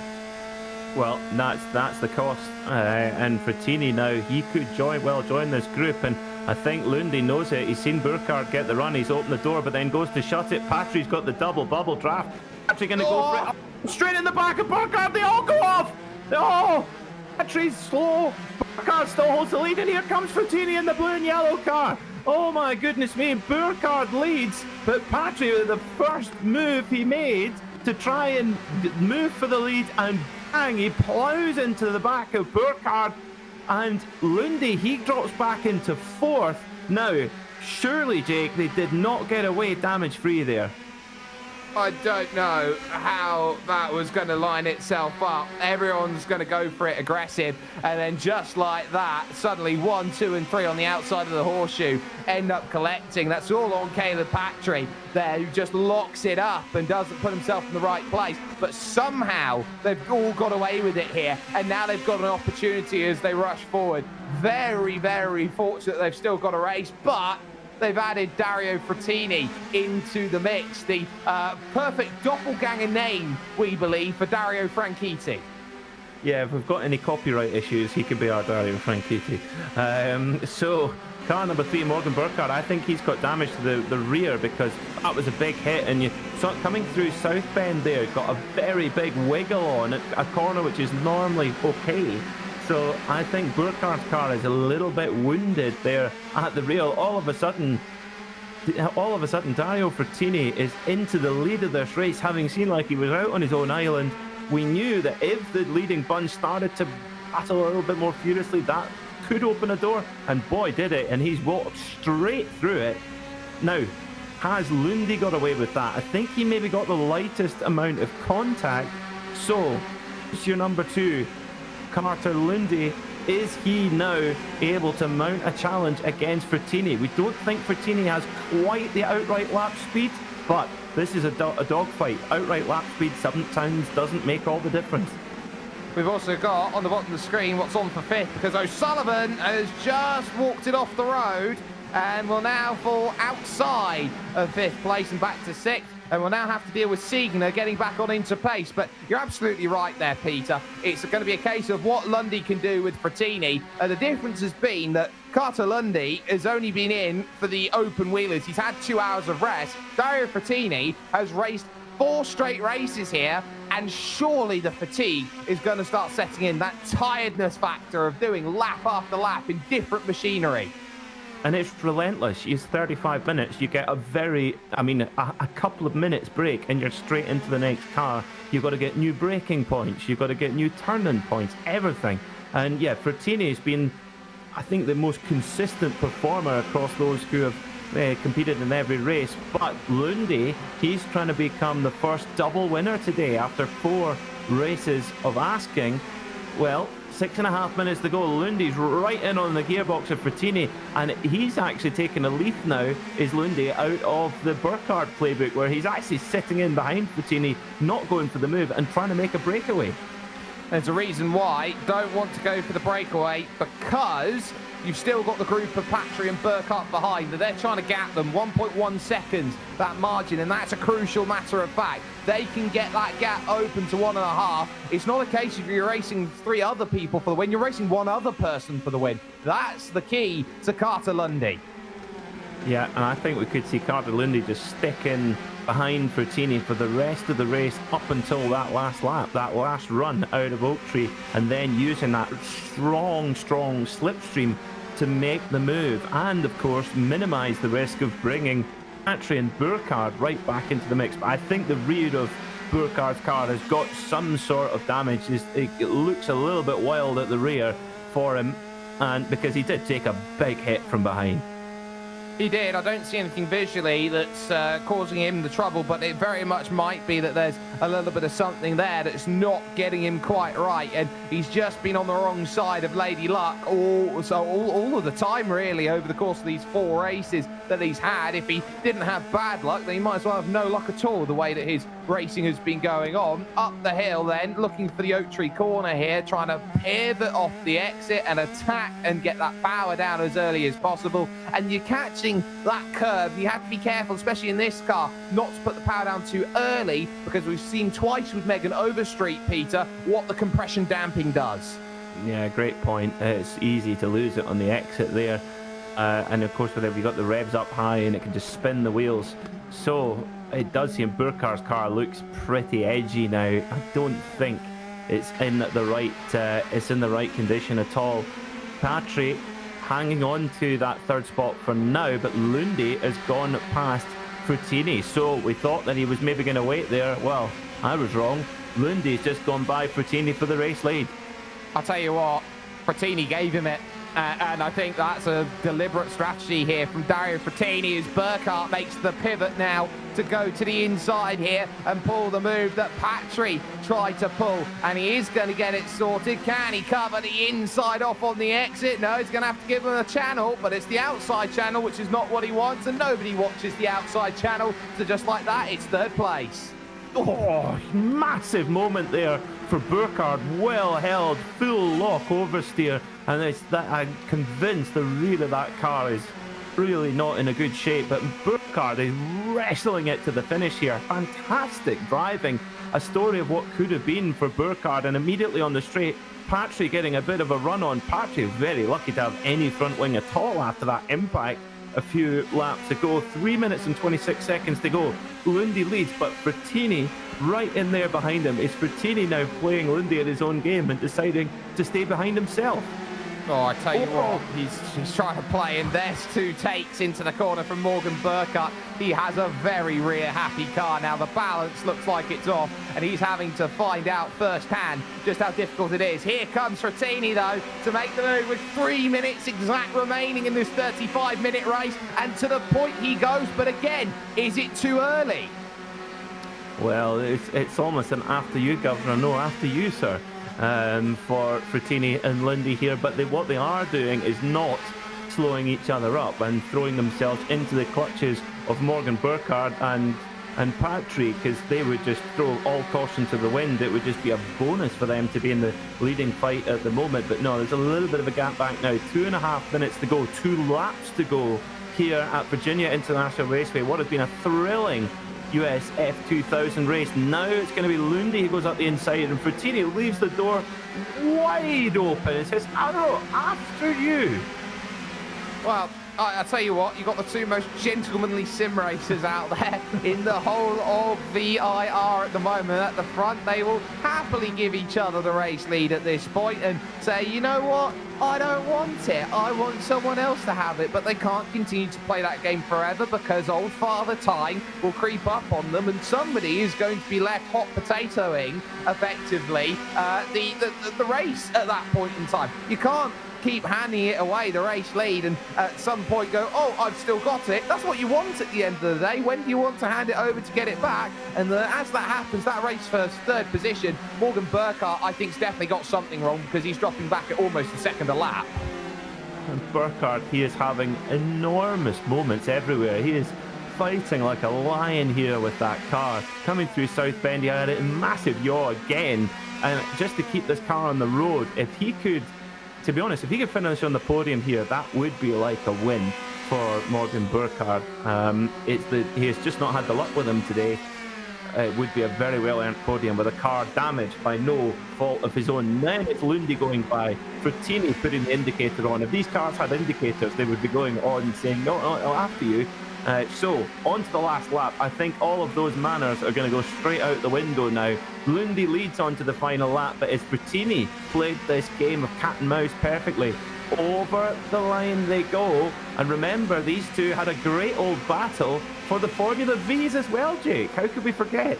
Well, how can we forget indeed? It's a case of, well, you got to do it all over again. It's going to be a little bit quicker this time, but Dario Frattini, he's going to have to try and show that he has got the Midas touch, that he can turn that position number 2 into gold and be a position number 1. Through the NASCAR bend, you can see the scrabbling that Carter Lundy's having to do over the curbs to try and get any form of getaway. Now, how clever do you want to be if you're Carter Lundy? Do you want to try and give that position away on this run up the straight so you've got the attack on Madison Avenue, or are you left basically as a sitting duck by the time that avenue gets there? It's going to be a case of up through the S's. What do you want to do? The answer is stay behind. Carter Lundy, you're going to be a sitting duck. You're going to have to put your blocking boots on. Oh, have they got it even past half throttle there? Just Frattini saying, no, I don't want to go by. And Lundy knows it, that he's in big, big trouble here as well. A little bit of a wiggle there, though, for Frattini coming out of the corner, but he's close enough to get a very, very strong draft now. Same going on. We've got a simultaneous battle for the podium, but here comes Frattini around the outside then, and he's going to, take the line. We saw Frattini in the opposite situation in the Formula V race. He goes to block off the line from Lundy. Lundy's going to try and stuff it up the inside as they come. They nearly come together. They're side by side. Lundy out on the outside, and Frattini shuts the door. Can Frattini get the win? Can he get revenge for the Formula V's earlier on? Frattini out of the final corner, but Lundy's got a great run. The checkered flag is in the air. Here comes Dario Frattini. Is he going to win against Lundy? Yes, he is. Frattini gets the win.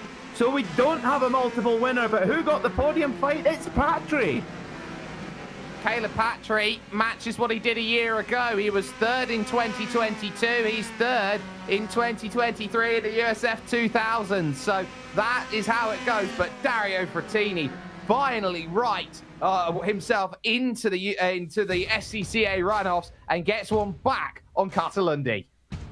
Well, that was an even smaller gap than we saw in the Formula V race earlier on. Just 74 thousandths of a second. Frattini wins over Lundy. What a race. Caleb Patry had to fight hard for that podium. Morgan Burkhardt, spare a thought from him. What a heroic drive that was. But fourth, not what he came here for. Harley Keeble was fifth, with Tobias Siegner in sixth. Then it was Frankie D, Ben Forster, Thomas Renders, and Cole Trexler rounds out the top 10. Finishing in 11th was the number 31 of Zach Thomas, followed by Georg Gruber. Then it was Sean Cranley Swash, Mark Chorley, and Juju Castro, the number 1 seed, only getting home in 15th.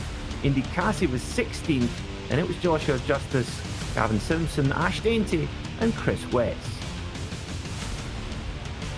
Coming home 21st, but a lap down, was Jim Brewster, followed by Kevin Parrish, Andrew Rosencroft, Megan Overtree, Nagisa Yoshikawa, Rob Craig, and Liam O'Sullivan, Jason Miller, Joseph Burton Harris, and Brian Molitor not making it to the flag. Well, that was a race that just boiled and boiled and boiled until it poured over at the last moment. Well, I'll tell you what, that was fantastic action. Lots coming up here on the iRacing Esports Network. The NASCAR Contender Road to Pro Series, October 24th, 8 p.m. Eastern. We go to Phoenix Raceway. Go and check that out. Some of the top drivers in the oval racing scene here on the iRacing platform trying to make their way into the big leagues. Enjoy myself, Jake Sperry, and Kenneth Bueno on the 26th of October at 7 o'clock GMT at Fuji International Raceway. I know that all of us in the booth are certainly looking forward to that one. I think the drivers will as well. And then, well, Porsche Tag Heuer Esports Super Cup, the Contender Series from Long Beach, a very difficult circuit, particularly at turn 1, as you can see there. And finally, well, IMSA. Don't we all love IMSA? We saw a great finish to the season at Road Atlanta, Petit Le Mans a few weeks ago. Well, we've got the IMSA Esports Global Championship here, November 5th. Remember, the 5th of November. And if you like to get a little bit more mucky with your motor racing, well, the World of Outlaws back on Monday, November the 13th. Do make sure to join us for that. So exciting, so physical, and fantastic racing as well. Well, Jake, that was a race that really bubbled to the surface, but fantastic stuff. Yeah, incredible stuff, and ultimately a deserved winner. Frattini did everything that he needed to, and he caught Cartalundi out by being just the most decisive. Well, coming up next is the GT4 class. It'll be Joe Peak and myself, Peter Mackay, taking you through the action. We're going to step away for just a moment. Do not go anywhere. Racing isn't easy, but experiencing it is. iRacing puts you in the driver's seat with the industry's leading sim racing game. Drive on laser scan replicas of the greatest racing circuits from around the world. Go head to head against other drivers chosen by skill-based matchmaking to ensure competitive racing at every level. Compete across all your favorite series. In officially licensed cars, engineered to deliver the most accurate driving experience possible.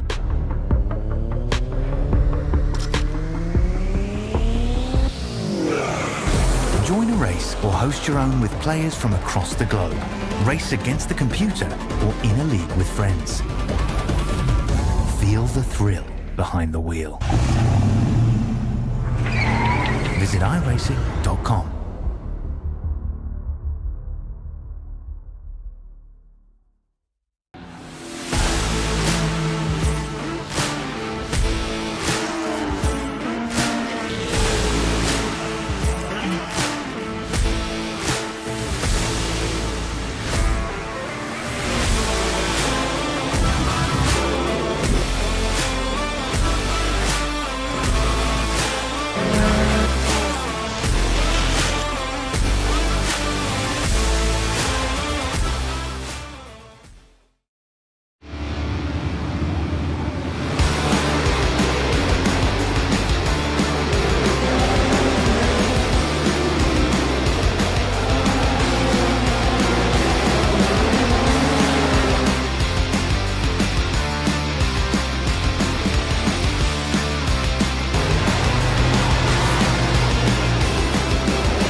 So here we go for round two. Can we throw 2 hours and 40 minutes onto the clock? They'll crest the hill, they'll dive down into the S's. 4 wins in 4 races for the Apex Racing team.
We have seen open wheels. We have seen our various types of cars on the lower end, but now we put some real meat behind things. We get to the GT4 class here for the 2023 iRacing SCCA Runoffs. I'm looking forward to this because this is also the first multi-make series that we're going to be having, and the only one actually that we'll have today. Joe Peak here with Peter Mackay to bring you this action.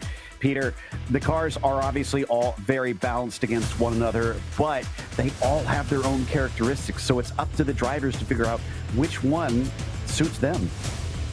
And which one suits the circuit as well. Virginia International Raceway is quite complex. You've got big long straight like we have at the back straight, but also some technical bits at the start of the lap. So I'm curious to see which cars the top drivers have chosen.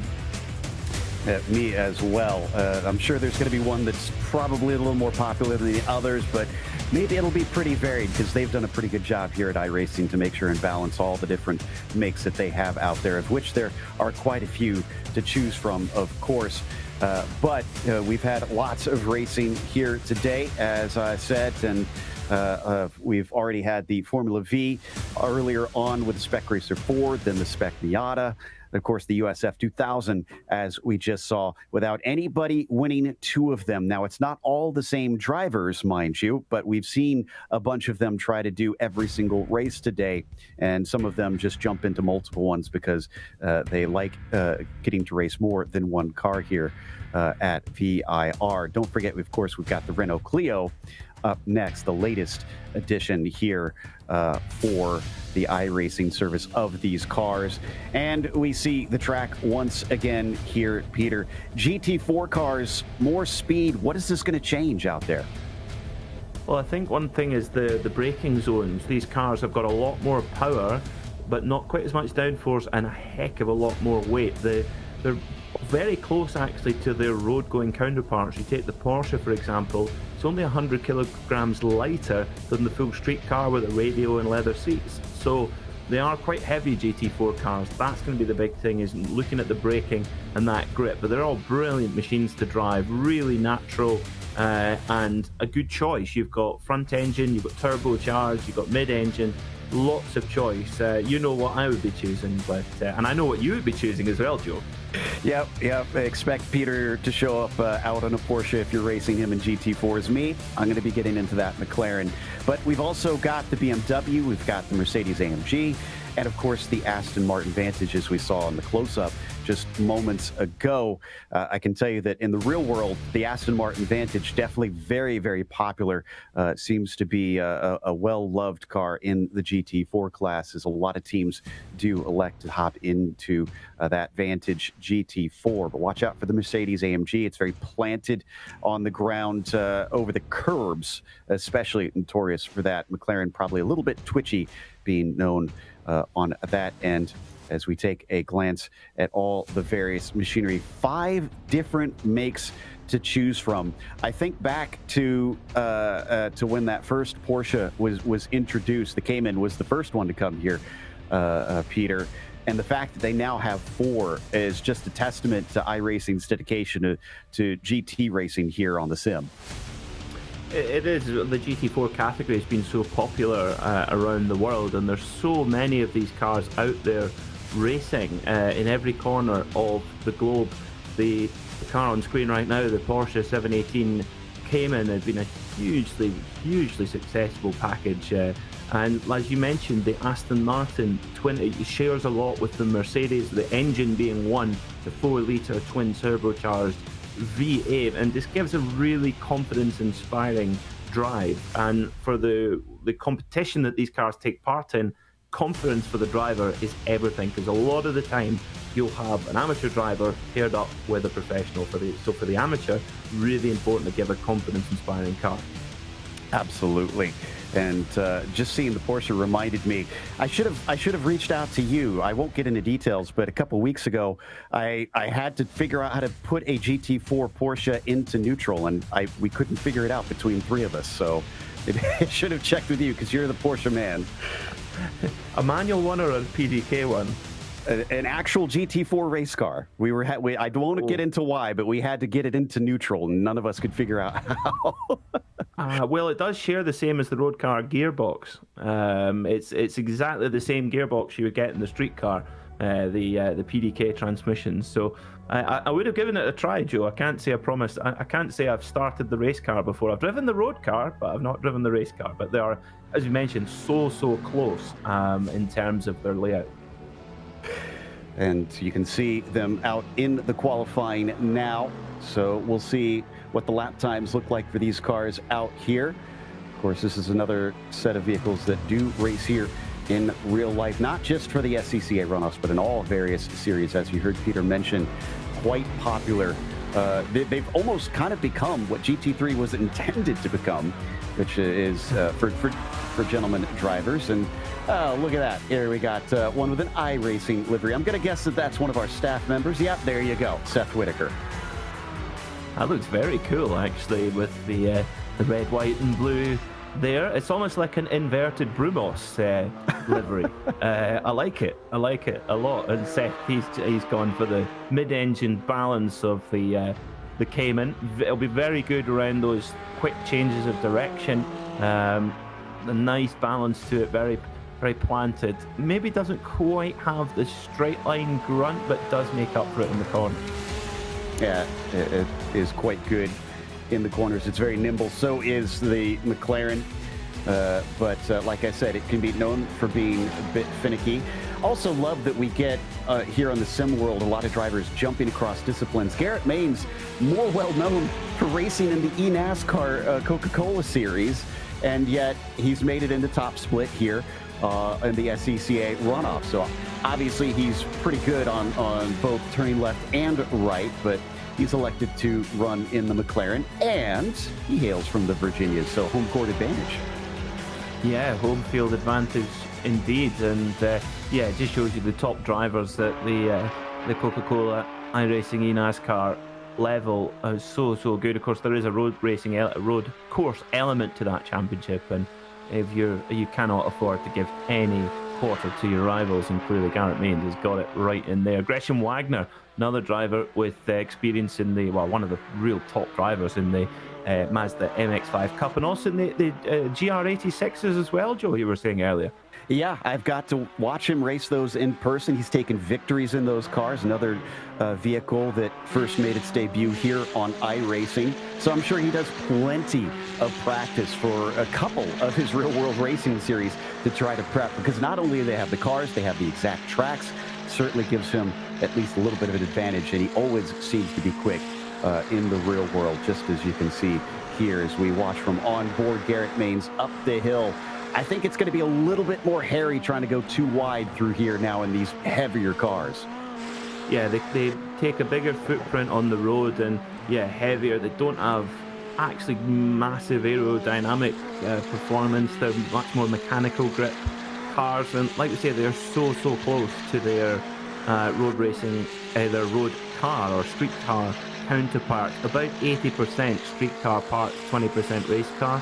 If you look at a GT3 car, one up from this, it's about 80% race parts and 20% road. So it's quite that's what makes it a bit of a more affordable, relatively speaking, relatively affordable form of endurance racing. And these cars, they will, you'll see them in 24-hour racing quite often. They're very popular at the Nürburgring 24-hour as well in the SP10 class. That's a good point. A lot of endurance racing in general that these things will crop up in. Well made for that is Garrett Maines crosses the line. Where does it put him? Looks like he is actually on pole ahead of Alessandrini by about half a tenth of a second. Well, that kind of goes back to what we said. It's not just you're good in one discipline. If you reach a pro level here on iRacing, you tend to be good at everything.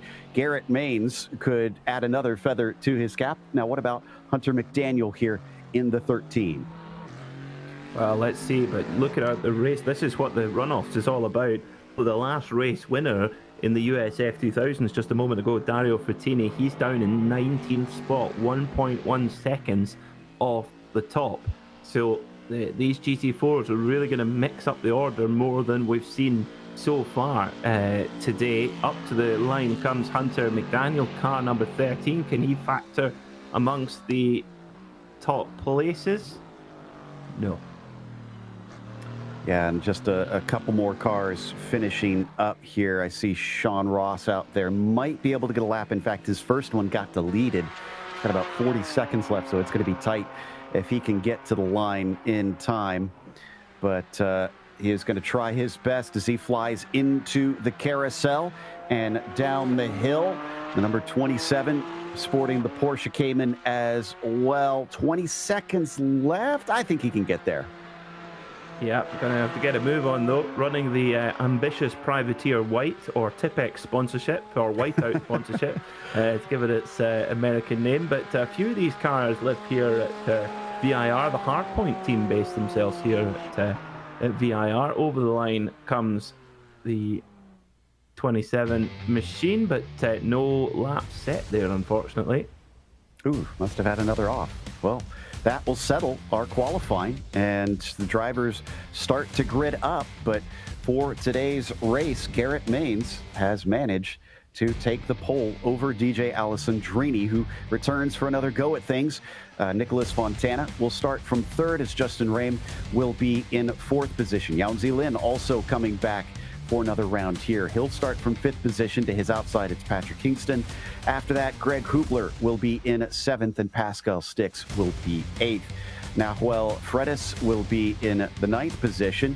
He's got Brian Molitor to his outside, as Damian Payet will be 11th, and Matt Kindle will be 12th. After that, you've got Corbin Kruger in 13th, and Jack Veazey, another driver doing multiple races today, starting P14. Ken Copeland, I think that's actually another of our real-world drivers, starting from 15th as Seth Whitaker. iRacing staff member will be 16th, and Gresham Wagner starts 17th. A little bit poor in his qualifying compared to what we usually see out of him. Joel Dimencio in the 18th position sees Dario Frattini in 19th. To his outside, Harley Keeble starts 20th. Then it's Alexander Ho in the 21st. Andre Gomez starts 22nd. P23 goes to Nicholas Johnston. George Gruber will be 24th. And the quarter century mark, Tobias Segner will be flanked by Benjamin Forster. Kevin Parrish starts 27th, and Jim Brewster 28th. Sean Ross 29th. And finally, Hunter McDaniel and Caleb McDonald failed to set a lap time here today. Just about have everybody out on the grid for our fifth penultimate race of the afternoon here for the 2023 iRacing SCCA Runoffs. And this should be a completely different dynamic from what we watched before. As, hey, look at that here, Peter. 2 McLarens on the front row. I thought that was going to warm your heart, Joe. That was not lost on me when those qualifying results came through. A little bit of a good mix, though. A couple of Porsches in there in the first couple of rows, and a couple of Mercedes in there too. So should see a good mix of brands up there at the front of the field. 35 minutes around here. Shouldn't be too much of an issue tyres-wise for these machines. And of course, they do something we haven't seen at all so far today, with the exception of the MX-5s, ABS, which these GT4s have, and of course traction control systems as well. I actually love that you and I have this unofficial grudge match now going, because top 5 are all McLaren and Porsche. So it's a battle of the wills for us to see who can manage to urge them on to the victory. But we do have Mercedes and Aston Martin in the top 10. Trying to see if we have any of the BMWs. It looks like, unfortunately, for the Bimmer fans, you have to go all the way down to Nick Johnston in 23rd before you get to one of those. But they thankfully do have a decent mix. Don't forget, if you like these cars, you can log on and try and race them yourselves. See how you would fare in GT4 machineries by getting onto iRacing.com and starting your iRacing career today. I started it back in 2010. And I initially thought to myself, oh, I'll get an account, and if I don't like it, I got a 3-month account. I can always decide not to renew. I have renewed every single time since that first time. I have not let it lapse. That's how addicting this sim is. It's just how much it grabs you. The realism is something that it does actually take a while to get used to, just how close the sensation is, and actually how much more accessible the hardware has become. You can get yourself really good hardware to get so close to the real thing in your own home without spending crazy money. I think that's one thing that's come along in tandem with the quality of the software too, and even down to the sounds and the immersion that you can get. And if you like virtual reality, personally makes me want to throw up, but if you like virtual reality, that's another experience. I would think you'd have a strong stomach, but yeah. For some things, yes. Maybe of the alcoholic nature. But anyways, as we come along here up through Madison Avenue, all lined up and ready to go. Love that Castrol livery that we've got on the Porsche there, starting from third position. A lot of more beautiful cars ready to take to the racetrack as the iRacing pace car going to unleash Garrett Maines. I mentioned that he also races in eNASCAR.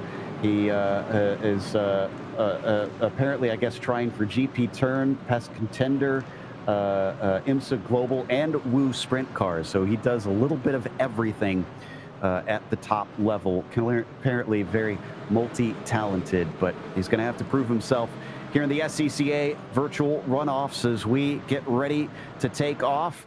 As the pace car is going to head in, the number 3 has control of the field. Will he hold them long? No, he's going to go immediately as Garrett Maines accelerates down towards turn 1, and the green flag is out. Looks like Alessandrini is going to have to go defensive as Fontana already looking on either side, trying to find an opening, and Justin Rain behind him, who finished second last year, is putting the pressure on for the podium positions. We fly down into turn 1. Will we get through clean? Well, we're getting word from race control that car number 7 passed before the line, so it'll be a black flag for them. So Jack Veazey with a black flag, so that'll be a drive-through penalty. Whoa, Rem off the road. That was Sticks, and the number 1 finds himself in the barriers. Unfortunately, his Aston Martin clatters into the tires. He's able to get it going, but he's all the way at the back of the field. So it looks like, along with Veazey taking that black flag, Caleb McDonald getting a slowdown penalty for cutting the course here at the start of the race. A few having an unfortunate beginning to this GT4 race. Oh, and Pascal Sticks looked like he had a lot of the suspension damage there, so he'll have to try and get back to pits and get some repair, but any chance of a victory gone. Now, with Maines holding the lead now, leading a McLaren 1-2. Is that an omen for this weekend? I wonder. Oh, now, big problem there for one of our Aston Martins. Car number 10 toes back to the pit lane. That's Matt Kendall. So a little bit of attrition on this opening lap. And the two McLarens just, oh, they've got some boogie down the straight there, Joe.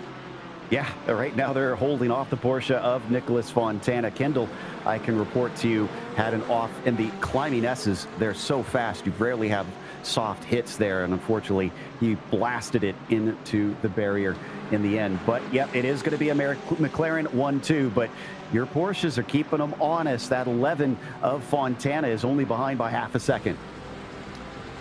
If there is a straight line speed deficit, particularly at VIR, if you're here in a battle, it's going to be very, very difficult. We've seen the Porsches able to run good lap times in clear air, in qualifying. In the race, when you've got to battle side by side and defend against other cars, could they be sitting ducks? We know how quick the Mercedes are as well, and the leading Mercedes there, the number 2 of Hingston, looking quite racy as well. But Maines in control right now. Let's see what happened to Pascal Sticks. Did he fall or was he pushed? He was pushed. Oh dear. Just slots into the side of the track there. He'll be able to back it up and get it rolling. He is still out on track, so it looks like it wasn't enough damage that he needed to visit pit lane, but he's caught the back of the field, and he has it all to do now as we climb through the S's once more up to South Bend, actually breaking away here, the top 3. Alessandrini there, just a little bit of a wiggle, a little bit of a push there coming through. The S is following Maines quite closely. You shouldn't really be getting much of an aero push. These cars aren't too aero sensitive. So let's also see what happened to the 10 Aston Martin. Oh, well, no spoilers, but that's maybe in keeping with how things are going in Texas for the Gaden brand. Oh. That's not too shocking, knowing one of the drivers, honestly. But as we peak, I got yelled at for that one. So we watch them coming down through the hog pen and onto the front stretch. They are caught back up a little bit as Justin Rain is not letting them go quite yet. Unfortunately, both Aston Martins having trouble. I actually lost a race in the Lotus 49s at that very spot, chucking it off into the wall. I was leading the race and I flew off into the barriers. Here we go.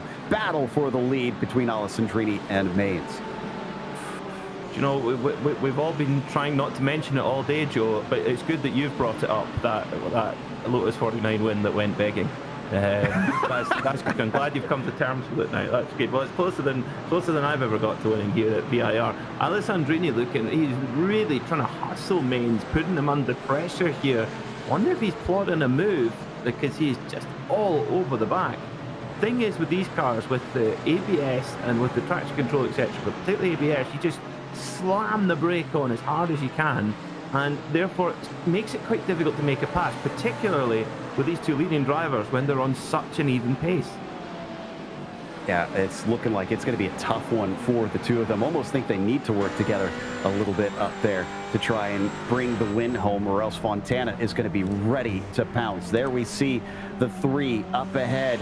Mr. Versatility, maybe we should start calling him, as Garrett Mains blasts his way up Madison Avenue, and Alessandrini is within 0.2 of a second. Is the slipstream going to be enough? Well, the two Woking missiles here, the McLaren 570Ss running and into 7th gear, of course, 7-speed gearbox in these cars. Here comes DJ Alessandrini in that Voodoo art car, and he's going to try and hook it around the outside. They almost make contact, but they don't. Great side-by-side racing. Alessandrini up out over the curb, and they're still side-by-side, Joe. Crazy. Whoa. Finally, Garrett Mains is able to chop him off, beating him to the apex of Hogpen. So much for working together. And yeah, not only has Fontana caught them, but Rame and Hingston as well. So it is now a 5-car battle for the lead. Plunging it into the first turn. Oh, way too deep, and taking out both of the leaders. Justin Rame causes a pileup. Oh my word. Justin Rame from downtown just spears the leading two, and right now the number 2 Mercedes AMG of Patrick Hingston is just looking in his mirrors going, did that just happen? Am I leading this motor race? But he's got big damage on the front. Oh, could that hold him back? Does indeed. I think he was collected in it just a little bit. Is that going to hurt his straight line speed? Like we heard Peter mention, that is a major part of this track. Even in these cars, you need to have the top end here. He's being chased by Yancey Lin, who is now carrying the banner for Porsche. Well, and is Yancey Lin, does he have no damage either? Because his car looks a little bit scuffed at the front. This is the onboard from Justin Rem. He is miles back, misses his braking point by a good old distance, and bang, T-bones his two fellow McLarens, and Joseph Peak reaches for his handkerchief to wipe the tears away. Well, a bit too much bowling, a bit little racing there, as they will try and carry on as best they can. I don't think anybody was sent to pit lane, but has definitely changed the order. Alessandrini is the only one that's really held on. He's still in third, but he's got to make up 2 seconds up to the front. He's being chased by Hubler currently. The number 2, now your new leader, and it's down to about 1.3 seconds. I think Lin is coming. Yeah, just keeping a close eye on Yancey Lin to see how close he is in terms of lap time. I don't think his car's 100% either, so they're all walking wounded right now. Hingston comes over the line. That's a 153.2 for him. It's a 153.6 for Lin. So, Lin actually lost a bit of time on that. Yes, he lost about 0.4 of a second to Hingston on that last lap. So Hingston hanging in there. And Rame, for the curious, is down to 7th after that one. So he's got to make it all up again himself, but is not given up on it. They did make a big hit, but like I said, I don't think any of the cars really accrued enough damage that they need to park it for the time being. Hingston is hustling it, as you can see him just hitting the curbs. There's another one of our Porsches racing for 8th right now. This is Damian Payet. Yeah, Gresham Wagner in there too, in the number 14 machine in the Porsche, just keeping a close watching brief of this behind Copeland. If you want to win this race, if you're somewhere near the front with a car without damage, you're in with a shout with 26 minutes to go. There's a long, long way to go. So for Hingston, if he's got that heavy front damage, can he hang on for that amount of time? Is there anyone with pace coming up behind him? Alessandrini, he might well still be able to do this. He's 2.4 seconds behind, but yes, he was taken up in that bowling ball incident, but has he got enough pace left in the car to ride with Dario Frattini? I was just checking because I was trying to figure out all the characters involved in that, where they went. Well, Garrett Maines had it the worst. He was turned around and had to wait to get going. He's down to 28th because of that. I don't think the win is on anymore for the number 3 who started on pole. On board with Frattini. Don't think we're going to see him get another win here himself, but you never know based on what we saw before. Up ahead, he does have 3 cars who look like they might be ready to battle. Wagner, Copeland, and Payet could give him a chance to gobble up 3 in one go. Well, the gap from Alessandrini to the front staying fairly steady. Lynn, though, a little bit quicker that time by. Lynn, 0.3 of a second quicker, as in Alessandrini exactly the same time as Lynn. So, Lynn getting a little bit closer in the Porsche. And what can Hubler do in the 23 car in his Mercedes? He's in the fight too, but you got to think that Justin Wren right now in 7th place, car number 4, he's got to be feeling pretty sheepish after that one. No doubt, but I mean, you got to stay focused, and I'm sure that's what he's trying to do right now, is just work on this race and see what he can bring out of it. Another one of those big teams that you see a lot at the top end in racing, in sim racing. Geodesic here represented on the McLaren, trying to see if he can get himself up to the front of the fields. That number 4, Justin Rame. And apparently Ben Forrester had some sort of issue. We're going to get a replay to see where this happened. So it looks into the roller coaster. Oh, that's not the racing line. He's going to get away with it, though. Yeah, because weirdly, the number 9 car was unusually slow. The Tobias Siegner, it was almost like he was trying to serve a slowdown penalty, break that early. And that, I think, caught out... that caught the driver out there a little bit. Certainly seems like my guess on it. But yeah, that was a bizarre one. Not exactly sure what was going on. Back to Justin in the number 4, still chasing on Fontana, but looks like he's lost a little bit of touch. He's going to need to get closer than this. You guys were talking about the aero of the open wheel cars from last time in the USF 2000. More aero as well here on these things, where the aero wash can sometimes have an effect. Yeah, and they're nowhere near as much as a GT3 though. That's one of the biggest differences between the GT4 and the GT3. You actually see, I mean, for example, the Mercedes on screen right now, they use the same base street car to make the GT4 and the GT3, like Audi did with the R8. So, the biggest difference when you look at them is the aerodynamics. Power-wise, they're not much different in terms of like their engine tune. So, well, and of course the engine with in the Mercedes case is still the old 6.2 litre Warhorse, but you look at like the Aston Martin, for example, uses the same base 4 litre twin turbo engine, but just different state of tune. Gomez being chased by McDaniel and Demonceau in 25 here. In fact, this is 3 different Mercedes all racing together, so nobody really has an advantage over the other as we exit out of Oak Tree. Does look like Gomez did a good job getting himself the exit he needed, and the 13 can't seem to get close enough. No, can't quite get it done just yet. With 22 minutes, not even at half race distance, and we feel like we've had lots to get our teeth into so far. Hingston hanging on to this lead very, very well, but Youngsai Lin getting closer now, as is Alessandrini. He's now knocked the gap down to around 2 seconds.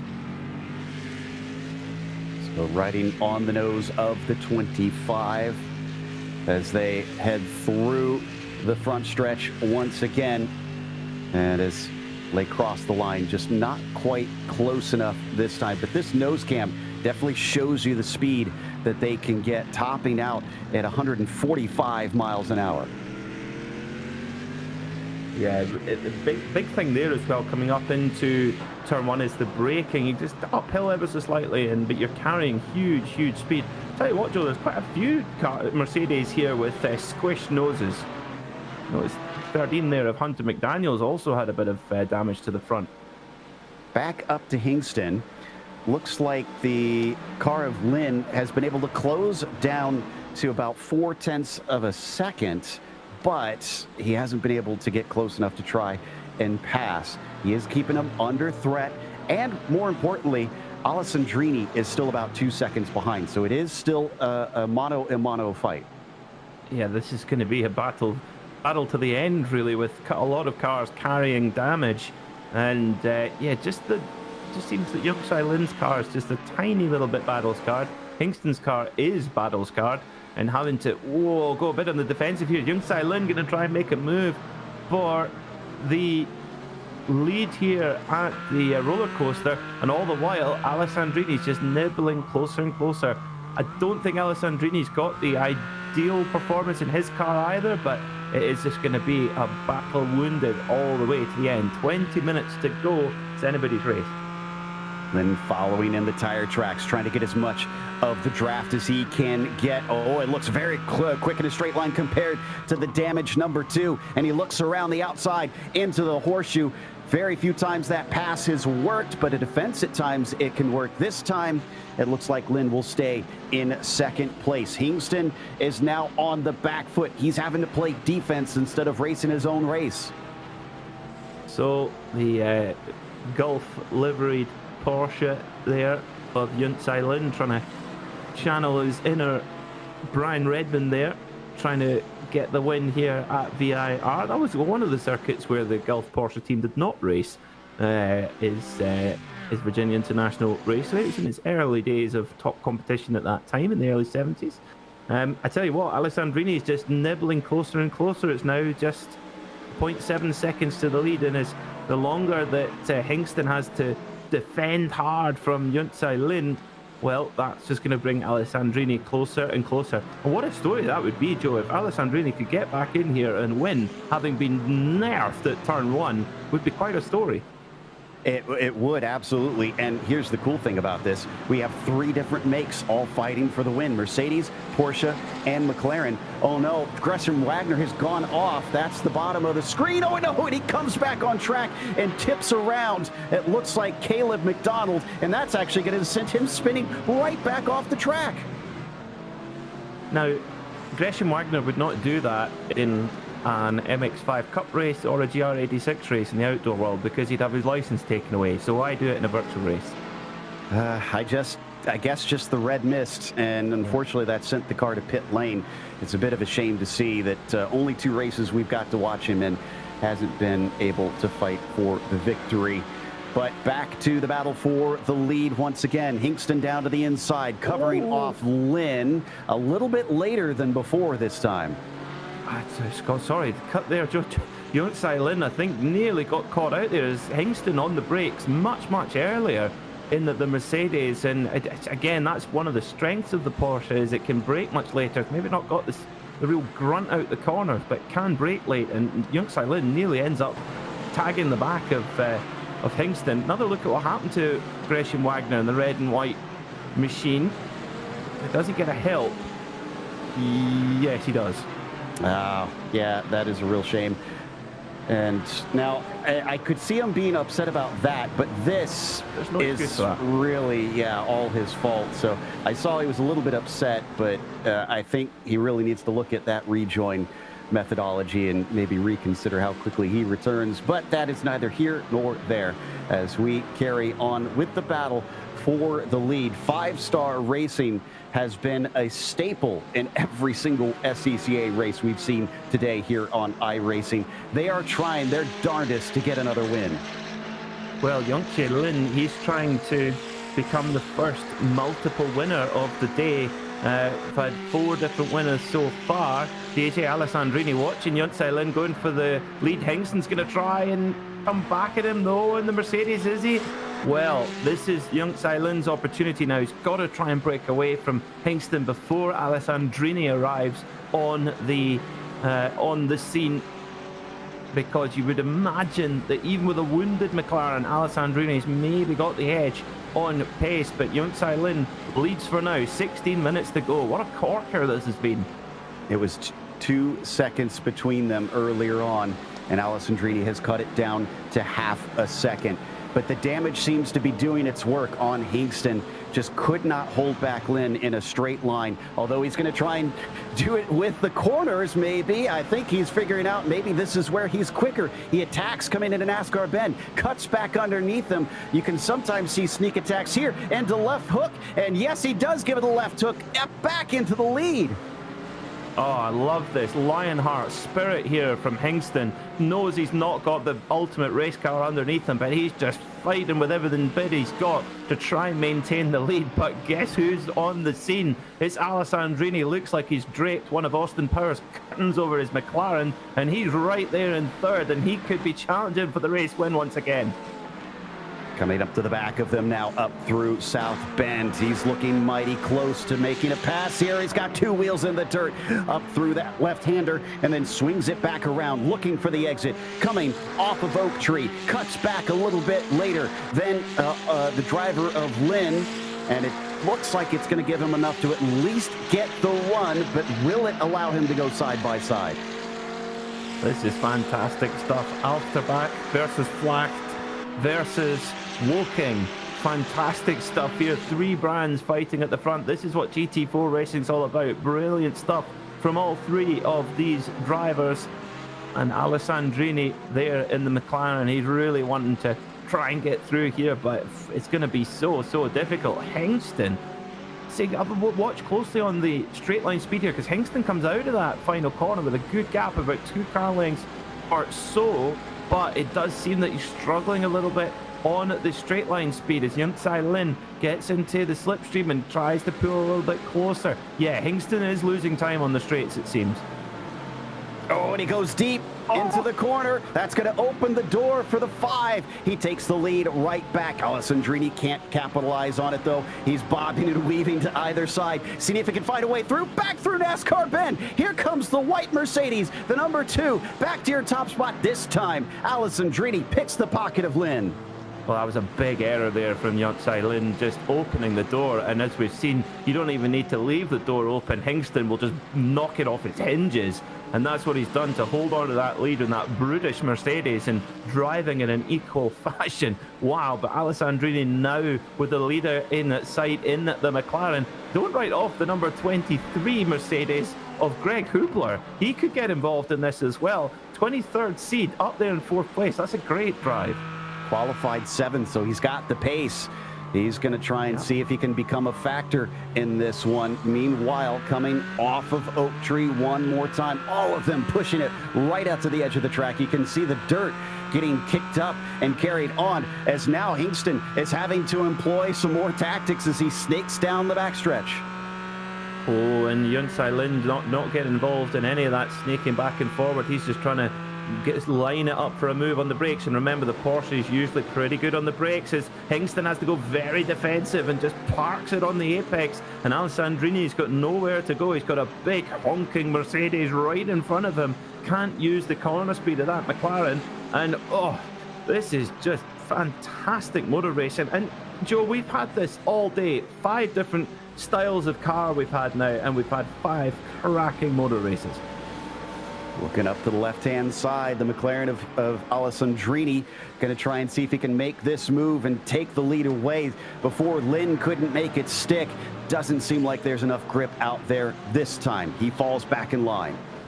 Tell you what, Hingston's really got this opening sector of the lap nailed down. This is where he's made a lot of his moves for the lead and where he's been able to defend well. Also, just placing that Mercedes in the right place. Alessandrini just a little nip up the inside there. No, can't quite begin that move. It just showed his headlights in the right-hand side mirror there. And, oh, this is just fantastic stuff. Yuntsai Lin, is he losing the scent a little bit here, Joe? He just doesn't look quite to have the raciness here of Hingston or Alessandrini. Yeah, it's starting to look like that.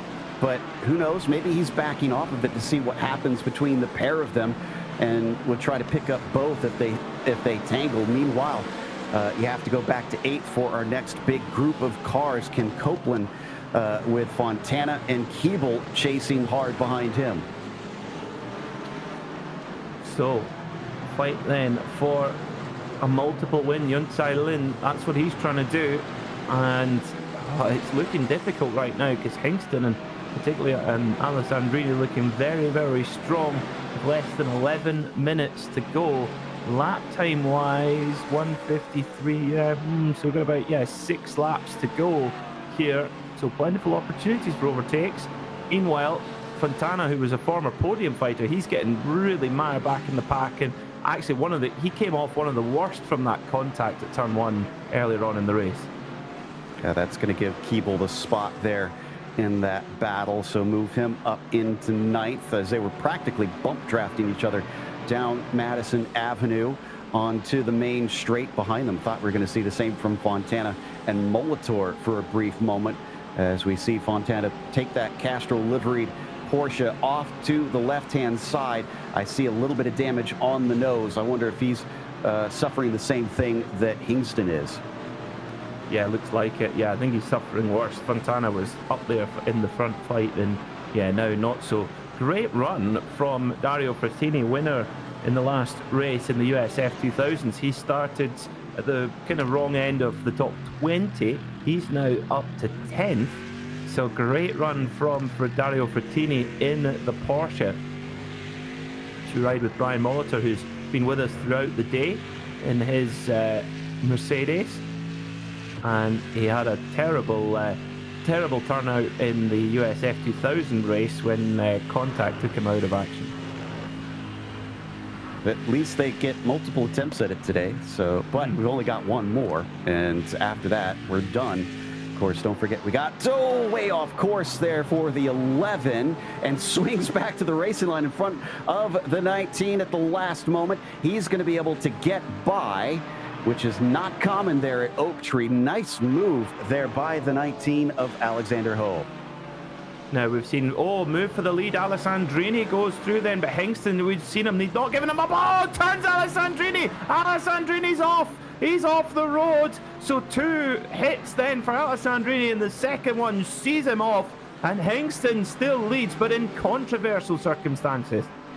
Oh my goodness, the most expensive punching bag I think ever developed, that McLaren, as he gets shoved off the course and seems none too happy about it. Hingston is in the lead once again with Lynn in second. And you mentioned Hubler. Well, he has been catching, but looks like we got a defense coming down into turn 1 as we take another look at it.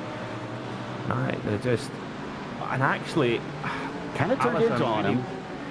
Yeah, Alessandrini got into a big old wobble there, and I don't think Hingston had many places to go, really. Kind of closed him down a bit. I mean, we need to have multiple looks at it, but the end result is Alessandrini is out of the reckoning. He's done. Now, I think this might be the first race of the day, Joe, where we see the 17 incident point limit hit and see drivers getting drive-throughs, because you get 4 incident points for contact, 1 for breaking every track limit, and I think we're going to see some drivers close to that, Let's watch it from above. I'm kind of with you. That second view on it made me think maybe he should have given more space. He was trying to pinch him over so that he could open up the turn. Oh, it's hard. Man, it's still hard to tell from that angle. There. Yeah. He's got no more room, and Alessandrini got into a wobble on the brakes. Well, regardless, Lynn... Racing deal for me. Yeah, I think so. From that angle, it looks like, either could have maybe done some more to help it out there. But Lynn is still in the hunt for the win. He dropped off briefly. This time he's going to try and go side by side. Can he avoid what we saw from DJ last time through? He does. They give each other enough space, and then as they plunge down the hill, it remains wheel to wheel. This is going to be even more difficult. Down into Hogpin, back up to the lead. How is this Mercedes defending each and every time? It's been one of the drives of the day, but I think Hingston now is close to the incident point limit. We've seen several bits of contact that would instigate a 4 incident point penalty. We only get 17 across the race, and Hingston now having to be really, really defensive. And Hubler, but that's a bit of contact there between Hingston and Yunsai Lin. And Hubler could win this race. We mentioned it earlier. He was just lingering in the background, and now Greg Hubler, car number 23, he is in for the fight. Another one of our Virginia's drivers. So racing for local pride. Look to the inside, but way too late there for Lynn.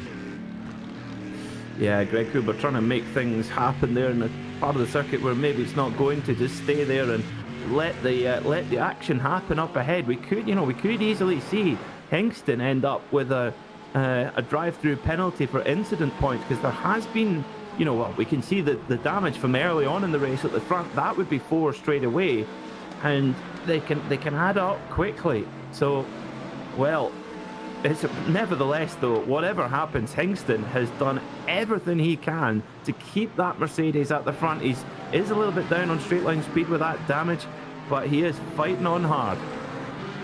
And that's Justin Rame, the guy who started all this craziness with cars getting hit off the road. He's in 4th, 3 seconds back. Could he now become a factor? Although it's going to be a long shot. Oh, here we go for the lead once again, side by side. Last time, Lin couldn't chop him off. This time, he's clear, and he's down to the apex. Yanzi Lin, your new leader, with about 5 minutes to go.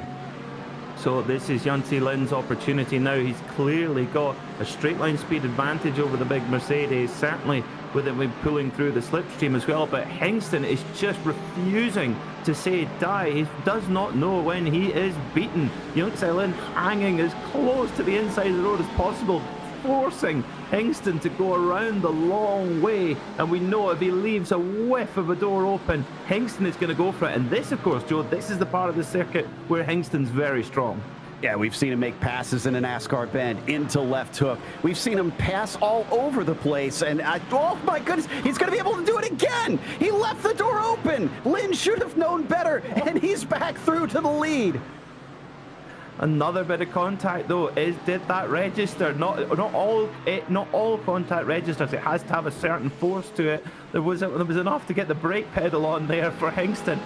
He is just sublime in that opening section. There was nothing Yanzi Lin could do to keep him at bay. And meanwhile, Greg Hubler's going, could you guys keep doing that until you both get a drive-through penalty or worse, and I'll just win this race? I think you said that this is pretty close to the factory Mercedes road car, but I get the sense that maybe they've added a few inches side to side. That's the widest Mercedes I've ever seen, that he's managed to hold on to this lead this whole time as we come down to 3.5 minutes to go. And once again, weaving back and forth as Hubler is now licking his chops. Yeah, Hubler, I think his strategy has got to be just let it happen in front of him. Don't think he's quite got the pace to run with these guys, but he might not need it, as immediately Yanzi Lin tries to outbrake, but just Hingston just refuses to have it happen. He might be down on speed, he might not maybe have the most nimble car, but he is just placing that Mercedes where he needs to be. But Yanzi Lin back into the lead now. Now, will he be twice bitten once, or what is it, once bitten twice shy? That's the one. So he needs to be careful to not let Hingston pull off that move again in sector 1.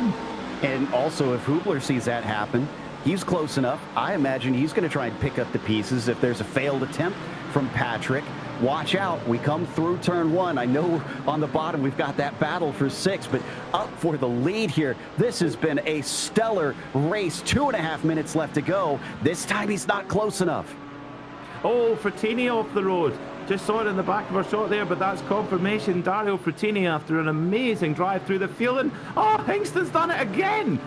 They make contact again. Surely they must be getting close to that incident point limit now. Surely there must be a drive-through penalty to come.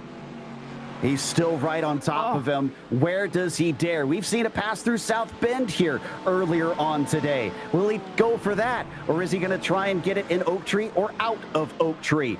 Oh my goodness. We've got 2 seconds back to Justin Rame. He could yet still catch up to these guys as hard as they are fighting. Looking into the double right-hander. He doesn't go for the move here, but this is where the car is weakened. He goes for the launch off the corner. He's got the slipstream, but he's not going to have the straight line speed. No, he's just got to hook into the back of Yanzi Lin as best as he possibly can. You can see Yanzi Lin not even trying to break the draft. He's pulling away with the Mercedes in behind him. That is the disadvantage that Hingston is at. This is the penultimate lap now, so Hingston's got to try and make something happen. He's going to have to give it a yeehaw on the brakes here. Lin goes very defensive, and Hingston closes in as they come through roller coaster. And if Hingston can get close enough to pull off his signature move in Sector 1, he can still win this. This is going to be another weak point, though. They're on to the front stretch, and the white flag is held aloft at the stand by Barney. 1 to go.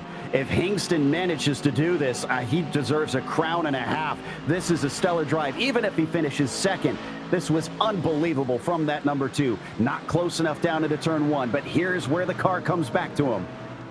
So good on the brakes there into turn 1, pulls a car length or so into the back. The car's moving around all over the place. He is getting every last bit of performance out of that Mercedes AMG GT4. Goes to, nearly loses Yongtsai Lin up, and Lin goes to the very defensive line. He says, no way you're pulling that one on me again. And now that Yongtsai Lin leads out of the right hook into the S's, is he clear? Is he safe?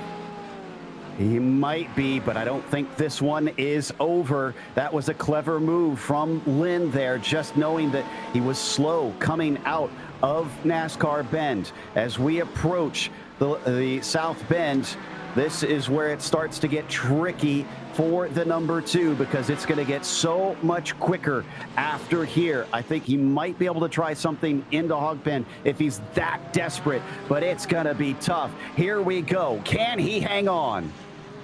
Well, it's going to take a big move from Hingston here coming into the brakes, because Yongtsai Lin does have that straight line speed advantage with the damage that Hingston has had all race long. And Yongtsai Lin knows it, but he's going to try and place that little Porsche in exactly the right position to hold off the challenge from Hingston. Hingston's not close enough. He almost puts one wheel on the grass, but Lin now just a few corners to go.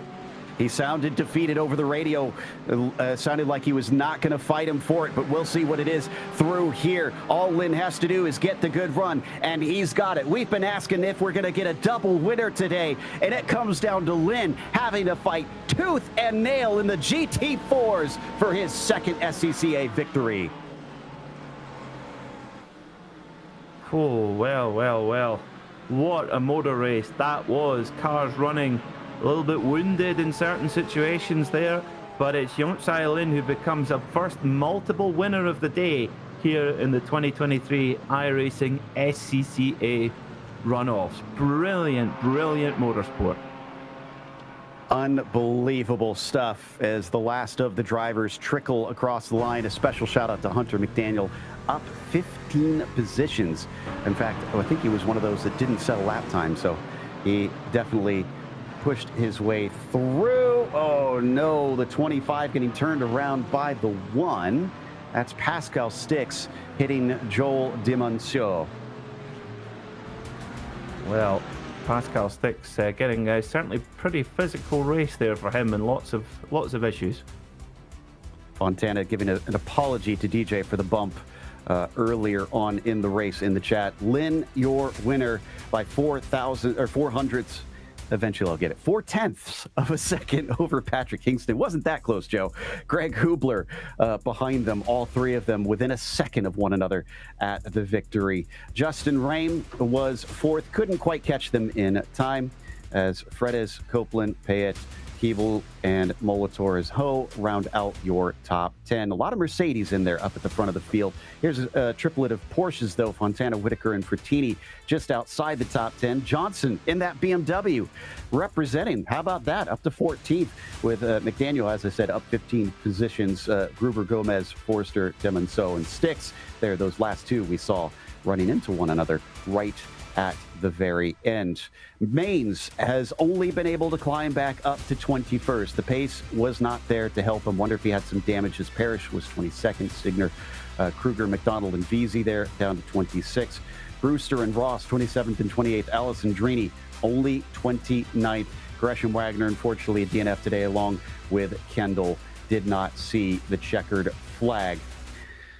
Whew, they're going to have some highlights for this one. They certainly made those guys in the background running the editing machine have to work hard for this one, because there's going to be some incredible passes and repasses to go over, as well as drama right off the bat. We're going to see the Renault Clio final race here in a moment. The Aston Martins, unfortunately, garnering quite a bit of damage right from the start here, Peter. Yeah, and the McLarens, well, it was a three-way McLaren pile-up as Justin Rem. Big blunder from him. and yeah, took Garrett Maynes out of a leading position there. Then there came the fight back between Lynn and Kingston, back and forth all race long.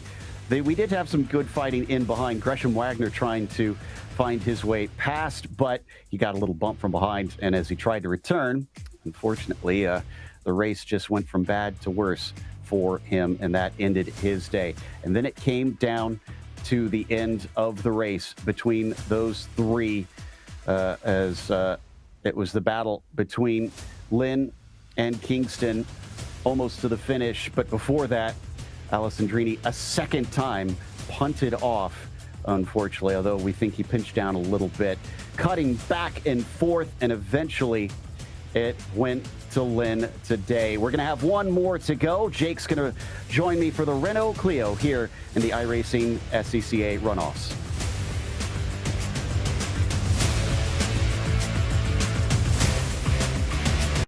Racing isn't easy, but experiencing it is. iRacing puts you in the driver's seat with the industry's leading sim racing game.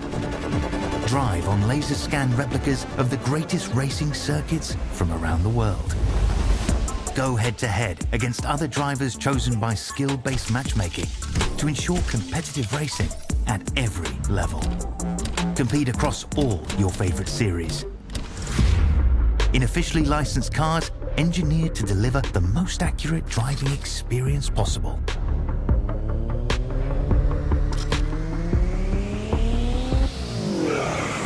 Join a race or host your own with players from across the globe. Race against the computer or in a league with friends. Feel the thrill behind the wheel.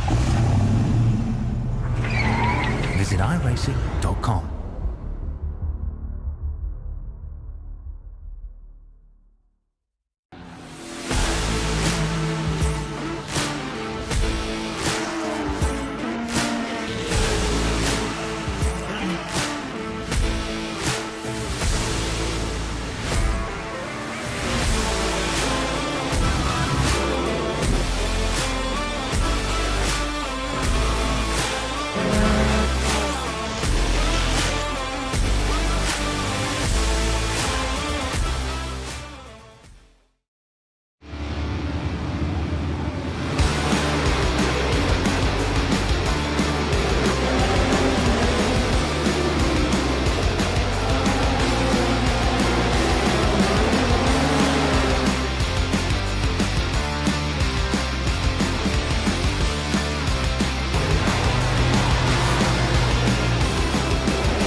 So here we go for round two. Can we throw 2 hours and 40 minutes onto the clock? They'll crest the hill, they'll dive down into the S's. 4 wins in 4 races for the Apex Racing team.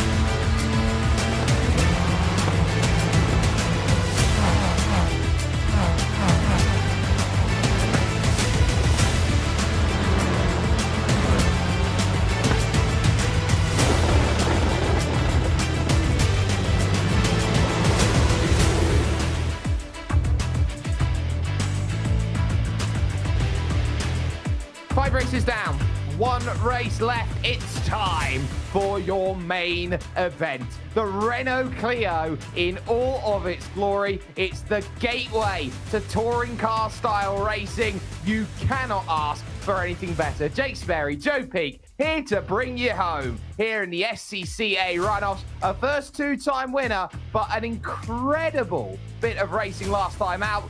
This Renault Clio coming up is going to be all about close quarters combat. Yeah, I mean, it might look like your grocery getter, but it is fantastic racing. You talked about the entry to touring car racing. Anybody who's watched those knows what we're in for. But if you thought the GT4s were elbow out, get ready. For those who don't know what a Renault Clio is, I'm sure our good friend Chaz Draycott is going to be absolutely sailing up the pond in a coracle to try and tell you what one is. This is where we have sat and put ourselves into position. The works from Carter Lundy, Yuanji Lin with two, both in the Spec Racer Fords and the GT4s, Dario Frattini, and of course in the Spec Miatas, Cam Eben picking up the result. Will it be a case of putting the final touches on what has been an incredible bit of racing with the Runoffs? That is the question that will be asked here as the final races get themselves set and ready. I'm looking forward to it, and I tell you what, this circuit has proven to be a highlight all day long here, Joe. It just lends itself with two perfect races. I'll race you up to the oak tree and back. That's the track it is. Exactly. It's definitely kind of a there and back circuit, but this is the interesting thing. We're now racing front-wheel drive cars. So if you thought they were attacking the curbs before, holy cow, they're going to be clobbering those things, trying to straight line them as much as you can. Keep your foot in it. If it starts to go sideways, just keep it to the floor, and that's the way to go. But that's why you have to be so argy-bargy. Expect maybe a few places for passes that we didn't see as much, of course, with the other cars, since it's going to be completely different dynamic out there. It's going to be completely different, and this style of racing, you are going to need to be switched on because everyone who is around you, you have to be alert. Here's a look at the Renault Clio in all of its glory, a turbocharged inline-4 engine that produces 200 brake horsepower, just a 5-speed, but is rear-wheel drive in terms of how it sets. It's 1,032 kilograms, or just over 2.25 pounds, or 2,250 pounds out there. But of course, this is the sort of car, Joe, that you look at and you go, right, we're racing. Yeah, it's going to be a blast, no doubt. This is one of the more recent entries to the series, or to iRacing, I should say. So this is the first time we're getting to see it here in the SCCA Runoffs. And it's basically, at least over in Europe, kind of the car that a lot of drivers will cut their teeth if they're kind of trying to come up through the tin tops. So watch out for any drivers that are good in this car to maybe show up, like you said, in touring car racing or maybe in GT racing somewhere down the line. And all together now, last time, 3 minutes of warm-up, 8 minutes of qualifying with 2 laps total, and 35 minutes of racing, Jake. Yeah, and 17 instant points indicates a stop-and-go penalty. There we go. We've got it there over the line. Your race analysis here for the final time for the SCCA Runoffs for 2023. An incredible series that's gone through. Third time this year in the real world they went, of course, to the Virginia International Raceway. And I think they found a brilliant home racing around here and trying to get as much as you can out on the board. Temperature's picked up a little bit here for this one, 76 degrees Fahrenheit. Getting a little bit windier as well here around 11 miles an hour. It's starting to gust a little bit. Shouldn't really affect these cars too much, but it should be okay. And it looks like we've got a very, very nice pizzeria machine on top of that. I love it when you get the MS Paint liveries out, Joe. I was just trying to figure out what exactly we were looking for on that. I don't think it's MS Paint. It looks more like an art car of some sort. Meanwhile, hopping over, apparently, yeah, brightly liveried cars are what everybody wants as we go to Neil Rocks. And no, I'm not saying that I'm a big fan. That's his name. The number 8 getting ready to set his first lap time. Hailing from the UK and I, up a little bit later over there to try and see if he can get a win at the last calling. Reminds me, of course, Neil Rox's name of the swimmer, Richard Funk. He was Canadian, so the joke is, can Richard Funk? Well, we'll see if Neil can rock today. Right now, we don't have a lap to try and give an estimation on it. Kind of curious what lap times we are going to see out of these cars here.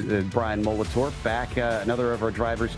We need to try and take tabs. Who has done all 5? Because I'm pretty sure we've had at least 3 or 4 drivers that has. Well, I'm trying to keep tabs and say who's going to finish all 6 at the moment. So I could definitely say Dario Frattini's one of them. I think Molitor is another who is out there. And just looking up through the field, Kevin Parrish comes to mind, as well as Chris Wetz, potentially, but may have been down a bit. Benjamin Forster, I think, has got the full set, and Georg Gruber 2 on top of that. The focus now on the qualifying laps and trying to get as much out of it. There is the 14 car of Harry Junila, who is out there. The Finns have decided to turn up for this final race of the season, or of this SCCA runoffs. And this is where you're going to start seeing that different style of driving that you get when all of these drivers come from different backgrounds, different countries. You know, they have a different style of driving. The Finns are the interesting one, because in their driving license that they have to do, they have to be able to perform a Scandi. Yeah, a Scandinavian flick is what Jake is talking about. It's what you see rally drivers using. This isn't a rally car, but with it being front-wheel drive, being able to get the rear loose is going to be handy to get the car to rotate. Now, you don't want it to be crazy wild out there, but you definitely want the rear to kind of move to the side so that you can punch the gas and not have to worry about understeer. 185 kilometers an hour up the hill. That is going to be 190 by the time they get to the crest. Moving away, though, to the number 10 car. This is Jim Brewster, who is trying to be this one driver from the Virginias who knows how this all sets up down through the hog pen then to end the lap and see what sort of times we're getting on the board here, making that charge over to the line with the red car, the bright green rims on it, the green spoiler on the back too to go with. Firstly, Marcus Girac puts the time in of a 2:05.5, and that then is going to be over the line, 1 not counting for Jim Brewster, so he'll need the second lap to work. Yeah, unfortunately that lap got deleted, so oof. Bad news for him. They will have another chance at it. And, a very nice spec map. Was that locking the brakes, or what was going on with all that smoke coming out from behind Unila? Yeah, I think the brakes there just finding themselves a little bit of a lock on there. But you can see there the absolute shine of that car. You see it's catching off of the sun. That's what you can do with some of the spec maps here on iRacing. And the livery designs are absolutely incredible. I actually got a chance to talk about this a little bit about a year or so ago. That actually a lot of teams out there now, as we that's the perfect stop. Sorry, my point's around. That's the perfect livery. That is every kid has had this car. Absolutely. We just need his feet coming out of the bottom or something. But Kevin Parrish, obviously with a sense of humor. I actually didn't realize before that he's hailing from Ohio, so my home state here. And let's see if he can push this little cart fast enough to get himself a good position in qualifying. In fact, has he set a time? No. He'll need to then. He'll need to run very much like the anthill mob if he wants to try and get this one sorted up the hill to the roller coaster. Back to the point I was trying to make. They're making so many great designs here in iRacing that what you're finding is that teams are actually using iRacing for their paint, to trial their paint to see if it will work on the car before they go out and say, well, here's our brand new paint. And so on top of that, you're seeing iRacing paint makers effectively getting jobs with these teams. Yeah, it's been very cool to watch the way that Real Worlds and Virtual has been meshing in many different ways. Parrish does put one down. It's a 2:06.9. That's good enough for 5th, but about 1.6 off the pole time. Girac in the number 1 has stomped everybody so far. 8/10 of a second faster than anybody else. You've got Yoni Niemi in second position. Neil Rock's currently third. Samir Kadura has just moved that one up then to fourth fastest at the moment. There is Ivan Platon there from Club Iberia, looking to try and make a charge on the back stretch here from a run to Madison Avenue, up and down. Now, you should be able to get that over the line. They're doing 2:05s, so those 2:05 times, they're only about a couple seconds quicker than the Spec Miatas. Yeah, so very similar times for a lot of the cars here throughout the day. And boy, these lockups really becoming a thing. There's your Scandi flick with Ivan Platon from Iberia, really wheeling it up through the roller coaster. Not sure if that's going to be the fast way through, but he's hustling it. He is trying to get as much as he can out of it. 2:07.1 is going to be there, but I think he might just be short here. 3, 2, and he's going to be agonizingly short of the line. He needed an extra 2 seconds to get that one over and wound up. The iRacing broadcast boys are hard at work, bringing you 6 races today from the SCCA runoff. Steve Myers getting himself in the mix there as he's gone through, and he was stood right behind us. And oh look, Joe, I believe we're there, and there's also the Mr. Peter Mackay who's sort of there with the green screen there in the back. What an incredible bit of photoage we've got there, Joe. I mean, nothing like the boss coming in and standing behind you to watch what you're doing to make you nervous, right? So big shout out to Steve, and thanks for the credit. Yeah, everybody behind the scenes works hard on these. Everyone absolutely does. Let's take a look then at our grid for the final race tonight here with the Clios. 35 minutes to put into perspective. A masterclass of qualifying from Marcus Girac, who puts it on pole position with a 2:05.334. Yoni Niemi will be alongside for company with Neil Rocks and Dario Frattini, third and fourth. Samir Kadura will line up fifth with Harley Keeble in at sixth position. That leads to Steph Vainhoff in at seventh position and Harry Yulner in eighth place. Kevin Anfield will start from ninth, and it's an all Kevin fifth row because Kevin Parrish there in the Little Tykes car will round out the top 10. Fair Pajos will start from 11th, along with Tobias Siegner in the 12th place. Row 7 houses Ivan Platon and Brian Molito, who has been on every race trying to find something out of it, with Chris Wetz and Riley Downey in the 8th row, 15th and 16th positions. Benjamin Foster starts 17th. Gail Gruber will be in 18th position, trying to make the most out of this. And then just 3 more drivers remain. 1 set of time in Jim Brewster. The other 2 are split by their iRacing Juan Llorente Vasquez, and then Yerne Zorek is going to make up the 21 drivers here in this final race here tonight. So, with everything that is all set and ready, they are going to go out on their pace lap. The 35 minutes that they will have to challenge, they are hoping that they are going to be able to put effectively a stop to what was a dominant qualifying by Marcus Girac. They're going to have to work hard on it, that is for sure. The only driver to break under the 206s, and by a wide margin here. It's been slipstream races before. I don't think this is going to be much different with these cars. They'll punch a big hole in the air. So their first goal is to just hang with him and not lose touch. By the way, I went and took a closer look at Parrish's car. Did you realize it doesn't say Little Tykes, it says Little Tilks on the top? Wow. Okay. Okay. I don't know how to process that. I would say that our driver there in third position or so has got a baby on board sticker in the back along with an L plate. Log on to iRacing today to have more fun like this. Exactly. A lot of creativity comes out in the drivers. The love that they let drivers do this and get your custom paints on it. But again, can't encourage everybody enough that if you've been enjoying this, you too can race in these various series by getting onto iRacing. And it is well worth it. It is just a blast. And what better day to do it than World Esports Day? Sim racing, perhaps one of the few esports, Jake, that is pretty darn close to 1-to-1.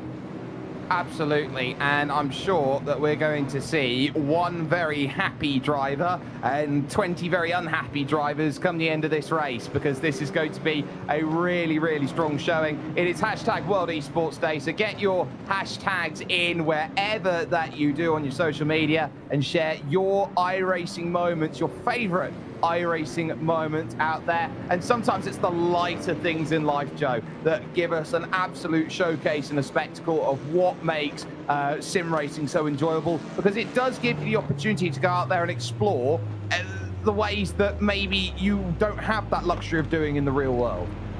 Yeah, get to try and experience things that might be too expensive or too dangerous for you, and get as close as you can. I've often heard real-world drivers say, honestly, the only thing that's missing is just being beat around, the physical forces on you. Everything else is pretty darn one-to-one and close. So if you're like me, and as a kid, you always said, oh, I want to be a race car driver, but you never had that opportunity, this is how you can live out those dreams.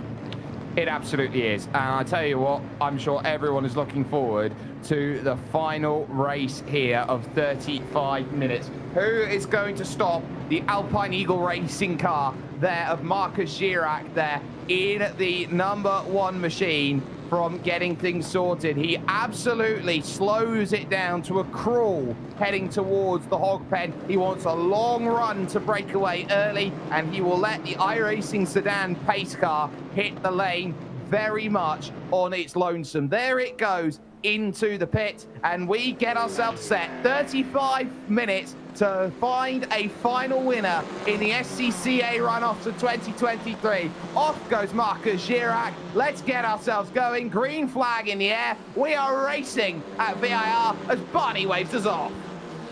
Yemi did not get a great jump on him. He's fallen back a little bit. This is going to be mission critical, the first part of the lap, for him to try and stick with it, as a few more lockups from the cars send some smoke up, but we're clean through turn 1.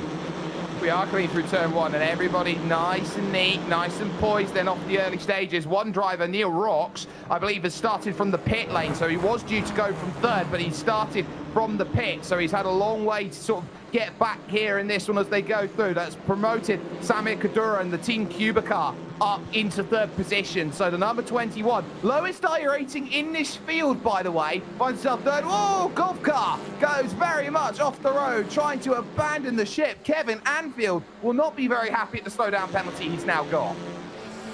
Yeah, and he's trying to serve that as best he can, but on the first lap, those can hurt so badly. And he's stuck in the S's now, where he can't really give it back anymore, and he's still got that hanging over his head from what I can see on my screen. So that's a bad start for him as we check in the race for 12th position just behind him. Yeah, there's Ivan Platon, and look at how much he's having to slow. He's going to go down the field like a brick, basically. Harry Unila also has a slowdown penalty now. So the number 14 car then from 7th position is going to have to pull out of the way. You can see him there at the top of shot. He's going to have to slow that way down to get that serve. Otherwise, he is going to be there forever as they go through. There is Niemi keeping Marcus Girac company then at the front of this field as they hit the roller coaster for the first time. Yeah, and Girac was not able to break away. So the good news is that the 3 is still there at the end of the first lap, and he's bringing along Kadura, Frattini, Keeble, and Wienhoff as well. We've now got, it looks like, I think we're going to pull a replay on Anfield here, because he had that cut course that you mentioned. Here we go. I believe this is what we call taking the Joker lap. Out there, of course, we have Rallycross on the iRacing service, and he has to very much scrabble across the grass, keep himself back going, takes a slightly different line. And of course, he takes his Joker, which would indicate that he can't take any more Joker laps over the course of this race, Joe. I mean, it's front-wheel drive. This is a place to have an off and get away with it, as he got back on. But like you said, he lost a lot of positions out of it. Meanwhile, here's our top 2. With a bit of a breakaway for the top 3, in fact. That was 6, not just moments ago, but it's certainly stretched apart as the 12 and the 17 back here for 10th place are just in a mess of cars. Yeah, it's Chris Wetz, who found himself off the road then at turn 3, which was the NASCAR bend, now falls behind Ivan Platon, and it opens up now Benjamin Forster trying to find a way through. Then you've got the laps dropping there with the Joker, Kevin Anfield, Riley Downey in there as well. And look at that, door to door, that's what we want to see here in the final SCCA runoff. They are going to be panel bashing through the entirety of this race, and I tell you what, the virtual mechanics are going to be there. Big slide, saved it, but it's going to drop places. Oh, Wetz is going to fall down to 15th. Fantastic work. Again, his foot stayed to the floor and it righted itself, but by that point he was off the racing line. The good news is he didn't fall as far into the grass that would send him into the barriers right there, which is really the big fear in Oak Tree, because there's not much runoff there. Not much runoff in certain places on this circuit. Other places you've got forever and 3 years. There is Harley Keeble making the pass in the number 13 car in the orange and the black, and he gets through on Dario Frattini to take that position. Steph Vainhoff is there just behind, and that's slightly off the road there for Frattini. This will give Vainhoff a monster run here, heading towards the horseshoe, turn 2, as they will go over to start a new lap. Yeah, they're going to be side by side here for that 5th position. Steph on the outside, though. It hasn't worked in other cars. Will it be different in these machines as they break into the horseshoe? Let's give us a good read, because Frattini was well far back of him under braking, but look at him gain on the inside. Yeah, outside is not the place you want to be. No, it's not, and the track does pitch away there at the horseshoe, and it pitches away pretty much everywhere on this circuit. The moment you're off the road, Joe, it's off camber through the grass, which is doubly difficult to get back on. And well in the back, Wetz had another off, except this time I think he had some help from George Gruber, unfortunately. So they're at the very back of the fields. We knew it was going to be frantic, but boy, is this giving us a lot of action right from the get-go as we check in with Frattini, who is actually getting Vainhoff to fall off the back of him a little bit. If he can stretch it a little farther, it might be good. So here's what happened that sent Wetz off, and man, the guy's just not had a good lap here. There's missing a braking point, and then there's missing a braking point, and I think we just saw there a missed brake point at that moment in time. Nowhere to go there for Chris Wetz, and finds himself now way back down the order as we focus back on the leading duo. That was Gail Gruber who made that contact, as there is Johnny Niemi. That gap is slowly creeping up to about 0.7 of a second. Girac is just turning the screw here against Johnny Niemi. There is not much more that he can do except hold on with everything he's got. Yeah, with them getting rid of Samir in the 21, it's going to be a one-on-one battle here, and he has to make sure that he doesn't lose touch with that number 1 machine. One thing we do need to remember in some of these braking zones, and why we're seeing so many lockups, there is no anti-lock brakes on these cars, so it is all down to that left foot. Yeah, and you need patience with it when you're going to go through, and if you are starting to lock up, you're going to have to pump the brakes and get the cadence braking out to try and get that sorted. Race is on for 8th. They are trying to chase down the Little Tykes machine, which is there, or the Little Tilks machine, whichever way it's been spelled. You've got Kevin Parrish there, who was racing earlier on in, I believe, a Grimace livery in the USF 2000s at one point, which was really something of a sight to behold. You then got, of course, Hannah Unila, who is there, Ivan Platon and Benjamin Forster. They're all wanting to move up here, but at some point, if a car moves up, another car's going to have to move down, and they're not going to be too pleased about it. You can see how close they're getting and still having difficulty making that pass. Forrester was practically pushing Platon through the corner and still couldn't get his nose down for the pass attempt into the left hook. It looks like it is small margins in these things that the drivers are having to deal with. And speaking of which, yeah, there you go. Just about on the rear bumper of that thing. Yeah, so that's Brian Melito there. The full tilt car is trying to find a pass on Riley Downey for position in the number 16, trying to crest the rise here through the South Bend, which is all about commitment through this corner, try and pivot for a line and try and find a way through to smoke up the top, because I believe it's Unila who's in a little bit of trouble here, and he's just joined right in front of the group. So Harry Unila has found himself an issue up at the oak tree, and now he's dropping down the field, and he will be sitting and duck on this straight.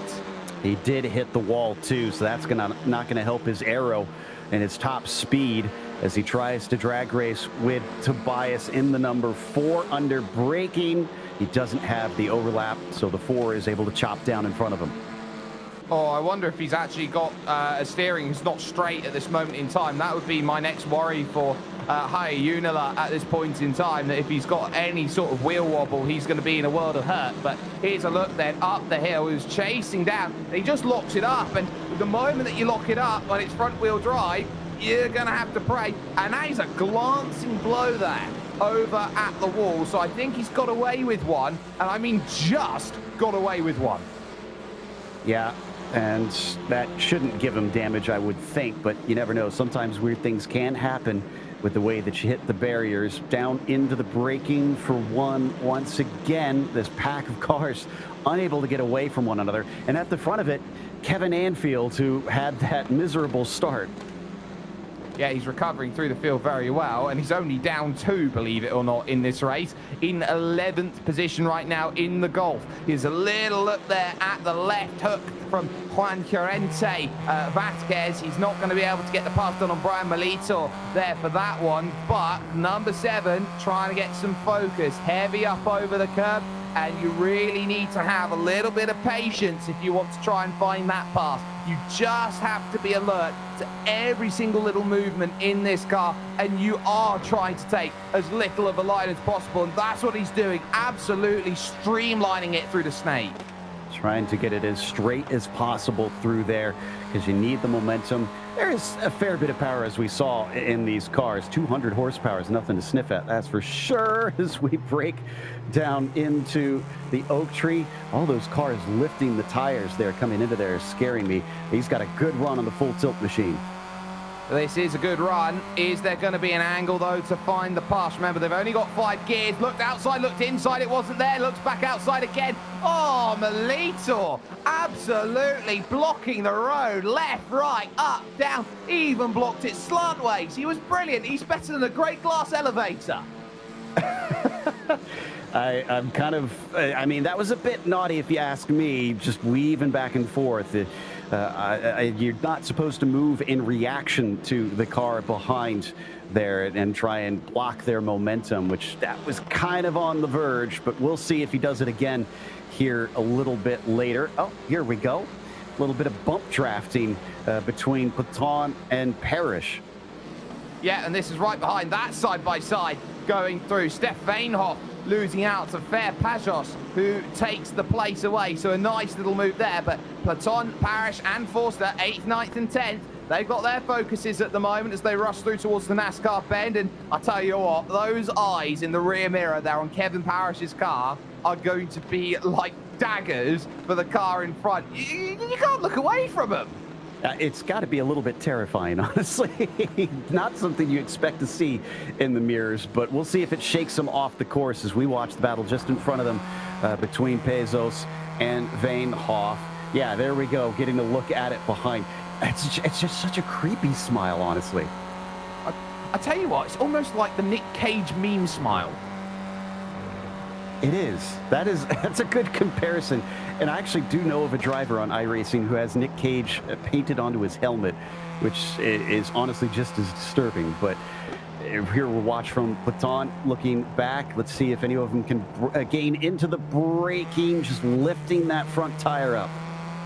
Yeah, and they are going to have to deal with that. The pitch in the car, Joe, is going to be so crucial, because a lot of what actually makes you quicker here in this is if you do pitch that car up onto 3 wheels, because the moment that 4th wheel then hits the ground again, you get that extra influx of grip to try and run off again.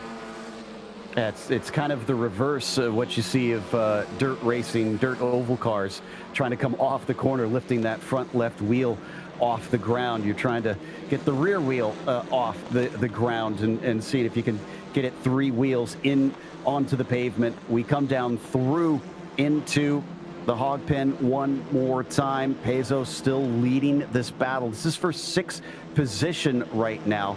Does look like the slipstream is not as powerful as I anticipated.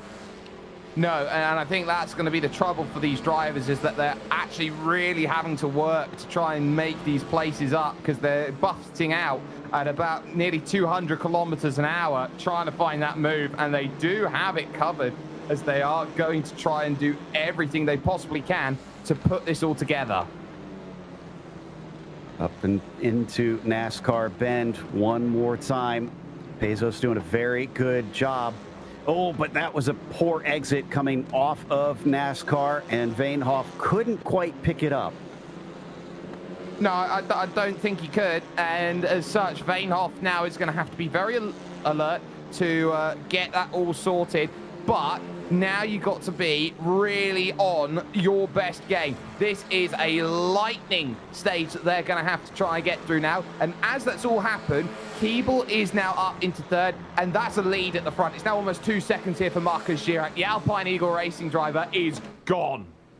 And we haven't seen this all day either. Girac be able to do what nobody else has, and that's break the slipstream and run away with things. It's been a close fight for the win. Oh, this is an oak tree again. It's catching out so many drivers here, and it's just because of the nature of that section. You spend so long off of the brake pedal. The moment that you have to try and hit the brakes and have the focus for it, you're just trying to look for your angle into the corner, and it can be so very difficult. That cost him, and he's down to 12th because of that now. So he'll have to try and get back up on the horse and see if he can climb back up to where he was, which is a few positions up the road. Thankfully, I don't think he hit anything. As once again, we get that eerie look back on Parrish from Platon. It's down to 4 cars now that we have lost Veenhoff. Yeah, and just as we were talking about what the gap was at the front, Marcus Girac, I believe, coming through Oak Tree, had a slow down penalty, so the gap's back down to 0.8 of a second then at the front of this field, with Yoni Niemi in 2nd place. Platon holding off quite comfortably Kevin Parrish, and behind him Benjamin Forster, but the focus in front, of course, is Fair Pajos, who is there in 6th place, who is doing a very good job of holding that station, not doing anything too untoward in this race, just keeping it pretty nicely in there. And I do have to love the American number plate there on the back of that that machine there of the car of Kevin Parrish. And I just noticed, because I was looking through, Parrish is actually the highest American right now, speaking of the American style plate. Everybody else hails from elsewhere, and SCCA, of course, is the highest. SCCA is of course an American series, but Benjamin Forster is going to try and see if he can demote him down one and take that spot here, hailing from California, and he's getting awful close to him, but at times when he does get close, it looks like he's maybe trying to bump draft him. He is, but we haven't actually seen anyone close enough to actually make that happen, which has been sort of the key here to this, is do you want to bump draft or do you want to not? It's the 4 group that's there. Just in front of them, Samir Kadura is under a bit of pressure right now from Dario Frattini. So everywhere you look, there is a small little pack that is forming, and everyone trying to find the battle that works for them. A little pivot out then to the outside then for Platon, as there is the side-by-side, and that might just be enough then for Frattini to make the pass on the Team Cuba car. Nothing that Kadura can do. Troubles, though, exist for number 12. Ivan went a little bit too deep, tried to make the pass on Fair from the number 19, and just unfortunately couldn't hold on. So off the course he went, and discovered just how far downhill you have to go before you find the track again. Well, I'll tell you what, Platon is going to be very much in a case where he's making new friends. Harry Unila, he is now with, but he is going to be very much in a case of on his own from where he wanted to be. But now you've got Keeble and co, who is all there. Here's a little look then as how he goes through, as, he just overcooks it, and then all of a sudden, let's go adventuring. Yeah. When you don't have the ABS to save you, the tires are going to lock up, and they just are not going to stop well when they're just planted to the track like that. So he falls down to 9th position thanks to that loss. But again, didn't hit anything, so at least he can carry on as we look a little bit farther forward. This is the battle for effectively the last step on the podium. That's Keeble in front of Frattini and Cadora.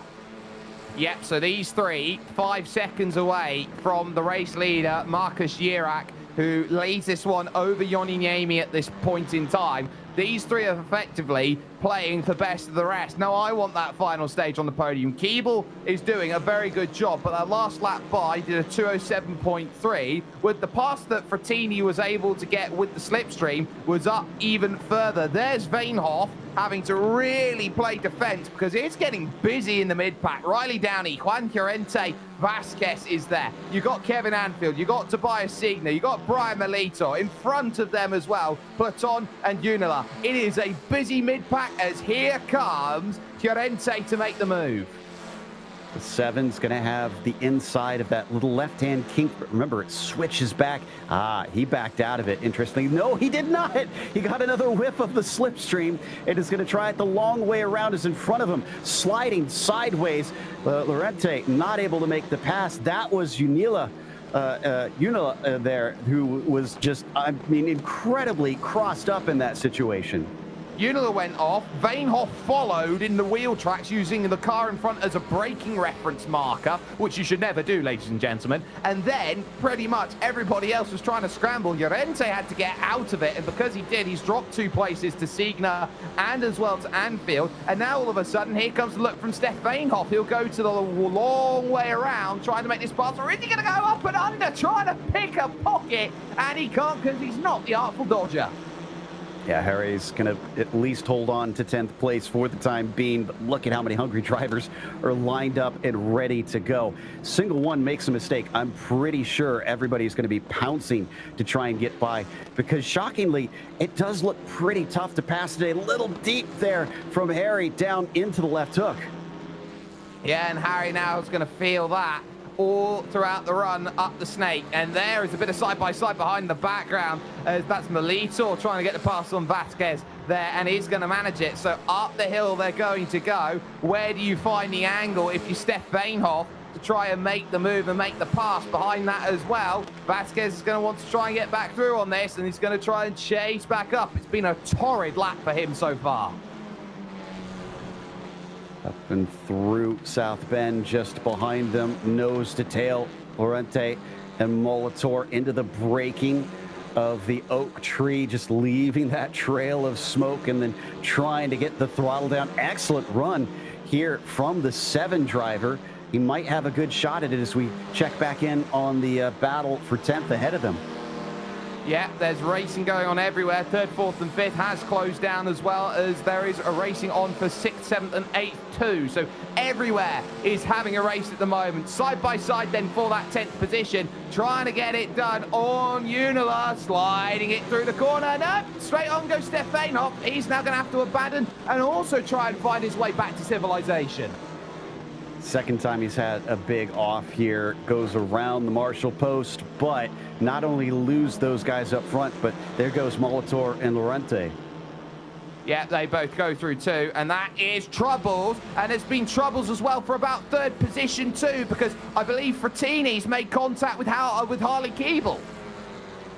Or no, you're right. I was going to say it could have been the other way around, but yeah, he ran into the back of him in a big way, so we'll see if we can pull that up a little bit later. This goes side by side, though, in behind him out of the horseshoe bend. Anfield still trying to come back and recover from an off earlier on, and well, that'll help right there. Is going way wide. Riley Downey basically just leaves the door open. So here's my question to you, Joe. Is Kevin Anfield's surname grammatically incorrect? Because should it be A-field? Touche. Good. Well played, sir. But regardless, I think he's not worried about grammar at this stage. I think he's worried about the car that is behind him, hunting him down. Same thing here as the 13 of Keeble on Frattini. Would like that spot back. Remember, he got punted out of the way in the first corner. Yeah, we haven't quite seen that yet, but that was a very important point of that race. It's the race on for 4th. It's the race on for 11th. The smoke through every corner at this moment in time. They are trying to rag the car around these corners and get as much as they can out of it here. Up on the hill, the push is there by one Mr. Harley Keeble, and he is really hoping to find that pass, but he's not going to do it just yet because there's still a podium to think of. Why would I want to make the pass now when we're not even with Samir Kadura? Yeah, maybe thinking big picture and wanting to get onto the podium. So watching them, yes, it's a race for 4th, but I think in the mind of Keeble, it's a race for the podium, race for 3rd here. As you can see, yeah, and you can see them follow, try to just pick up the tiniest little hint of the slipstream. It's just a slither that they want. These French machines right now are trying to take everything they possibly can out of it. And the Renault Clio has been a car that's been around for at least 20, 25 years. My dad had a Renault Clio. But down into the first corner, let's see if the 20 can make the 4. Regret where he started. Yep, he's going to be able to get up into 11th past him with that move. Now he's going to take off after the 14. And do we have a little bit of a replay here? No, we've just got an amazing battle, I think. Ah, yes. Right. As we've got this going through. So you've got Juan Llorente Vasquez with Steph Vainhoff there just behind him, who's our focus at this moment. Neil Rock's behind, and then Brian Melito is there in the mix too. So 14th, 15th, 16th, and 17th at the moment, and they're all pretty much in line, trying to get as much as they can up through the S's.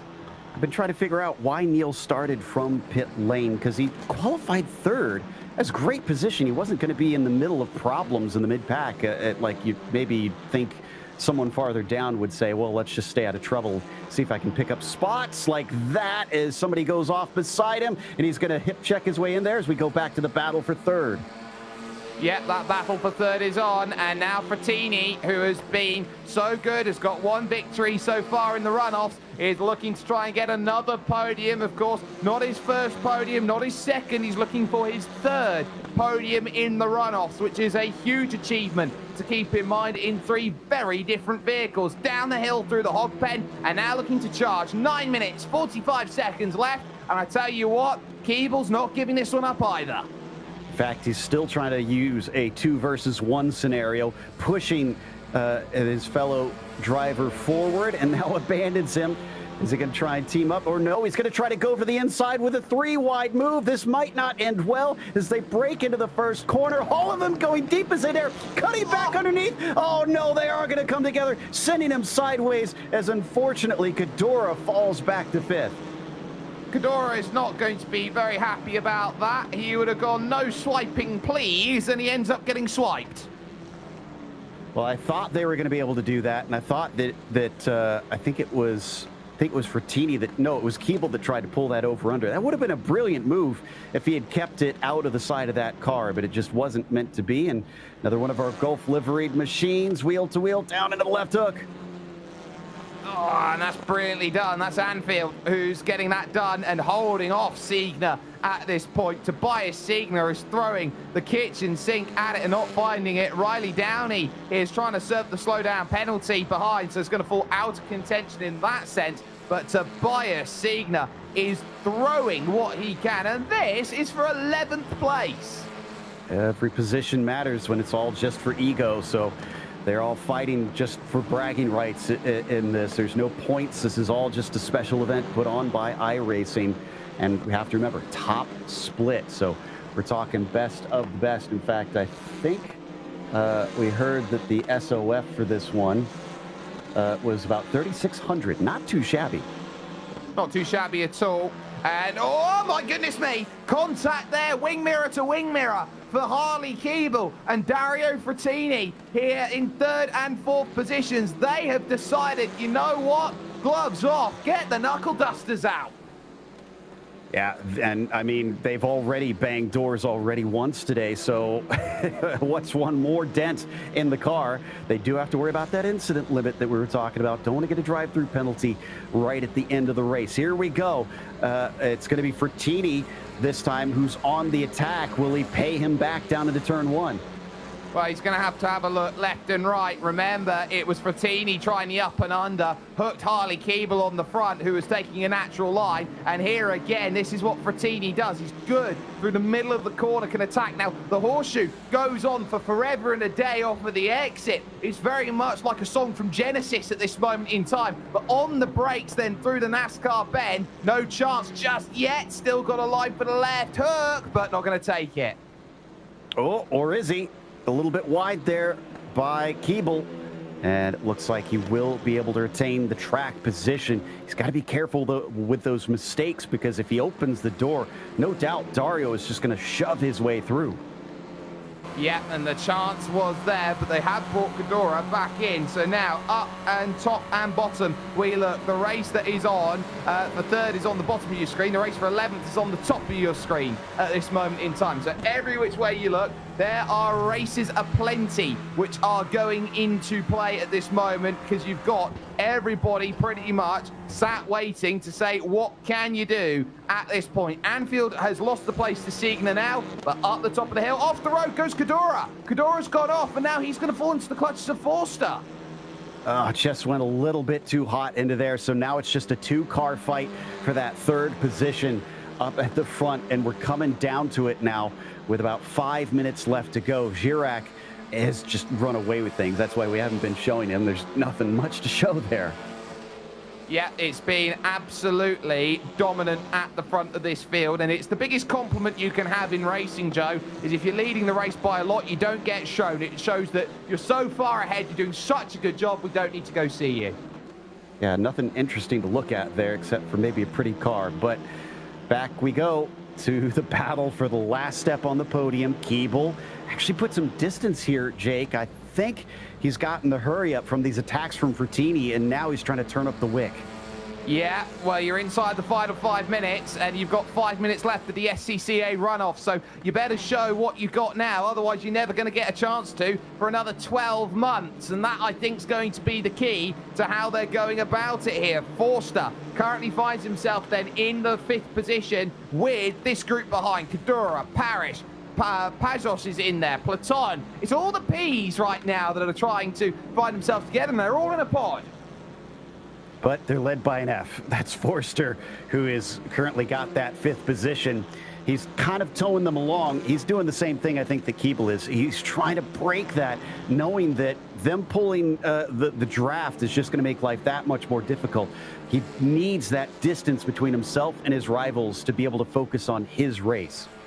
Exactly, and that distance can be different for different drivers as well, for that comfortability that they all have. Still racing on further down as well. Juan Llorente, Vasquez looking for the pass on Riley Downey. Then 4th position with the very confusing livery that Riley's got on his car at the moment, but rushing on through and trying to get the next place sorted. Can you find the pass on the south bend? Running off the road goes Riley. Opens up the door here for this next right. Trying to go around the outside is always going to be difficult here. The sliding continues from both of them. Is there drive on the exit? No, not for Vasquez. Suddenly, he might be whisked away, because there is Neil Rocks, and he very much might rock up and rock into 14th place.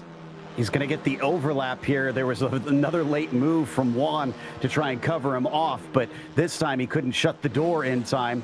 So on the outside, but remember, it switches to the inside, down into the right-hander of the roller coaster. He's not brave enough on the brakes, though, it looks like.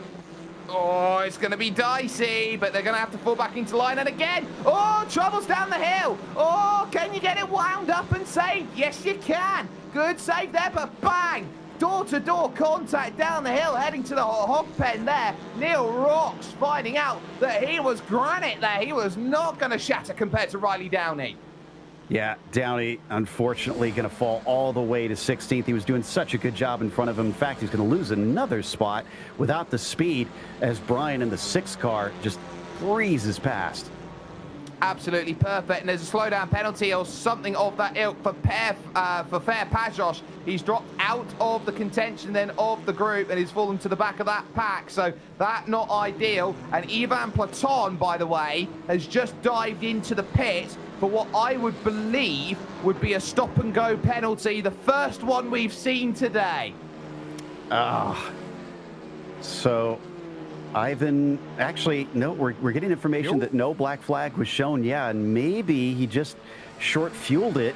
It's going to send him to 17th. He's not last place, but only Jim Brewster sits behind him now. It would have been a short stop there with the fuel, so that would have been a real shame for him. He was running such a good race, but you've got to remember to fill the car up to maximum if you want to have a guarantee of finding the finish in this race. Kevin Parrish is not giving up. He is running as fast as his little legs can carry him at this moment in time with that sort of car, and those little legs have 200 brake horsepower, apparently. Cadora's in front of him. He was the one that was pushed away from the top 3 fight, so he's not going to be in a good mood. Probably going to have his elbows out in this situation. Kevin's got to be careful that he doesn't get shoved and runs away crying home after this. Let's see if he's going to be safe. Oh, he makes the smart move and backs out a little.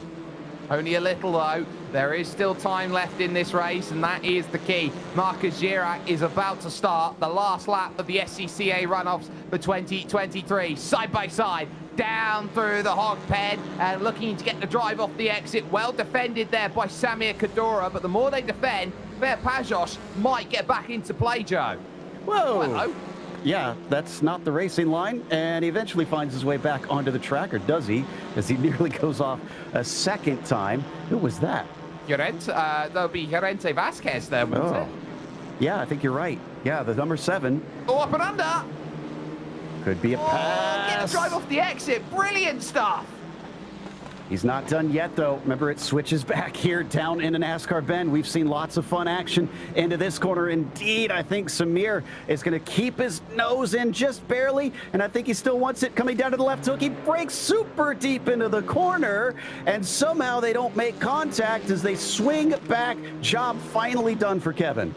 I'll tell you what, he was a superhero there on the brakes. He put his cape around. He said, I'm super deep on the brakes, and it still wasn't enough. So clearly he's found some kryptonite in the form there of Kevin Parrish and the Little Tykes car, which has done a brilliant job. It's on for the podium on the final lap as well, because Frattini has found the rear of Harley Keeble. So that's also going to be crucial here in terms of the racing, because you've got it on right now as they go through for a number of positions. The one place it's not on for is the race lead, and it's the only time we've been able to say that all race long. Up the hill at the Oak Tree, your leaders go. Big lock up there from Kadura as he now looks to try and chase. Marcus Girac will now find himself rushing through down the hog pen for what will be, or to the hog pen for the final time. The Alpine Eagle racing car has absolutely soared here today in the SCCA runoffs, and for the only time today, was this ever going to be in any shade of doubt? It is pure dominance from Marcus Girac, and he'll flash the headlights on a truly brilliant performance to seal the final SCCA runoff win. And it looks like Kadura lost another spot. He went in too deep. Oh, but something's happening. Why is Parrish slowing? He's out of fuel. Oh, they turned him. Pajos has turned him. They're all tight on the fuel getting to the end. 35 minutes is the limit of the tank. Unbelievable stuff, and that's why we saw one of the cars try and stop in for a splash and dash, creeping to the line. He is actually trying to push it with his feet now. He winds up in 11th. And not only that, Harley Keeble lost 4th place on the line because he ran out of fuel as well. Frattini with another podium. What a race today from the Italian, as there we see Barney giving the checkered flag for the last of the cars.